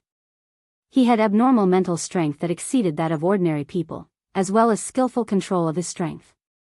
When he drew the blueprints, he did not stop at all. He was completely like a printing machine. After nearly 2 hours, Li Zishuan finally straightened his body. He shook his sore wrist and let out a long breath. Looking at the stack of blueprints in front of him, he smiled with satisfaction. Then, he called San Bao and asked him to send it to the workshop and pass it to Faubert. "Young master, you told me not to let anyone disturb you while you were drawing.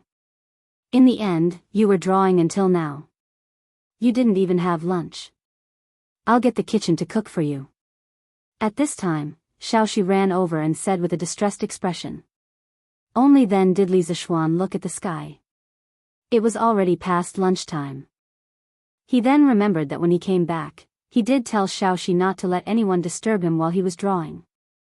Who knew that he had been drawing for so long that he even forgot to eat lunch? His stomach also let out 2 goo-goo sounds of protest. "Sigh, I'm not qualified to be a rich second generation. How can a rich second generation starve?"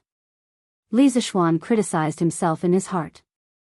He looked at Xiaoxi's beautiful face and said, "Okay, Xiaoxi, go quickly. I'm starving." Xiaoxi obeyed and left. Li Zishuan admired the little girl's delicate back and could not help but sigh. It's so good to have a little girl like her by my side. Clothes will be handed to me, food will be served to me. The most important thing is that she's beautiful. When I have nothing to do, it's nice to look at her. Unknowingly, Li Zishuan was walking further and further down the path of feudal society. He did not look back at all. After finishing his lunch in a whirlwind manner, Li Zishuan was just about to lie down and rest when Lan Er ran over. Brother, Lan Er's little gray was bullied by the big white horse. Quickly go and save it." Li Zishuan was speechless. A dog could be bullied by a horse. What kind of nonsense was this? "Xiao He, what's going on? Isn't the white horse at home recuperating recently?" Li Zishuan looked at Xiao He who was behind Lan Er and asked. That day when the big white horse was injured and carried back, Wang Zhong was very perceptive and took the initiative to invite the best veterinarian in the city to treat its injuries. Li Zishuan was surprised when he heard about this. He did not expect that there would be a professional veterinarian in the Tang dynasty. Xiao He looked at Lan Er and hesitated for a long time before saying to Li Zishuan, "Young master, the big white horse's injuries were not serious before. It's already recovered today." Little Gray was still teasing it like before, but in the end. Chapter 172. After Xiao He explained for a long time, Li Zishuan finally understood. According to the stable's groom, Little Gray saw that the big white horse's hooves were injured a few days ago, so it couldn't move. Therefore, it came up with the idea of flirting with the big white horse. From time to time, it would come to the side of the big white horse and harass it in all kinds of ways. The white horse was indeed powerless and could only snort in protest. Little Gray tried a few times and found that the white horse really couldn't do anything to him, so he became more and more aggressive. There were even a few times when he ran into the white horse's trough to pee. In the end, it was a tragedy today. This white horse not only held grudges, it was also quite intelligent. Although it had already recovered from its injuries today, when it saw Little Gray strolling over as usual, it deliberately pretended that its injuries were not healed. It lay on the ground, waiting for Little Gray to come over and harass it. As expected, Little Gray fell into the trap. It started to flirt with the white horse. Suddenly, the white horse jumped up and kicked Little Gray. Little Gray was kicked into the air and experienced what it meant to be a flying dog. After it landed, it lay on the ground and cried out in pain. Previously, because the white horse was injured, the servants didn't tie it up. However, today, the white horse suddenly went berserk and relentlessly chased after Little Gray all over the courtyard. Lan ran over to her brother to ask for help. After all, this big white horse was Li Zishuan's mount. Li Zishuan shook his head and laughed in spite of himself. He had no sympathy for Little Gray, this little rascal. This little thing had obviously dug its own grave, so it deserved its fate. However, he couldn't let the big white horse continue to cause trouble. All right, Lon, stop fooling around. Big brother will accompany you to take a look. Yeah. Lana hurriedly stood up excitedly and pulled Lisa Schwan away. Wait, I'll go get something. Lisa Schwan brought the horseshoes to the west side of the backyard. Sure enough, he saw Little Gray being chased by the big white horse beside the stable. The little thing turned its head and barked at the white horse as it ran. Lisa Schwan was speechless. This guy was about to die, yet he was still acting like a bitch. He really didn't know where his courage came from. In fact, the big white horse obviously didn't use all its strength to chase. It probably also wanted to tease Little Gray. Lisa Schwan put his thumb and middle finger together, placed them in front of his tongue, and blew a long whistle. The big white horse heard the whistle and stopped. It turned its neck to look, and when it saw that it was Lisa Schwan, it immediately ignored Little Gray and happily ran to Lisa Schwan's side. It used its head to intimately rub against Lisa Schwan's arm. When Little Gray saw that the white horse was no longer chasing after it, it excitedly barked twice. Then, it ran to Lon-er's side and rubbed against Lon-er's trousers. It whimpered pitifully. Lon squatted down and hugged it. She complained to Lisa Schwan, "Big brother, your white horse is too much. Little Gray is so cute, yet it has the heart to bully it." Lisa Schwan was speechless. There was no need to be so protective. This matter was obviously caused by the little thing's own death. How could the white horse be blamed? At this time, the white horse also snorted, as if it was protesting. Lisa Schwan touched the mane on the white horse's neck and said to Lon, okay, the white horse won't bully your Little Gray in the future. Shall he go call a few servants over to help? I want to put on shoes for the horse. Shao He was confused and asked, "Young master, why does the horse need to wear shoes?" Lisa Schwan waved his hand and said, "You will know in a while. Go call the servants first." Oh. Shao He didn't dare to ask any more. She went to the front yard with a stomach full of doubts. A moment later, Shao He called over 4 strong servants, including San Bao. Lisa Schwan tied the white horse's reins to the tree next to him and instructed the servants to flip the horse over so that the horse's hooves faced the sky. Then, he asked the 4 of them to hold the white horse down. Lisa Schwan personally went up to nail the horse's hooves. The big, T-shaped iron nail on the horse's hooves was about 5 centimeters long. It was nailed directly into the horse's hooves. Shao Shi, and Shao He screamed at the side and quickly covered their eyes, not daring to look. Lisa Schwan shook his head with a smile and continued to do the same thing. He nailed horseshoes on the other 3 hooves of the white horse, and then let the people let go of the white horse. The white horse rolled on the ground and stood up directly, as if nothing had happened. Lisa Schwan stroked the horse's mane and said with a smile, "Okay, from now on, I will call you Whitey. Now that you have shoes to wear, you don't have to worry about your feet getting hurt anymore." The white horse used its head to knock Lisa Schwan's arm. No one knew if it liked this name or not. Brother, why isn't the white horse injured? Lon opened her eyes and saw Whitey standing there perfectly fine. It didn't look like it was injured at all. She couldn't help but ask curiously. Lisa Schwan stroked Lon's little head and said with a smile, "Of course it's fine. Brother is just putting on shoes for it, not killing it." In fact, the dark part of the horse's hooves was a very thick layer of hard cuticle. There were no nerves or blood vessels in it, so the horse didn't feel any pain at all. The reason why Whitey was injured on the road last time was mainly because it was running too fast. The vines directly pierced through the cuticle and hurt its flesh. Lon made an "oh" sound, but still didn't understand. But why is brother putting on shoes for it? Then why do you have to wear shoes, Lon? It hurts my feet if I don't wear shoes. If a horse doesn't wear shoes for a long time, it will also hurt its feet. Whitey was injured because of this last time.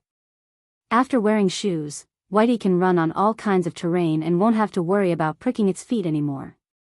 In fact, the hard cuticle on a horse's hooves was equivalent to a human's fingernail. Naturally, the fingernail would be worn down when the foot rubbed against the ground. However, the fingernail would also continue to grow, so a natural balance was maintained. If a human broke this balance, for example, by keeping a horse in a soft field, the fingernail would grow wildly. At this time, if a horse was loaded with heavy objects and ran for long distances, its fingernail would be quickly worn down and split open. This way, the horse would become a cripple and unable to walk. It was just like how a human's fingernail could no longer be used to scratch things. Putting horseshoes on a horse could solve this problem very well. It could slow down the wear and tear of the horse's hooves and greatly extend the horse's life. After hearing this, Lon made an "oh" sound like a little adult and nodded. Then, she suddenly said excitedly, "Then brother, can you make a pair of shoes like this for Lon's little gray to wear?" Li Zishuan fainted. This little dog's feet didn't have a thick layer of hard cuticle like a horse's hooves. If this nail went in. "Little sister, you want to eat dog meat, right?" Woof woof woof. Little Gray seemed to have sensed danger. It quickly broke free from Lon's embrace and ran away. Chapter 173. Father, this is the magic of pinyin. All words can be marked with pinyin. As long as the children who have just entered school spend some time learning pinyin, they can rely on self-study to recognize all the words. Li Tai spoke frankly in the sweet nectar hall. From the looks of it, he had probably just finished teaching Li Er about pinyin. As for Li Qingxian, that fellow was hiding in the Eastern Palace reading novels. After all, after Journey to the West, he had not read for a long time. Li Er glanced at the paper on the table. Although his expression did not change, his heart was in turmoil. From a certain point of view, the importance of pinyin was no less than that of Li Zishuan's invention of the curved plow. Moreover, once this kind of dictionary was published, the number of literate people in the world would increase tenfold. At that time, he would be able to promote a large number of commoner officials to deal with the aristocratic families. His descendants would also no longer be reprimanded by the aristocratic families. Li Er was a natural strategist. He quickly understood the deeper meaning of pinyin. He could not help but excitedly say, "Good. What a good pinyin. Qin Ke, this matter is of great significance. You and Qingxian must pay attention. If you do not have enough people, we can have Kong Yingda transfer a group of professors from the Imperial College to assist you." Li Tai smiled and said, "Many thanks, father, but I and big brother have more than enough people." The father and son chatted for a while more before Li Tai clasped his hands and excused himself. He also had to go back and choose people to help Ma Zhou write the dictionary. Li Er looked at Li Tai's plump back and smiled warmly. A moment later, his eyes suddenly focused and he said, "Zhao Song. Present. Send someone to hurry Li Zishuan. Why hasn't he presented the locus control strategy we had him write last time? Could it be that this kid forgot?" Li Er said, somewhat exasperated that Zhao Song had failed to meet his expectations. "Yes, father." Zhao Song held back his laughter and slowly retreated. He had never seen anyone who dared to stand Li Er up. However, Li Er only reprimanded him and did not punish him. From this, it could be seen that Li County's male emperor favored him greatly. The moon hung in the treetops, and the occasional meowing of a few cats on the roof could be heard. In the western courtyard of the Li residence, the study was still brightly lit. Xiao Shi was waiting on Li Zishuan as she gracefully grinded the noodles for him. The candlelight shone on the little girl's beautiful face, making her look even prettier. The fragrance of a girl who had just finished bathing also filled the air. In the dead of night, the candlelight shone brightly. A single man and a single woman were in the same room, but there was no ambiguous atmosphere. Li Zishuan also did not experience the pleasure of having a beautiful woman join him. He was bent over a few tables and writing at a rapid speed. In the afternoon, Li Er sent a eunuch over to Li Zishuan to urge him to write, which gave Li Jingma and his wife a big fright. Li Zishuan's father sternly scolded Li Zishuan and told him that no matter what, He had to write the memorial that Li Er requested. Although Mrs. Li loved her son, on this matter, she still chose to stand on the same side as her husband. Li Zishuan was embarrassed by the scolding. If the eunuch did not rush him today, he would have forgotten that Li Er asked him to write a detailed plan for curing locusts. You can't blame me for this. I have been busy with classes recently. In the study, Li Zishuan wrote while venting his resentment in his heart. Swish swish swish.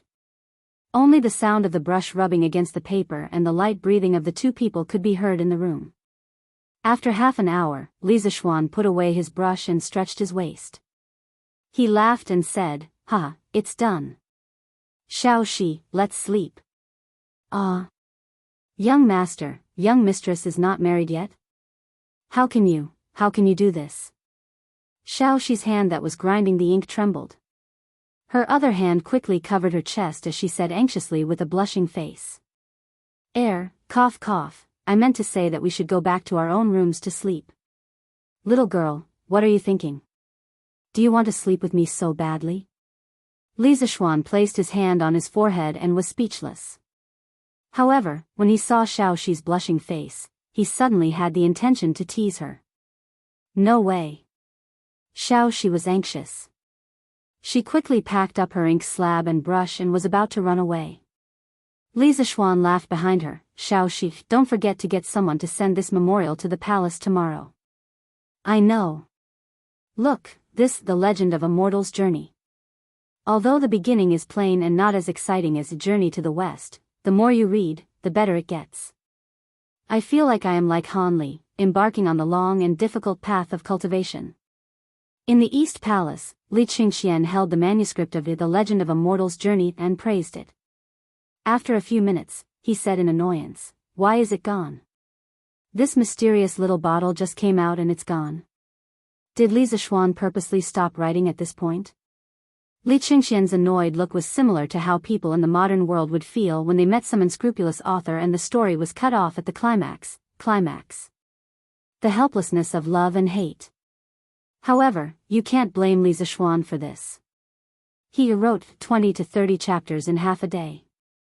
It's already very productive, alright? What else do you want?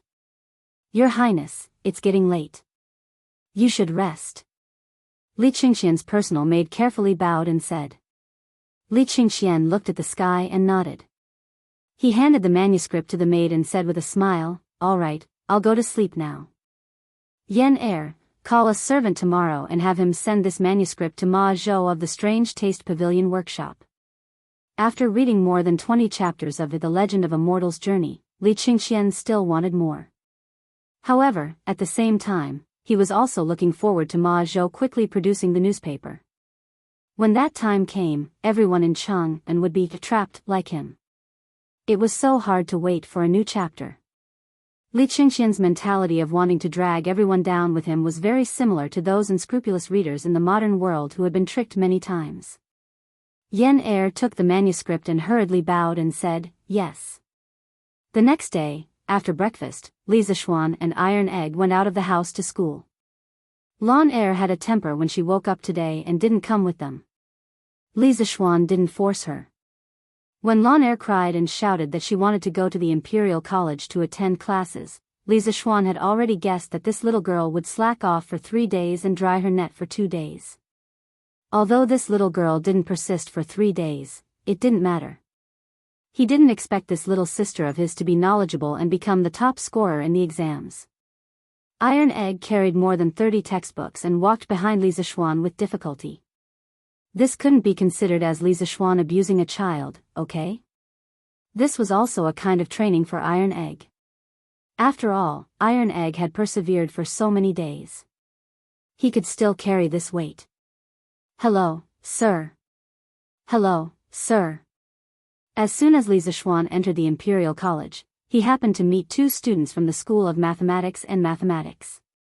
Being greeted respectfully by the students made Li Zishuan feel a little smug. His vanity was greatly satisfied. He clasped his hands behind his back and pretended to be a master.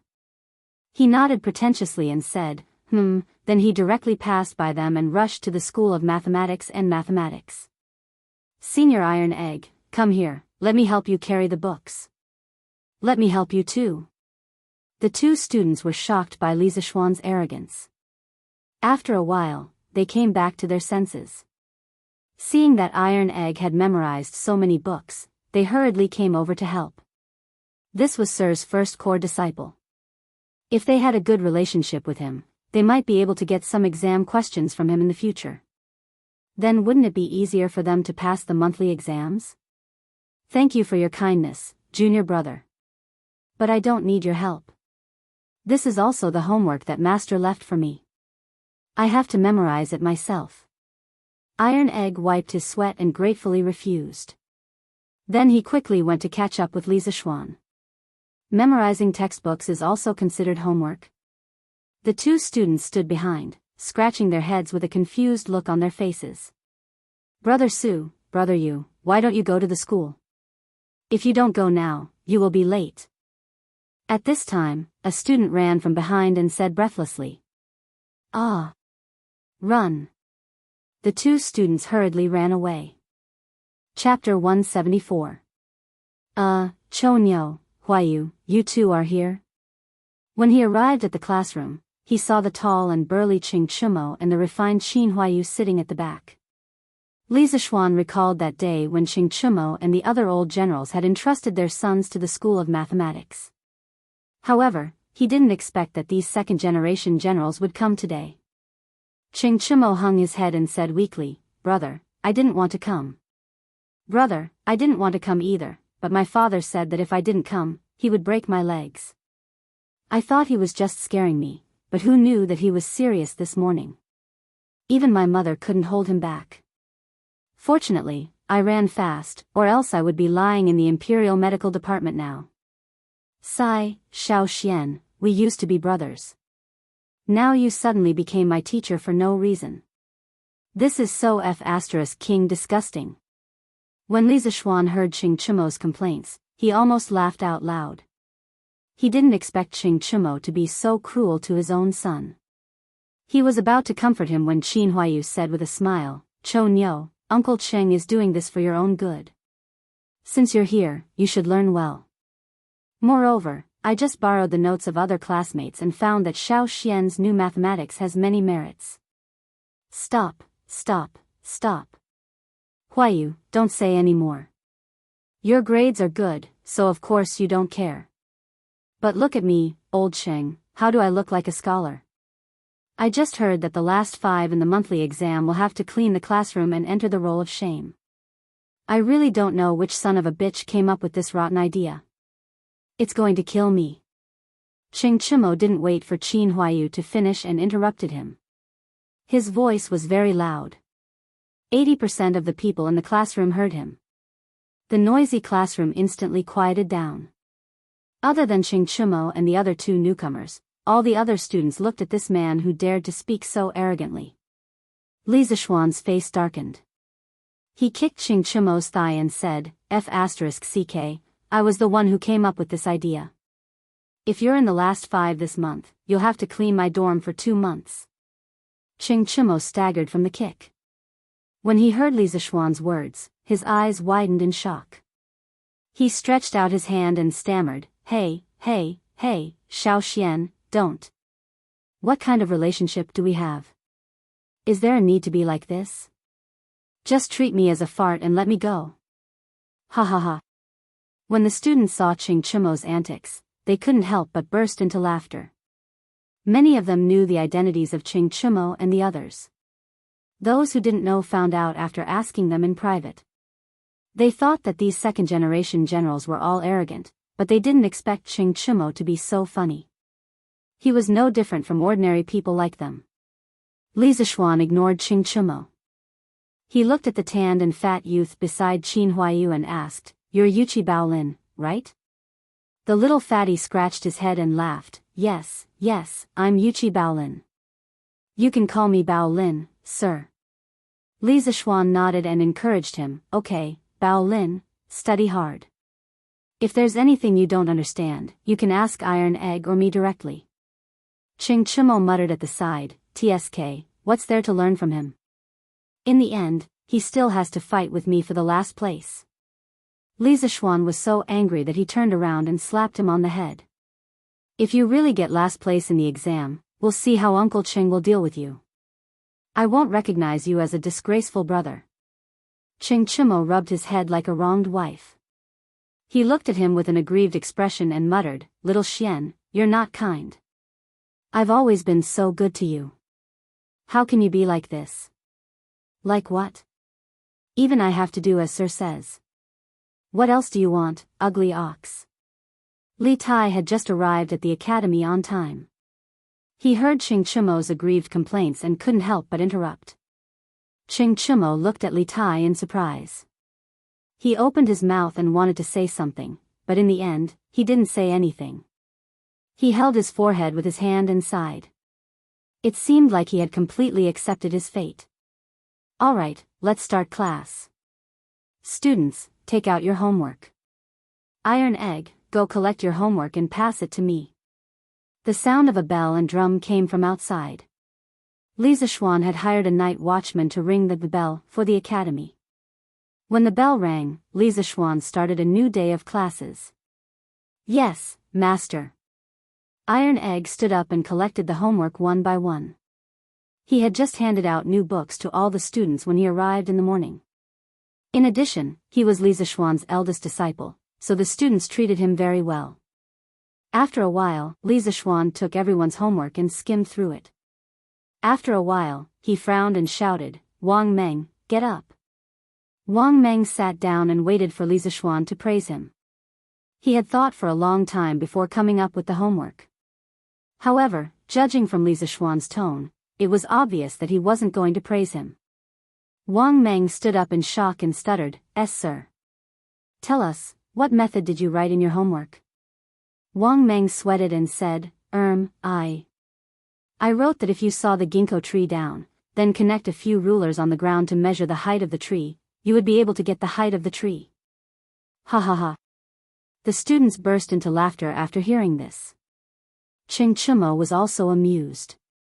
He laughed and shouted, Brother Wang Meng, with you here, it seems like I don't have to be the last in the exam." Ha. Li Zishuan asked everyone to be quiet. He looked at Wang Meng and said, "Now do you know that you were wrong? The reason why I'm teaching you mathematics is so that you can apply what you've learned in your daily life. I don't want you to be like before, relying on brute force for everything." Wang Meng hesitated for a while and said, "But my dad said that when he was doing carpentry, he used this method to measure the length of the tree trunk." Li Zishuan was speechless. After wasting a lot of time with Wang Meng, Li Zishuan finally convinced this one-track-minded guy. Then, he began to evaluate the winners of the homework. All the students perked up and listened attentively. After much deliberation, I think that Meng Wenhao did the best homework. His method was to measure the length of the shadow of the person and the tree at the same time. Then, he multiplied the length of the shadow of the person and the actual height of the person to get the true length of the ginkgo tree.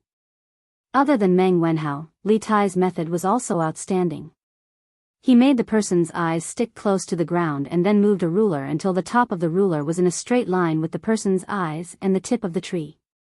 Then, according to the ratio of the distance between the person's eyes and the ruler's distance, he multiplied the length of the ruler to get the true height of the ginkgo tree. Both of their methods were the smartest and the best. However, I think that Meng Wenhao's method is simpler and more accurate. He deserves to be first. Let us give a round of applause to these two students.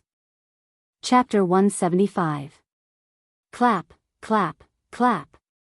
Regardless of whether it was sincere congratulations or fake flattery, there was still a warm round of applause in the classroom. Meng Wenhao clenched his fist and was so excited that his face was red. He did it, he really did it. His hard work for the day was not in vain. At this moment, he really wanted to shout to the sky. Kushirchin, who was sitting not far away from him, looked at him in surprise. At the same time, a sense of crisis rose in his heart. At present, the waters in the School of Mathematics were getting deeper and deeper. It would not be easy to get first place in the exams like before. Li Tai sat in the front and was a little depressed. This method was discussed by him and a few mathematics experts for a long time before they came up with such an answer. He was very confident that he would get first place, but he did not expect that there would be an accident. However, he was also very impressed with Meng Wenhao's answer. Hence, the unhappiness in his heart quickly dissipated in the warm applause. Li Zishuan stood in front and looked at Meng Wenhao. He was a little emotional. He did not expect this child to be able to think of such an answer. He really could not underestimate the wisdom of the ancients. The applause gradually stopped and Li Zishuan began a new day of teaching.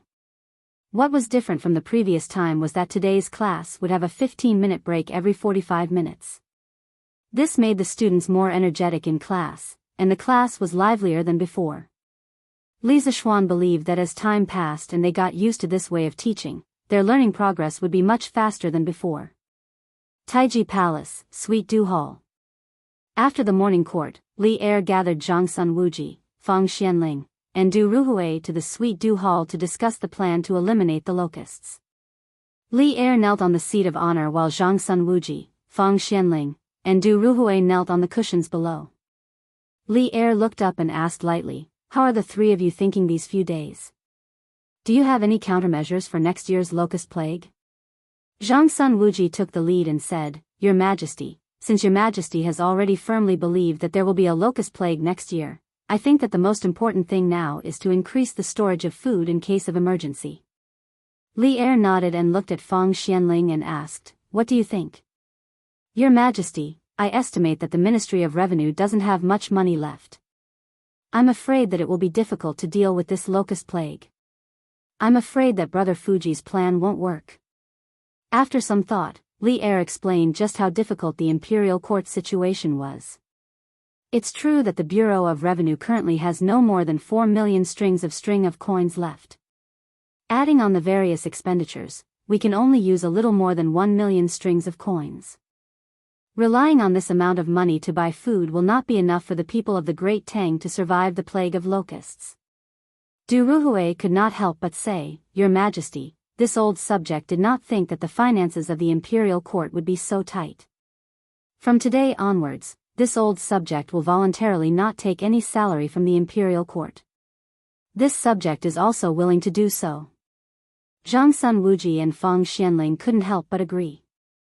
Li Er waved his hand and refused, "My three beloved ministers, you have followed me to conquer the world and have suffered a lot. Now that the world is peaceful, how can I let you suffer? Let's continue discussing the locust plague." When Zhang Sun Wuji, Feng Xianling, and Du Ruhui heard this, their eyes reddened. They were extremely touched. At this moment, Du Ruhui stood up and said, "Your Majesty, why don't you mobilize all the wealthy merchants to donate money? The imperial court can use this to tide over this crisis." It had to be said that old Du's idea was quite advanced. However, he had neglected a fact. But in what name will the imperial court use to mobilize the wealthy merchants to donate money? Li Er's eyes lit up at first. However, after a while, they dimmed again.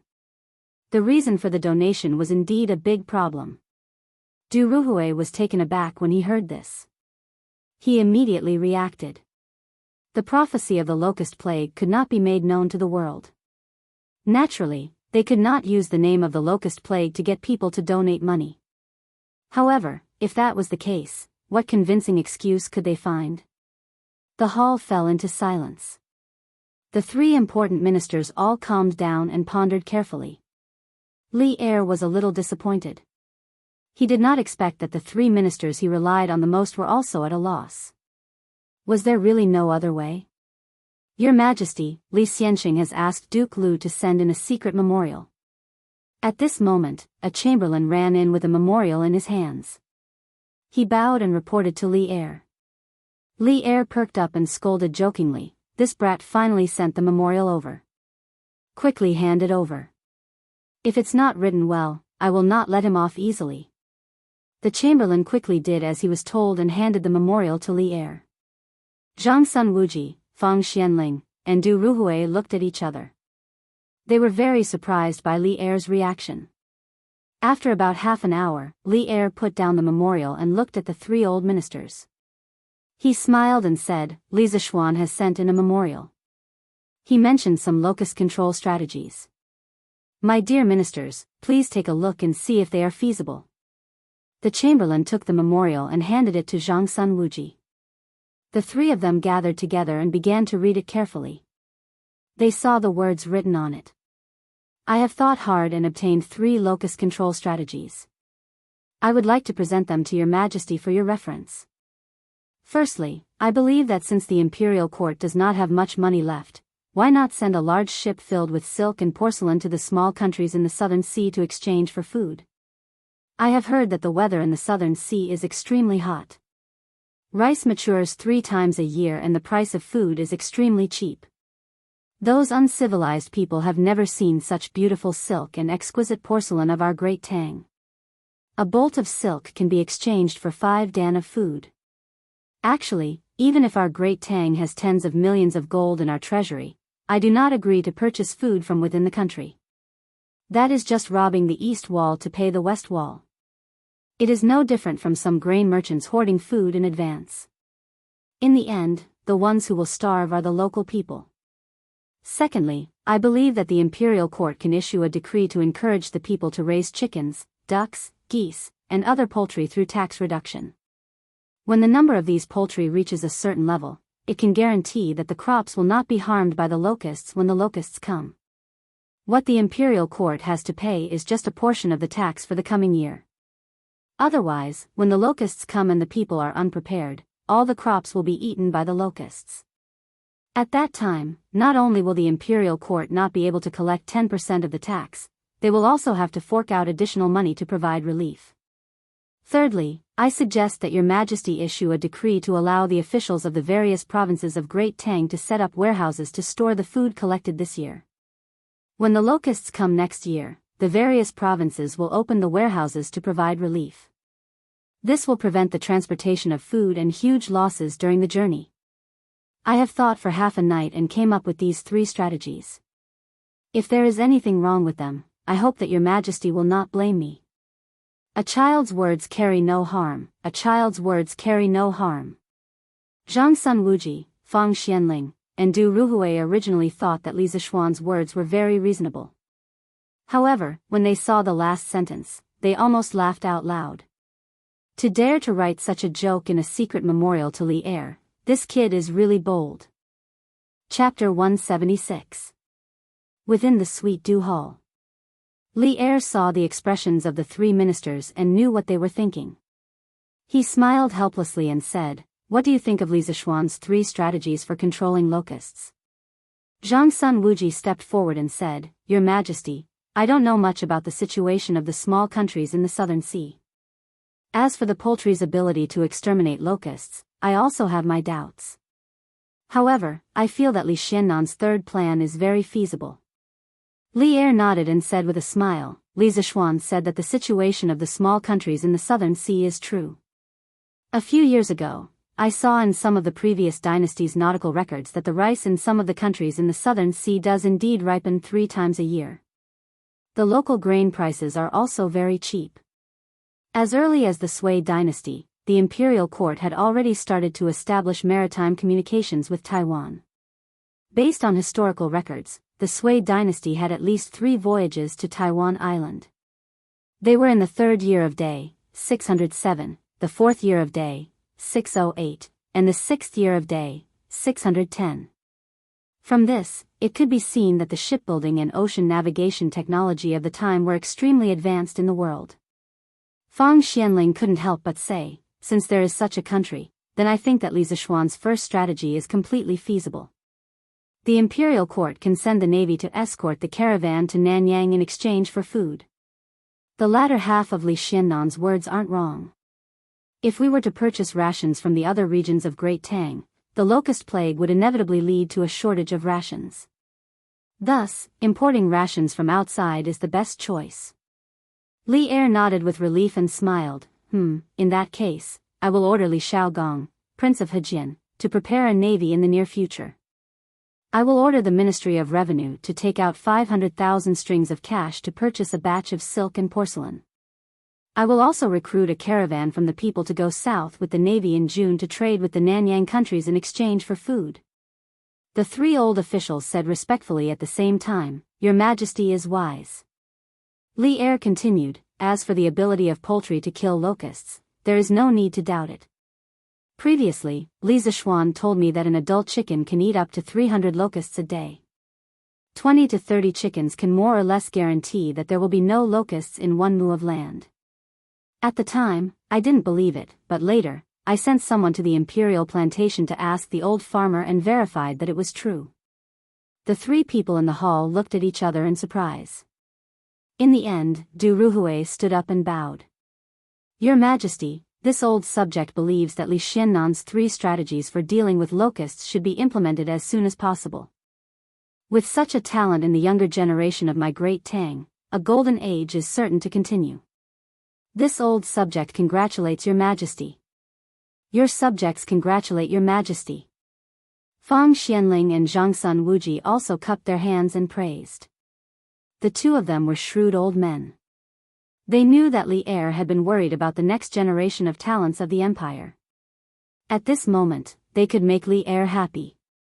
Not only did it not violate their principles, but it could also harmonize the relationship between the ruler and his subjects.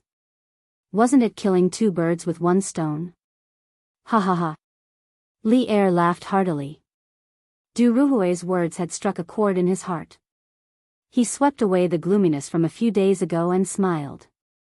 Minister Du is right. The great Tang will have to rely on these young people in the future. People of our generation are already old. Since the 3 of you agree, then the 3 of you should cooperate with me to implement the 3 strategies for dealing with locusts as soon as possible. This subject obeys the decree. At noon, the mathematics school was about to start classes. The Imperial College had its own canteen. After all, there were many students from outside the city. Of course, the Imperial College did not force the students to eat in the canteen. Therefore, many students from the city chose to go home for lunch. "Huayu, how is Uncle Qin's health recently?" After class, Li Zishuan found Qin Huayu and asked. Qin Huayu was still thinking about the lessons in the morning. Unlike Qing Chumo, who had been fooling around outside since he was young, the Qin residence's upbringing was extremely strict. Qin Huayu had been ordered by Qin Xiong to study hard at home since he was young. Therefore, although he was the 2nd generation of a military family, he was more like a gentle scholar. This was the first time he had heard of this new mathematics class. Even now, he was still immersed in it. Li Zishuan saw that he was in a daze and repeated it again. Qin Huayu was instantly awakened and said in astonishment, "Ah? Oh, thank you for your concern. Although my father's health is not as good as before, he is much better after these days of recuperation." Li Zishuan did not know whether to laugh or cry at the way Qin Huayu addressed him. This Qin Huayu was still immersed in the lesson and had not changed his identity. "Huayu, after class, you can just call me Little Xian. If you still call me Mister, wouldn't it be too distant?" That's right, that's right." Qing Chumo quickly echoed from the side. Even in class, this fellow was unwilling to call Li Zishuan Mister, let alone after class. Okay, then I'll call you Little Xian after class." Qin Huayu was much more awake now and quickly said. "Huayu, I'll go check on Uncle Qin tomorrow afternoon. Send someone to inform Daoist Sunday. If Uncle Qin's blood has been completely replenished, then that's even better. If it's still as weak as before, then I'll give Uncle Qin a blood transfusion. I've already built the tools for the blood transfusion." Li Tai also came over at this time. Hearing this, his eyes widened and he said in disbelief, "Little Xian, this blood transfusion can be used to treat illnesses? How come I've never heard of it?" Li Zishuan looked at him indifferently and said, "Qin Ke, why are you so impudent and not calling me Mister anymore?" Li Tai said bluntly, "Didn't you just say that I'll call you Little Xian after class to avoid alienation?" Li Zishuan was speechless. This little fatty really didn't treat him as an outsider. "That's right, Little Xian. I heard from my dad that you're going to give Uncle Qin a blood transfusion. Unfortunately, you didn't have the tools before. This time, I have to go and see. Ching Chimo said excitedly. I'll go too, I'll go too. Li Tai was also very curious about this novel treatment method. You two still have class tomorrow. Li Zishuan said unhappily. Ching Chimo curled his lips and said, then why don't you have class tomorrow? In the future, you two will have self-study in the afternoon. Assistant lecturer Su will be in charge. If you have anything you don't understand, you can ask Mr. Su. Li Zishuan expressed that his reason for being lazy was very good. Su Hongji's foundation and talent in mathematics were originally very strong. In the end, Li Zishuan's new mathematics still had a lot of shadows of traditional mathematics. Su Hongji was able to comprehend by analogy. After studying the textbooks for a few days and asking Li Zishuan about some doubts, he had already digested most of the elementary mathematics. Therefore, Li Zishuan dared to be so lazy. Ching Chimo, Yuchi Baolin, and Li Tai were all speechless. After a while, Ching Chimo rolled his eyes and said smugly, I'm going to be sick tomorrow and need to apply for leave in advance. Even Chancellor Kong can't say anything, right? Li Zishuan kicked Ching Chimo's butt and said unhappily, you brat, why don't you go to heaven? Chapter 177. Xian, come over here. After lunch, Madame Li mysteriously waved for her son to come over. Li Zishuan curiously walked over and asked, Mother, what's the matter? Madame Li lovingly smiled and said, it's a good thing. Yesterday, your father asked a matchmaker for Han Yushi's birth characters. Mother will go to Xiandu Temple tomorrow and find a Taoist priest to match your birth characters. Li Zishuan was overjoyed and said with a smile, really? That's great. But mother, what if that Taoist priest says that Yushi and I are not compatible? Bah, nonsense. My son is handsome and elegant. The Han family's daughter is also dignified and beautiful. She is educated and reasonable. How can the two of you not be compatible? Madame Li lightly knocked on her son's head and said unhappily. Oh, then I'll have to trouble you, mother. Li Zishuan rolled his eyes and rubbed his head. He replied and quickly went to the West Court. Xiaoxi, come over. In the main hall of the West Court, Li Zishuan sneakily asked Xiaoxi to come in. Young master, it's still daytime. What do you want to do? Xiaoxi looked at Li Zishuan and thought of something bad. Furthermore, Li Zishuan said those words last night. The servant girl immediately crossed her arms and looked at Li Zishuan vigilantly. She refused to go in. Now that Li Zishuan was about to get married, if he messed around with the servant girls, it was hard to guarantee that the future young mistress would not make things difficult for them. Although Xiaoxi had a good impression of Li Zishuan, she was very clear about what she should and shouldn't do. Li Zishuan stared at her and said, What are you thinking? If you don't come in, I will definitely eat you up tonight. Oh. When Xiaoxi heard Li Zishuan say that, she knew that she was thinking wrongly. She quickly agreed and walked in. Young master, what's the matter? Something big. Tomorrow, my mother is going to the Xuandu Temple to match Yushi and me. You should follow her and take the opportunity to give that fortune-telling Taoist some money. Let him pick something nice to say. Tell him that if he dares to talk nonsense, I will smash his Taoist temple. Li Zishuan finally got a wife who was as beautiful as a fairy. He didn't want these weird Taoist priests to cause any more trouble. Puchi. When Xiaoxi heard this, she couldn't help but cover her mouth and giggle, Young master, how can you do this? Aren't you cheating? At the same time, Xiaoxi was a little envious.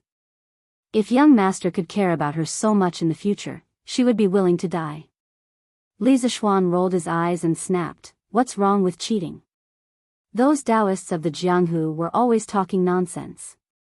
How many of them could be accurate? My master's fortune-telling was accurate, but he never told people's marriage. He would rather destroy a temple than ruin a marriage. Do you understand? Actually, Li Zishuan was overthinking this matter. Normally, Taoists would match people's birth characters. Regardless of whether the man and woman were suitable for each other, they would usually pick something nice to say. Very few Taoists would purposely break up people's marriages. If that was the case, the grudge would be too big. It wouldn't be in line with their principle of keeping a low profile to make a fortune. Hence, most of the time, the so-called matching of birth characters was just a formality to let the elders feel at ease. Xiaoxi stuck out her tongue mischievously. She felt that no matter what she said, her young master was right. Hence, she stopped arguing and smiled. All right, young master. Xiaoxi will do it tomorrow. Li Zishuan grinned and said, that's right, that's right. This is my family's good Xiaoxi. Xiaoxi blushed and ran out. She thought to herself that ever since the young master wanted to marry the young mistress, he liked to tease her and Xiaoxi more and more. Could it be that the young master had turned into a big pervert? If Li Zishuan knew what the little girl was thinking, he would definitely vomit blood. He was also a man. Every day, he would guard these two pretty little girls. He couldn't eat them, and he would occasionally say a few flowery words. How did he become a pervert? Strange Interest Pavilion Workshop. Ma Zhou was sitting in the study room in the backyard. He was leisurely drinking tea and reading a book. On the table beside his hand, there was a thick pile of books. The current Ma Zhou was not the same as before. Ever since Li Zishuan came that day, his position in the workshop had skyrocketed. He sat firmly in the second position. Furthermore, because he was an authentic cultured person with great potential, his position in the workshop was faintly surpassing Faubert's. Therefore, he was naturally treated well now. There were even 2 servants outside the door who could be ordered around. He was really living a comfortable life. He was now reading the manuscript of The Legend of a Mortal's Journey to Immortality, that Li Qingxian asked the eunuch to return. He was already working on the newspaper that Li Zishuan asked him to do last time. The stack of documents on the table was the recent major events in Cheng, and that he had collected. He had also personally written the relevant manuscripts. Now that he was free, he wanted to read Li Zishuan's novel and see how the quality was. After all, Ma Zhou was very confident in his literary talent. He believed that if his article was published in the newspaper, it would definitely receive a lot of praise. However, he was not confident in Li Zishuan's literary talent.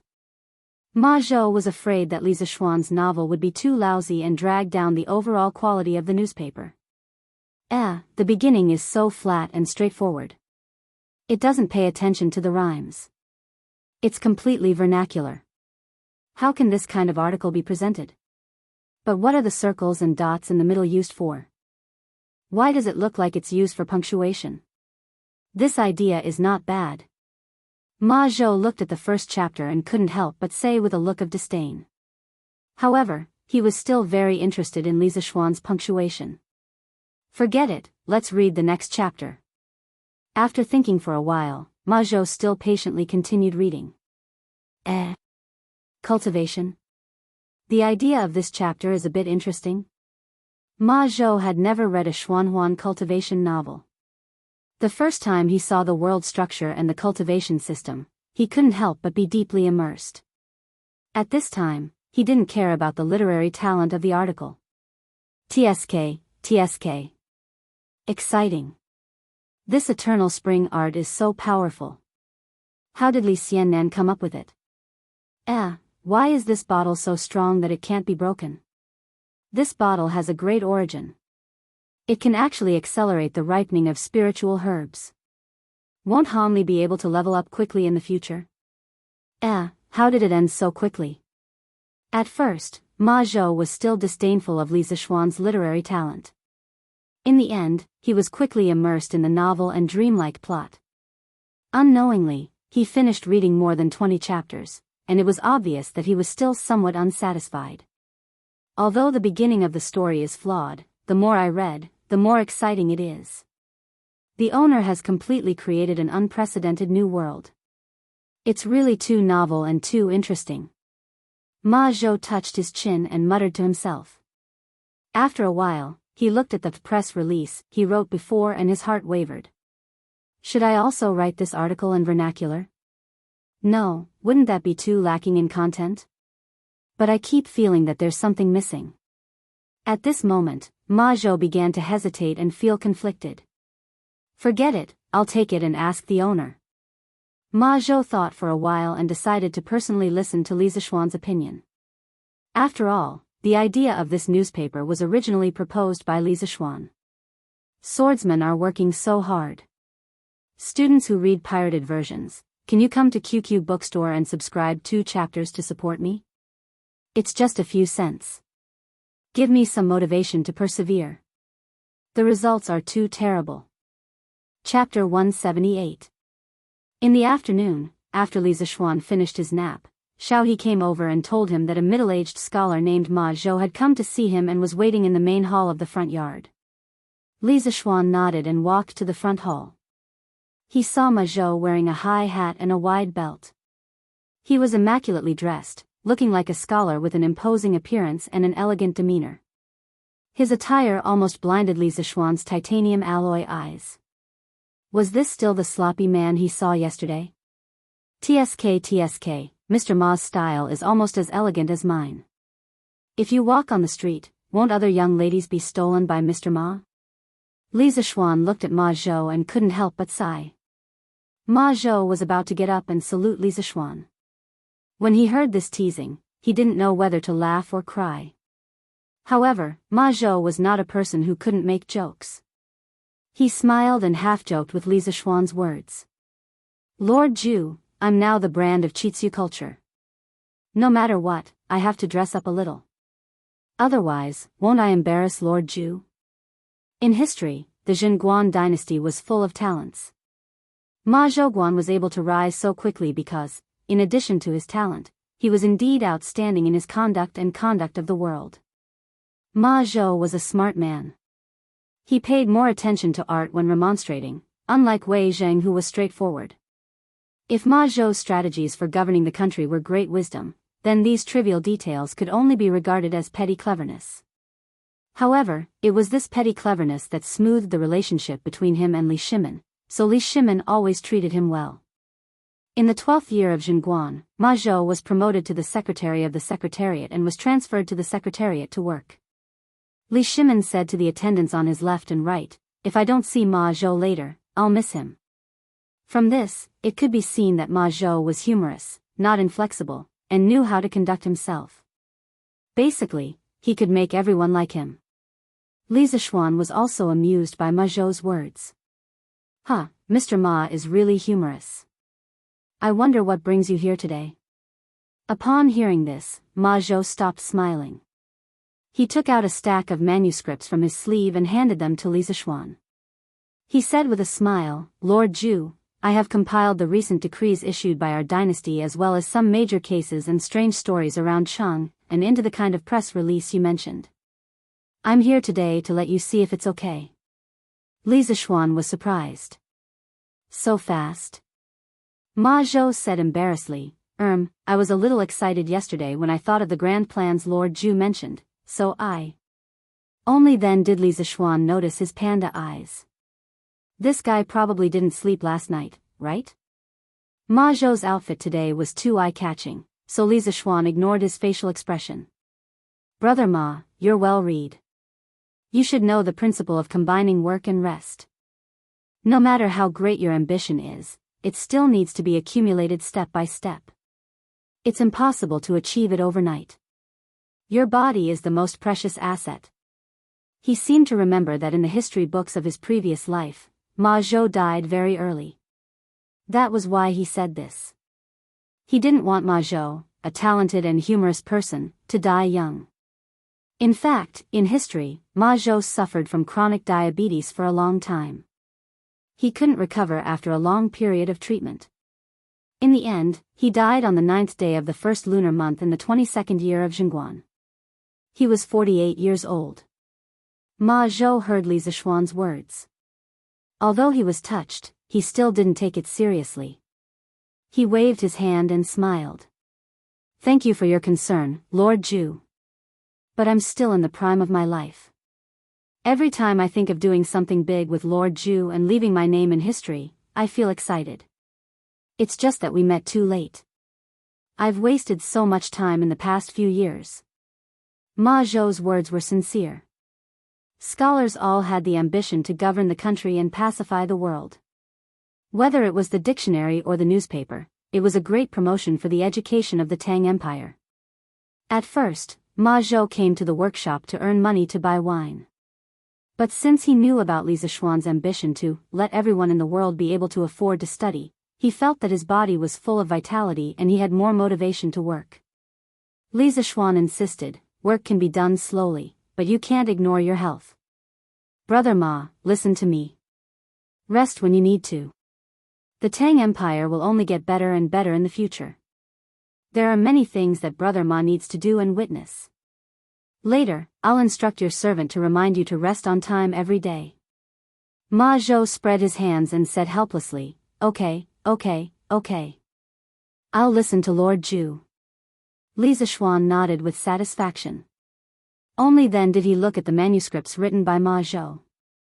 On Taizong Shu, in ancient times, those who were not subjects were all subjects of His Majesty. Those who were not under His Majesty's control were under His Majesty's control. For China, there was no such thing as the Turks, and the great and great Khans were helpless. Yantua and Tiela were in charge of the prefectures and counties. Gaochang and Tuhun were in charge of sweeping the land. Only the Goryeo were ordered by the successive generations, and Mok was poor. His Majesty reprimanded them for being traitors. Jingguan law interpretation, it said, man, 3 talents, and 10,000 things are divided. Qi contains spirit, and man is the leader. Li Yuan is the minister of justice, and he is punished for political and religious reasons. His sentiments are unscrupulous and foolish, and he knows Shen is ruthless. If he is big, he will mess up his area. If he is small, he will show his style. If he does not establish a system, he will not be heard of before. The murderer of the massacre of a family of 6 in Xinfeng County has been arrested by the authorities. In the spring of the first year of Jingguan, Lu Yuanyi's family was robbed by thieves. The family of 5 fought back with all their might, but the thieves were brave and brutal. Li Zishuan looked at the pieces of news in his hand. Sometimes he frowned, sometimes he was deep in thought. After a while, he finally finished reading all of them. Then he put down the manuscripts in his hand and looked at Ma Zhou. Brother Ma, I have a few suggestions. See if they are feasible. If you think they are not, we can discuss it in detail. Ma Zhou nodded and said, I have the same idea. Lord Zhu, please tell me. I am all ears. Li Zishuan stretched out a finger and said, First, I think that you should add punctuation marks in all of your manuscripts.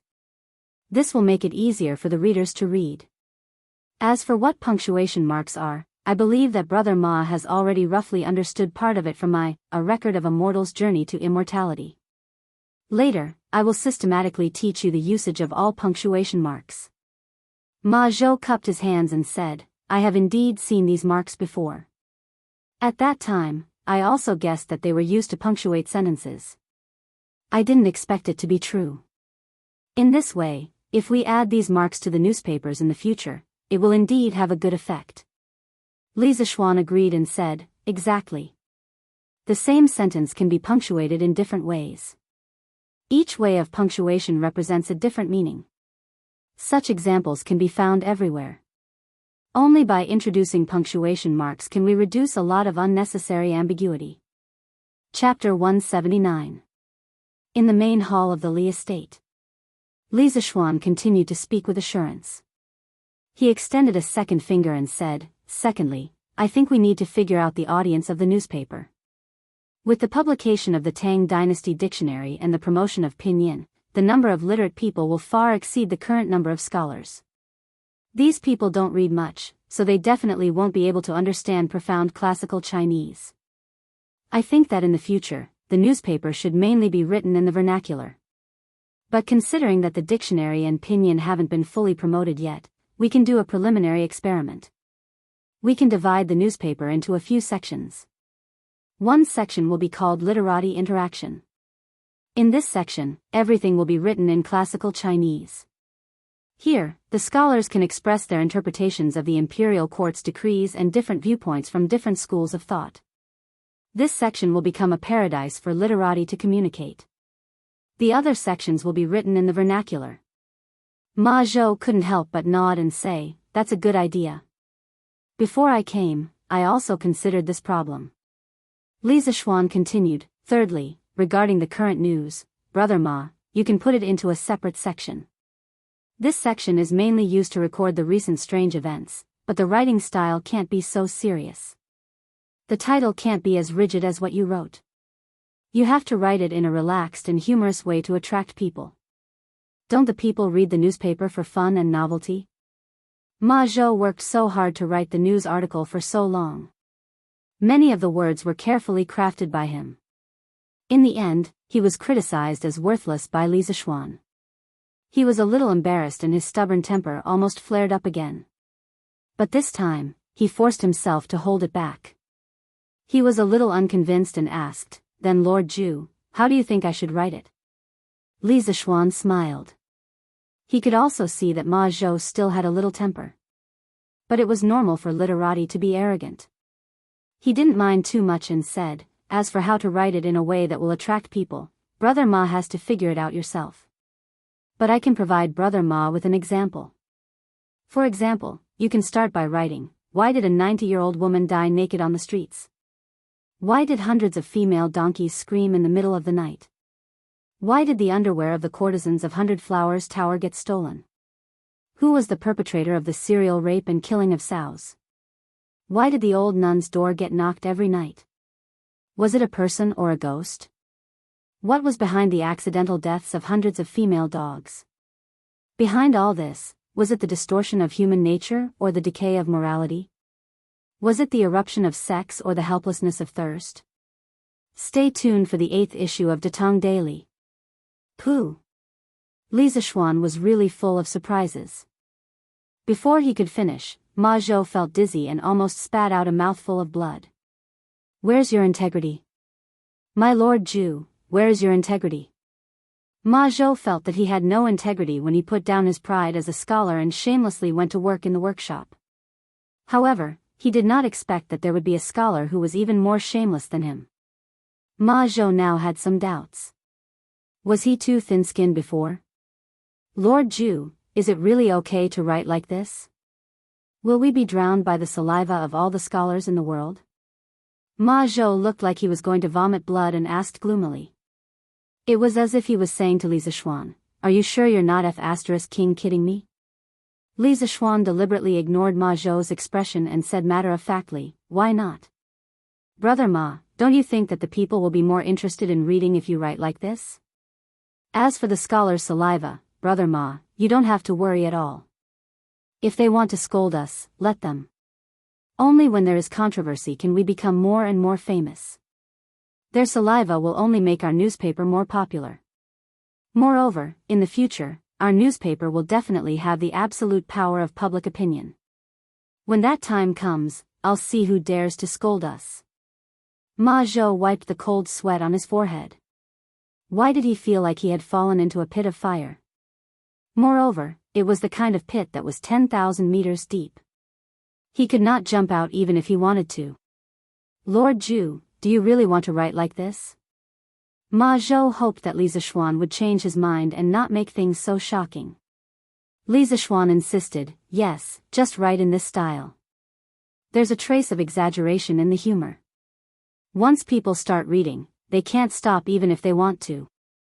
"All right then." Ma Zhou could only agree helplessly. He cursed in his heart, is that a trace of exaggeration? It's simply too exaggerated. Li Zishuan thought for a while and continued, then the novel section at the end of the newspaper will be called Dahua Jianghu. In the early stage, I'll use my Legend of a Mortal's Journey to Immortality to cover it. Every issue will have 4 chapters serialized. Later on, if the Ministry of Culture receives some high-quality novels, then they can be serialized together. Brother Ma, what do you think of my Legend of a Mortal's Journey to Immortality? Can I put it in the newspaper? Ma Zhou said awkwardly, ahem, of course. This Ma has also read this novel. Although the beginning is a little plain, from the last few chapters, this Ma has never heard of the huge world built in this novel and the cultivation system mentioned in the book. This Ma is simply unheard of. It is really too novel. I believe that when the time comes, there will be many people who will like to read it. Li Zishuan said proudly, of course, the story will only get more and more interesting. Brother Ma, you definitely won't be able to imagine it. Then when the novel is published, will the author write your name, Lord Zhu? Ma Zhou suddenly thought of a very important question. Li Zishuan pondered for a moment and smiled, there's no need to write my real name. I'll give myself a pen name. In the future, everyone who contributes can give themselves a pen name. My pen name will be Leather Knight. At the same time, he said silently in his heart, Master Forgetful, I'm sorry. I'll just copy this novel from you. I'll copy someone else's next one. Don't mind me. I'll be taking your novel to the Tang dynasty. You're welcome. Ma Zhou's face was full of doubts and asked, Lord Zhu, what's the meaning of the 3 words Leather Knight? Li Zishuan looked up. His gaze seemed to penetrate the roof, through the sky, and rushed out of the horizon. He sighed deeply and said, this is because I miss a person. A very great person. Without him, perhaps I wouldn't be who I am now. 2017. In a small rented house in Tiandu, a failed web novel author was crazily typing in front of the computer. Behind the Word document, there was clearly a program code that he had just finished running. Suddenly, he sneezed 3 times. Achoo! Achoo! Achoo! Suddenly, the computer screen was full of saliva. He took a piece of tissue paper to wipe the computer and cursed, F***ck, it must be that old woman, the landlord, scolding me again. I just told her to pay the rent a few days later. Did she have to do this? Li Mansion. When Ma Zhou heard Li Zishuan's strange words, he couldn't help but be puzzled. Isn't Lord Zhu's father called Li Jingma and his mother called Yi Yuzhu? There isn't anyone called Leather Knight? Then why did Lord Zhu say that without Leather Knight, there wouldn't be him? Could it be? Ma Zhou suddenly opened his eyes wide in horror. He felt that he had discovered something incredible. Pa! Li Zishuan saw this and slammed the table. He said angrily, what are you thinking? When my master was alive, he said that he liked the 3 words Leather Knight very much. Ma Zhou was obviously thinking the wrong way. Li Zishuan had no choice but to make up an excuse to avoid any trouble. Ma Zhou replied with an, oh, half believing and half doubting. Then, seeing that he had achieved all his goals today, he proposed to leave. Li Zishuan waved his hand helplessly, telling this bastard with a big brain to scram. Chapter 180. Jinda, Jijia, pharmacist, Jingda, why are you all here? The afternoon of the 2nd day, Niu Jinda, Qingyao Jin, Li Jing, and Yuqi Jingda arrived at the Qin manor, giving Qin Xiong a fright. Second brother, we heard that Xiao Xian was going to give you a blood transfusion, so we wanted to come and observe. Qingyao Jin smiled happily. Among them, he had the deepest relationship with Qin Xiong. They were all friends who had gone through life and death together. Thinking that there was hope for his good brother's illness, Qingyao Jin felt even better than killing hundreds of enemies. That's right.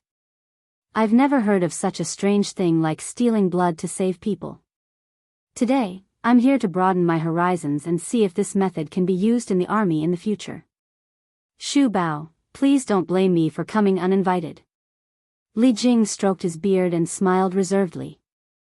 Qin Xiong waved his hand and said, pharmacist, you're treating me like an outsider. Come in and sit. Housekeeper, serve tea. The group sat down in the front hall under Qin Xiong's instructions. Maids and servants came to serve tea. Madame Qin also knew that Li Zishuan was coming today to treat her husband, so she waited in the front hall. Yuqi Gong took a sip of tea and looked at Qin Xiong and asked, Shu Bao, your complexion looks much better than usual. Can you still get on a horse and fight? Compared to half a month ago, Qin Shu Bao's complexion was indeed much better. At the very least, he looked more like a healthy normal person. Qin Xiong waved his hand and said with a smile, Jingda is joking. Although I can move freely now, but if I get on a horse to fight, I'm afraid I won't have the strength to do so. I can't compare to Jingda, Jijia, you two have great martial strength. Niu Jinda comforted him. Shu Bao has been on a horse all his life. It's good that he can live peacefully. Now that my Tang Empire is going to be peaceful, Shu Bao can stay at home and enjoy life. Isn't that a good thing in life? Qing Yao Jin also patted his chest and said, yes, yes, yes. I can fight in the war. Second brother, you can't fight with me. Qinxiong shook his head. He looked to the north and sighed. The Turks in the north have yet to be wiped out. How can this old man retire at home in peace? Li Jing frowned and said, Shu Bao, you don't have to be too worried. The Turks aren't united. Last year, they took advantage of our great Tang's internal weakness to send their troops to the Wei River. As long as we prepare for war for 2 years, we won't be afraid of the Turks. Master, Daoist Sun and Daoist Li are here. At this moment, a servant came in and cupped his hands. Qin Xiong stood up and said excitedly, please, please. A moment later, Li Zishuan and Sun Simiao walked in together. Behind Sun Simiao was Hu Jingjing. Li Zishuan had also asked the young lady at the door. Hu Hanyun and Hu Guiyuan's injuries had all been treated and they had already returned home. They had originally wanted to go to the Li family to kowtow and thank Li Zishuan for his kindness, but Li Zishuan had been in class at the time, so they gave up on the idea. After the few people in the room greeted Sun Simiao, Qing Yao Jin began to scold Li Zishuan.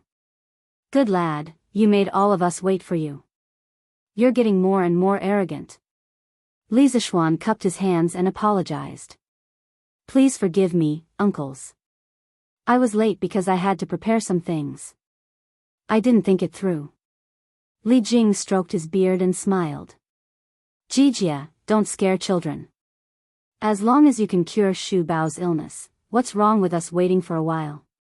Li Zishuan looked at Li Jing and cupped his hands in puzzlement. May I ask who this uncle is? In his opinion, the person who could sit here and chat with Qing Yao Jin and Qin Xiong must be a big shot, so he asked. Niu Jinda pointed at Li Zishuan and said with a smile, you don't even know the famous pharmacist Li. Li Zishuan was surprised. He didn't expect to meet such an awesome person. He hurriedly bowed and said, it turns out to be the Tang Empire's military god. I didn't recognize you. Please forgive me, General Li. Li Jing's face changed slightly. He waved his hand and forced a smile. Military god? Don't talk nonsense. You can also call me uncle like you call Jijia and Shu Bao. Li Zishuan hurriedly called him Uncle Li again. Li Jing said, Xiao Xian, go and treat Shu Bao. I'm just here to watch the fun. Don't waste time here. Li Zishuan hurriedly cupped his hands and said yes. At this time, Sun Simiao had already checked Qin Xiong's pulse. Li Zishuan stood aside and waited for the results. He greeted Mrs. Qin with his eyes. Mrs. Qin gave him a kind smile. Half an hour later, Sun Simiao stood up and sighed to everyone. General Qin's internal injuries are gradually getting better. However, the qi and blood he lost in the early years has not been completely recovered. It has been a long time since the last time I checked his pulse. I'm afraid that less than 10% of it has been recovered. General Qin is approaching middle age and his qi and blood are not as vigorous as a young man's. I'm afraid that it will be difficult to recover all the qi and blood he lost through the power of the medicine. Everyone's face darkened and they couldn't help but feel disappointed. Sun Simiao looked at Li Zishuan and continued, Xiao Xian, let's try your life-prolonging skill. Qing Yao Jin agreed. Yes, yes, yes. Xiao Xian, let's draw blood. See if my blood is suitable. Sir Li, please see if my blood is suitable. At this time, the housekeeper of Qin's mansion who was waiting on the side bowed and begged. Lord Li, please take a look and see if our blood is compatible. Suddenly, there was a roar of nearly 100 people outside the house. Qin Xiong and the others turned pale with fright. They hurriedly walked to the door and saw nearly 100 Qin clan generals neatly lined up in 10 rows. Everyone cupped their fists and knelt on one knee. This was standard military etiquette.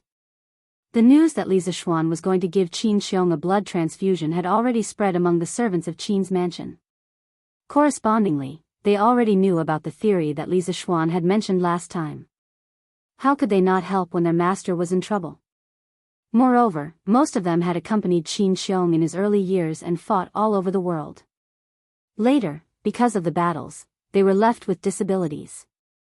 Qin Xiong saw that some of them were lonely and had no one to rely on, so he took them in as his family soldiers. After so many years, he had been supporting them. Therefore, their feelings for Qin Xiong were deeper than anyone else's.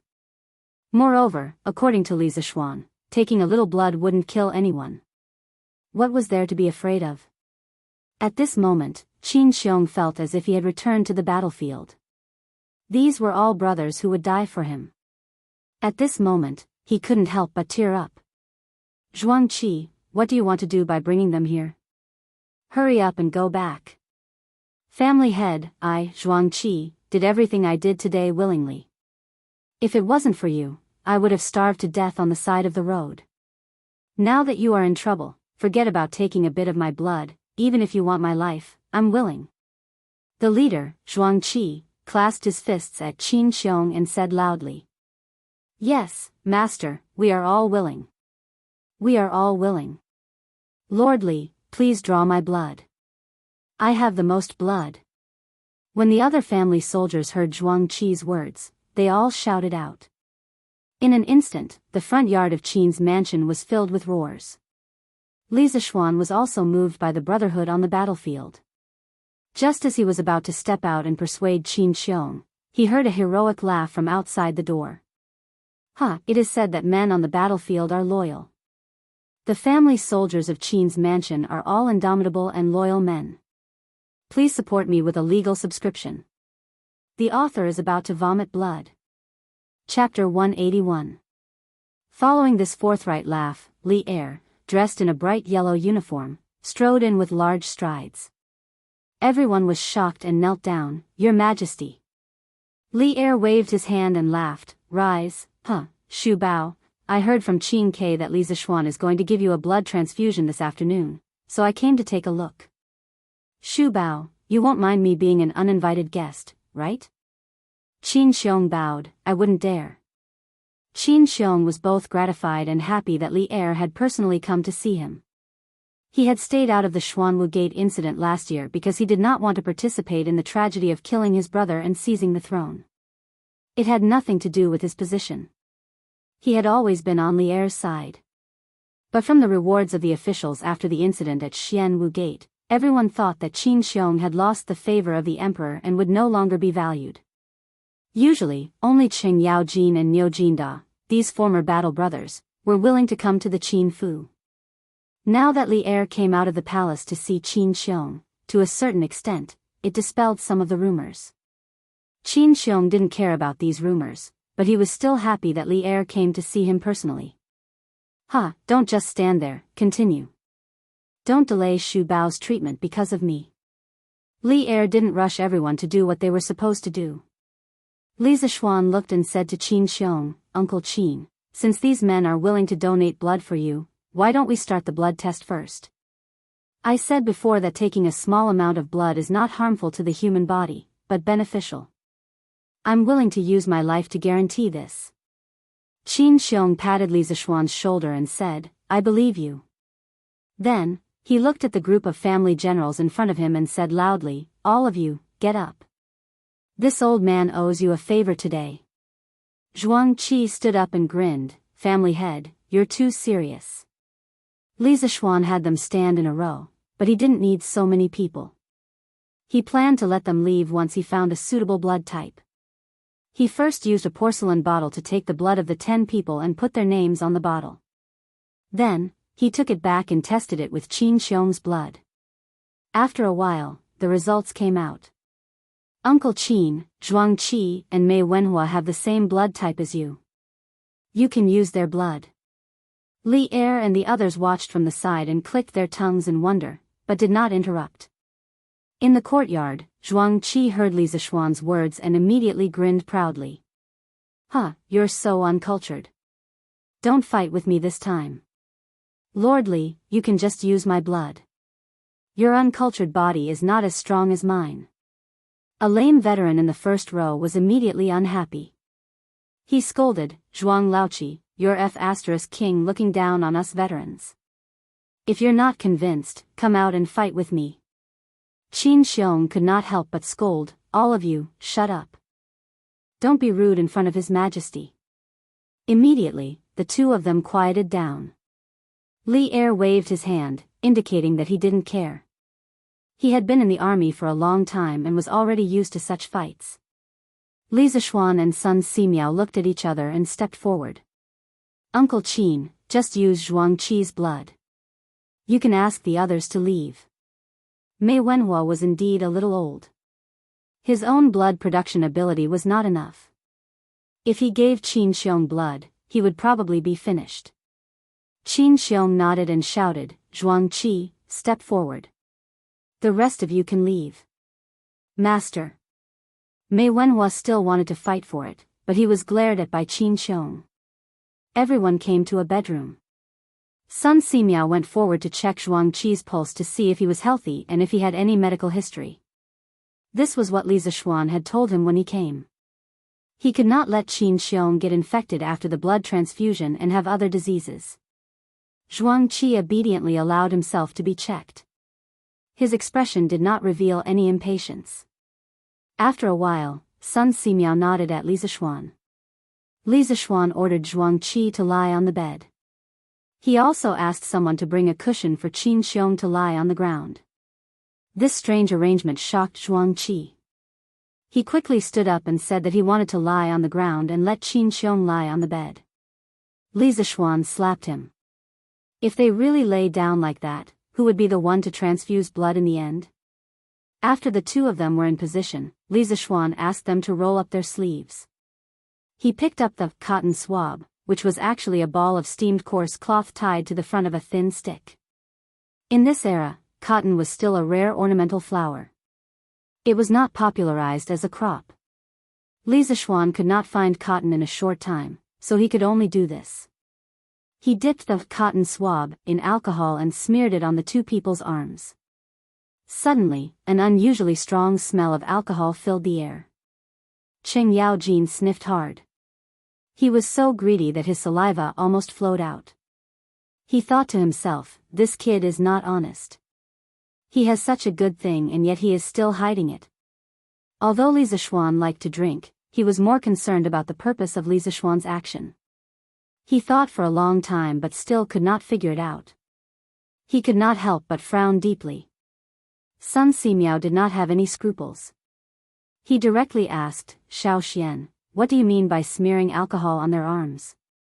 As Li Zishuan busied himself, he replied, it's disinfecting. There are some small bugs on the surface of a person's skin that can't be seen with the naked eye. This strong liquor can kill them. In fact, when someone was injured in the army, their wound would become infected because of these small bugs in the air. Although Sun Simiao did not know what air was, he understood the general meaning. He nodded thoughtfully.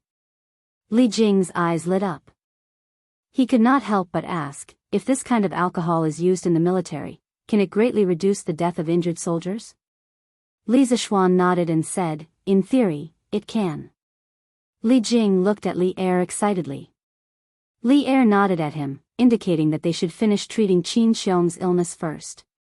After disinfecting, Li Zishuan found the blood vessels on Zhuang Qi's arm. Looking at the thick needle, he gritted his teeth and stabbed it in. Zhuang Qi's body trembled, but he did not cry out in pain. Li Zishuan waited for the air in the needle to be exhausted. Then, he inserted the other end of the needle into Qin Xiong's arm. Because of the difference in height, the blood slowly flowed through the needle into Qin Xiong's body. Everyone in the room held their breaths and stared at the blood flowing through the needle. They were witnessing the first case of blood transfusion in human history. Gradually, Qin Xiong fell asleep with a satisfied expression. Li Zishuan stared at the hourglass on the table. After a while, he nodded at Sun Simiao. The two went forward to remove the needles from Qin Xiong's arm and used cotton swabs dipped in alcohol to press on the wound. Then, Li Zixuan stood up and started to pack up the tools. Of course, Mrs. Qin went forward to press on the wound on Qin Xiong's arm. As for Zhuang Qi, he acted as if nothing had happened. After pressing for a while, he threw away the cotton swabs. Instead, he sniffed his arm for a while and muttered, "Good wine." A few old soldiers in the room gently carried Qin Xiong to the bed. They saw that his breathing was even and he was sleeping soundly. He was not awakened by the commotion outside. Mrs. Qin stood to the side, happily wiping away her tears. Sun Simiao went forward to check Qin Xiong's pulse again. After a while, he smiled and nodded at Mrs. Qin. This was clearly not the place to talk. After Mrs. Qin reacted, she apologetically called Li Er and the others to the front hall for tea. Li Zixuan wanted to leave after packing up, but Yuqi Jingda picked him up like an eagle grabbing a little chick and brought him to the front hall. Chapter 182. Li Zixuan, can this strong liquor really prevent the wound from getting infected and suppurating as you said? In the main hall of Qin's mansion, Li Er sat alone in the seat of honor while the others sat below in an orderly manner. Li Zixuan was tired for a long time and finally sat down to rest. When he heard Li Er's question, he really did not want to move, so he directly sat on the stool and cupped his hands to Li Er. Indeed, when my teacher treated the wounds of the farmers who were bitten by wild beasts, he would use strong liquor to disinfect them. If your Majesty does not believe me, you can test it in the Imperial Medical Department first. Li Er nodded. Li Jing then stood up and cupped his hands to Li Er. This old subject earnestly requests your Majesty to introduce this method of disinfection into the army. Every year, the death rate of wounded soldiers in the army is as high as 70%. Many good men did not die on the battlefield, but died from infection. This old subject is truly distressed. Li Er quickly said, I also understand the situation that the pharmacist mentioned. Li Zixuan, how much of this strong liquor do you have in your winery? He wanted to directly take the method of brewing the strong liquor into the imperial court's possession. After all, this strong liquor had become an extremely important strategic resource in terms of its effect. However, there were still shares of the Qing family in it. If he did so, it would not look good. Li Zixuan suddenly had a good premonition. He felt as if he was being targeted by a tiger. He cautiously said, Your Majesty, this strong liquor has no other use except for disinfection. Therefore, the winery only has a few bottles. I made it on the spot. Li Er stared and said, What do you mean by no other use except for disinfection? You really don't know the severity of the situation. Just by disinfection, you can save the lives of many good men in the Tang Empire. He shook his head and muttered, Can this liquor be brewed in large quantities and supplied to the army? Li Zixuan thought for a while and asked, How much of this disinfection liquor does the Tang Empire need every year? Li Er did not know this. He looked at Li Jing and threw the question out. Li Jing was also a little confused.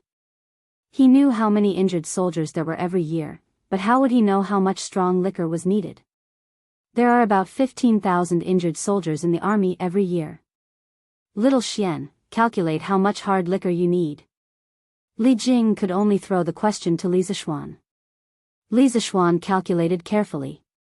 After a while, he said, Your Majesty, I have roughly calculated that the army needs to store about 600 liters of liquor every year to ensure that it is enough. Li Er nodded and slapped the table, saying, Good. Then your winery will provide 600 liters of hard liquor to the Ministry of War every year. As for the price, Li Zixuan rushed to say, at least 8 rounds per liter. Li Er was so angry that he almost slammed the table. Nonsense. You have the nerve to earn money from saving the lives of those soldiers. Li Zixuan felt wronged and said, Your Majesty, this is really the cost price. This disinfection liquor is more than twice as strong as the immortal drunken wine. Think about it, the immortal drunken wine is already sold for 5 rounds per liter. If you sell it for less than 8 rounds per liter, I will really go bankrupt. What he said was not entirely a lie. In modern times, alcohol was indeed very cheap, but industrial alcohol was generally obtained through chemical synthesis, not through fermentation and distillation of grains. In the Tang dynasty, 8 rounds per liter of medical alcohol was really not expensive. Li Er said angrily, "Nonsense. How can this little liquor make you go bankrupt? Don't be unreasonable. 6 rounds per liter." Li Zishuan almost vomited blood. This Li Er was really not a good person. He was a robber, a robber. Qing Yaojin stood up and snorted, "Your Majesty, the cost of this liquor is indeed very high. 6 rounds per liter is really going to be a loss." The Qing family had shares in this winery, so of course Qing Yaojin would jump out and complain. Li Er saw that Qing Yaojin was also pretending to be pitiful, and he suddenly had nowhere to vent his anger. "Fine, 8 rounds per liter it is. If you dare to cut corners, I will teach you a lesson." Li Er flicked his sleeves and left. All the big shots had seen what they wanted to see, and Qin Xiong was now sleeping. It was not appropriate for them to stay any longer, so they all said their goodbyes. Only Li Zishuan, Sun Simiao, and Qing Yaojin were still there. Sun Simiao looked at Madame Qin and said, "General Qin's pulse is stable, and his body is no different from a normal person. Madame Qin, please don't worry." Madame Qin sincerely thanked him. "Thank you, Dr. Sun." Sun Simiao waved his hand, looked at Li Zishuan, and said, "Xiao Xian, I have never heard of the small insects in the air that you mentioned. Can you tell me in detail some other day?" Chinese medicine focused on the 5 qi and 6 qi, the balance of yin and yang, and the integration of heaven and man. Li Zishuan's theories had really broken Sun Simiao's understanding of medicine. He seemed to have seen the door of a new world, waving at him. Li Zishuan said with a smile, "Of course. If you want to hear from me one day, I will tell you everything. In fact, these small things that can't be seen with the naked eye can be seen with some tools. When I make this tool in the future, I will invite you to come and see it together." Sun Simiao said in surprise, "There is such a strange thing?" "That's great. As the saying goes, hearsay is false, but seeing is believing. If you can really make that kind of tool one day, you must send someone to inform me. Even if I'm thousands of miles away, I must rush back to take a look." Li Zishuan nodded and said, "Don't worry, Taoist Sunday. I will definitely inform you." Only then did Sun Simiao say goodbye with satisfaction. Who actually helped Sun Simiao carry the medicine box obediently? She smiled sweetly at Li Zishuan and waved goodbye. Then, she turned around and left with Sun Simiao. When Li Zishuan saw that everyone had left, he also wanted to say goodbye. However, he heard Madame Qin say, "Xiao Xian, don't be in a hurry to leave. Auntie has something to say to you." Li Zishuan stopped and respectfully said, "Auntie, please go ahead." Madame Qin said with a smile, "Why are you still standing? Sit down. Sit down and talk." Li Zishuan obeyed and sat down. Qing Yaojin was about to leave, but when he heard Madame Qin ask him to stay, he sat down with Li Zishuan. Madame Li looked at Li Zishuan and couldn't help but say with emotion, "Xiao Xian, your Uncle Qin's illness is all thanks to you." Otherwise, Li Zishuan quickly waved his hand and interrupted, "Auntie Qin, please don't say that. The Qin and Li families are like family. This is what I should do." Madame Qin smiled happily and said, You are right. I heard that you are going to marry Yushi. This girl is my adopted daughter. From now on, our 2 families will really be one family." Qing Yaojin's eyes widened. At this time, he patted Li Zishuan's shoulder and laughed, "No wonder you are so good to Han Tianhu. It turns out that you are interested in his daughter. You are so cunning." Li Zishuan's forehead was full of black lines. Did this old guy even know how to speak properly? Chapter 183. When Mrs. Qin heard Qing Yaojin's nonsense, she glared at him angrily. Qing Yaojin often chatted and laughed with Qin Xiong, but he still had some respect for this sister-in-law. Sensing Mrs. Qin's angry gaze, Qing Yaojin laughed awkwardly. Then, he consciously removed his left hand from Li Zishuan's shoulder and returned to his seat. Mrs. Qin smiled in satisfaction. She looked at Li Zishuan and said with a loving expression, "Between you and Yushi, one is Auntie's nephew and can be considered a talent. The other is my adopted daughter and is also naturally beautiful. You two are a match made in heaven. Auntie is very happy that the two of you can be together. Yushi, this girl, her mother passed away early and is also a pitiful child. Our Chin family can be considered half of her family now. I love her very much. In the future, you can't bully that girl, otherwise, I won't let you off. Sweat. Li Zixuan finally remembered that Mrs. Chin could be considered half of his mother-in-law. He hurriedly cupped his hands and promised, "Don't worry, Auntie. Yushi and I are truly in love. After we get married, I'll only love and dote on her. I won't dare to bully her." Mrs. Chin heard this and beamed with joy. "Haha, that's a good boy." Wiping the sweat off his forehead, Li Zixuan finally left the Chin family. Although Mrs. Chin was only half of his mother-in-law, she wasn't easy to deal with. Li Zixuan's ears almost grew calluses from listening to her nagging. When Qing Yaojin left, he gave him a hand and walked out of the Chin family. How are you going to thank me this time?" On the street, Qing Yaojin patted Li Zixuan and laughed loudly.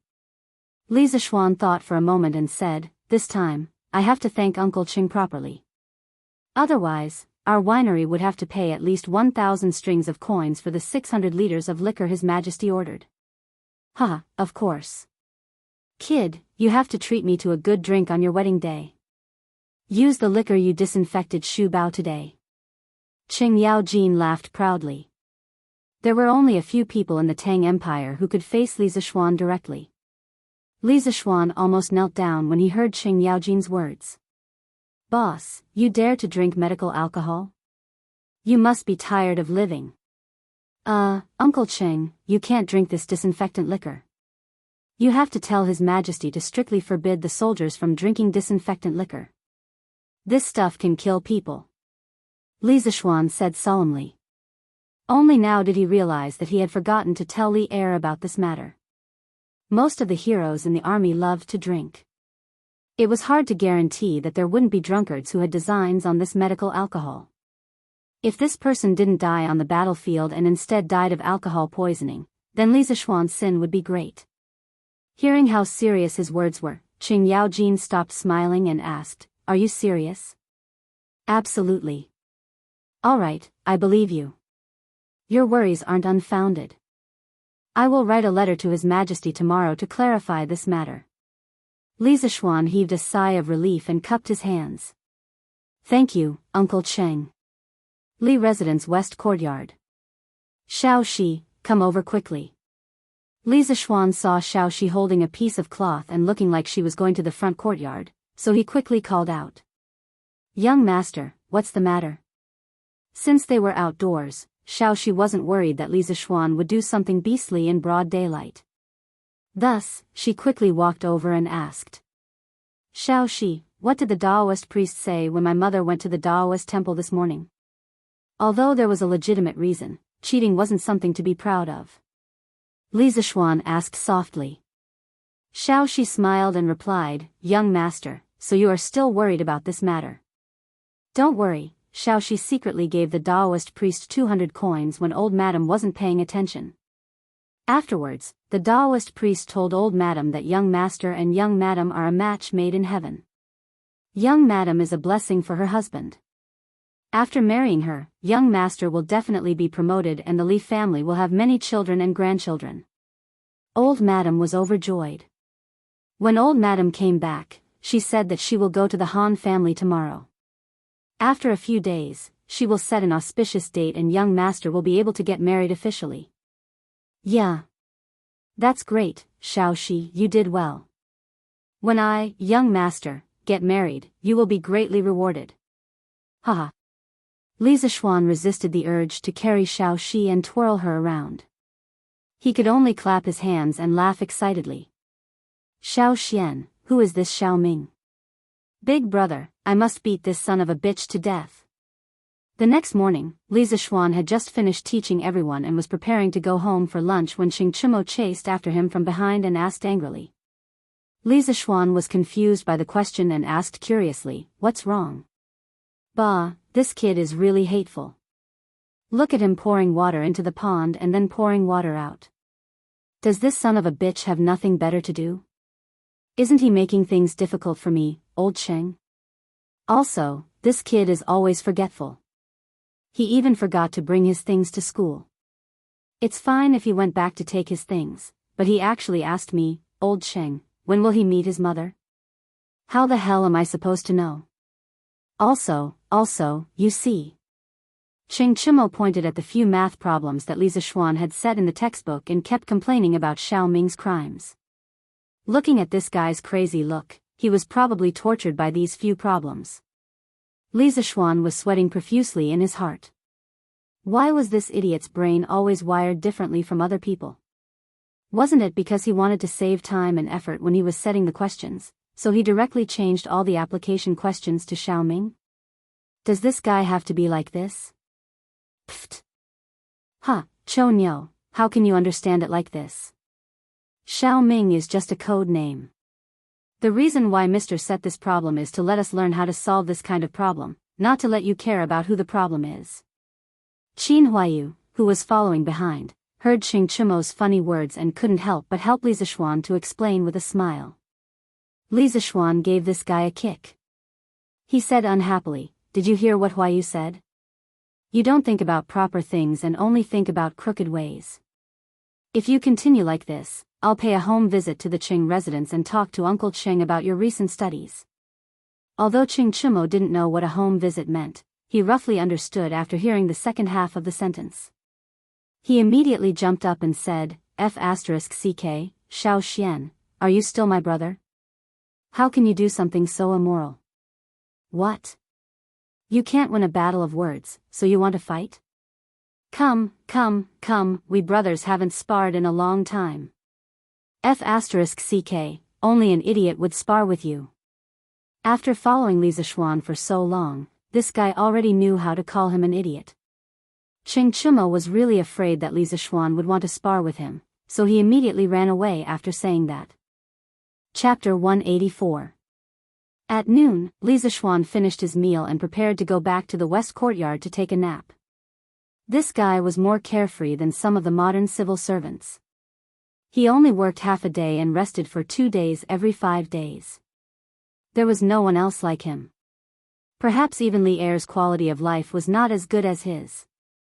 As soon as he arrived at the west courtyard, he saw Lan following him. Li Zixuan rubbed his head with a headache.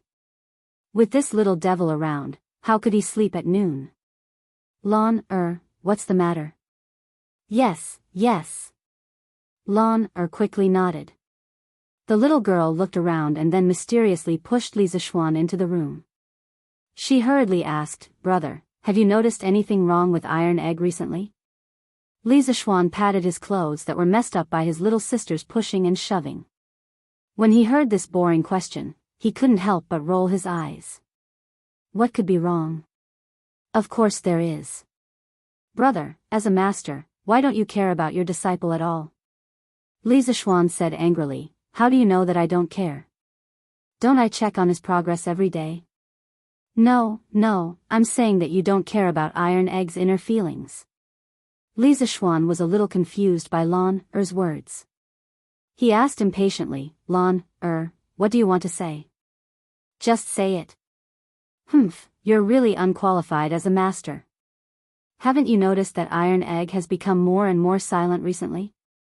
He even talks to me less often. Lan pouted and said with a face full of dissatisfaction. Isn't this normal? Iron Egg has to practice and go to school. How can he have so much time to chat with you? That's not it. Iron Egg used to practice and go to school. But every afternoon after class, he would come to play with Lan But recently, after Iron Egg came back, he didn't look for Lan anymore. Brother, go and check on Iron Egg at night. What I said is true. Lan said anxiously. The more Li Zixuan listened to his little sister, the more mysterious she became. But in order to avoid being pestered, he could only agree, Okay. I'll go and take a look tonight. Thank you, brother. Lan smiled sweetly. Lisa Schwann's heart melted when he heard that. He thought to himself that his little sister was becoming more and more coquettish. After Lan achieved her goal, she did not cause any more trouble in the west courtyard. Lisa Schwann's ears finally had some peace. He moved the recliner to the entrance where he could feel the cool breeze. Then, he put on the eye mask that he asked Xiaoxi to sew for him and laid down on the recliner, taking a beautiful afternoon nap. After an unknown amount of time, Lisa Schwann felt a few drops of cold water dripping on his face. He subconsciously wiped his face, thinking that it was raining. He instantly woke up and saw Lan, holding a dripping towel, laughing mischievously beside him. "Oh, Lan, didn't I just promise you? What else do you want? Stop fooling around. Let me sleep for a while more." Lisa Schwann was about to throw a tantrum when his afternoon nap was interrupted. However, when he saw his little sister's innocent smile, his temper instantly died down. However, he still said unwillingly, Brother, don't sleep anymore.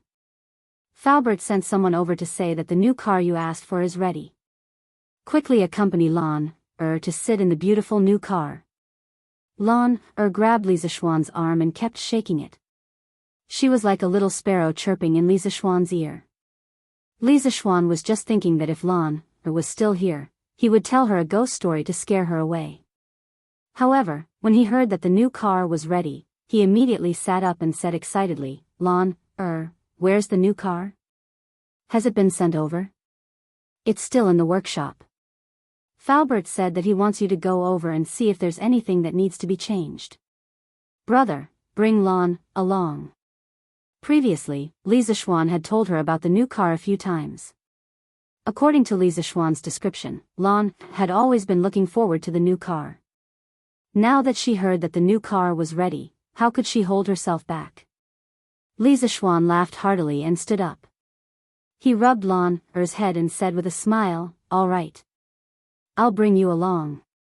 Ignoring Lan's cheers behind him, Lisa Schwann went out and asked Xiaoxi to get a basin of water to wash his face. He instantly felt refreshed. San Bao brought Dabai over.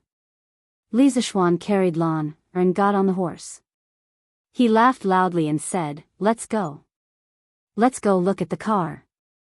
Hee, I can't afford a BMW, Mercedes-Benz, or Ferrari in the modern era. Then, I'll make my own luxury car in the Tang dynasty." Lisa Schwann thought proudly in his heart. Accompanied by the clatter of the horse's hooves on the ground, the siblings arrived at the workshop in a short while.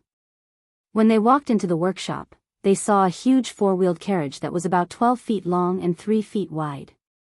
The sides of the carriage were angular and there were some exquisite carvings. The dark red paint on it gave people a sense of low-key luxury.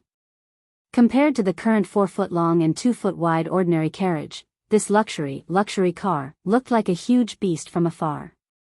Moreover, it had 4 wheels, so it looked more stable.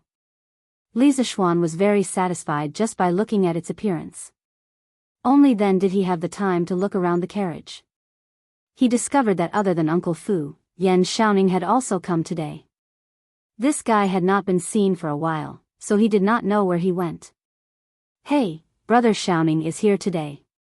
It's rare. We haven't seen each other for a long time. Brother Xiaoning, how have you been?" Lisa Schwann held Lan's hand and walked over quickly to greet Yan Xiaoning. Yan Xiaoning said with a bitter face, "The workshop has been so lively recently. Of course, I wanted to come and take a look.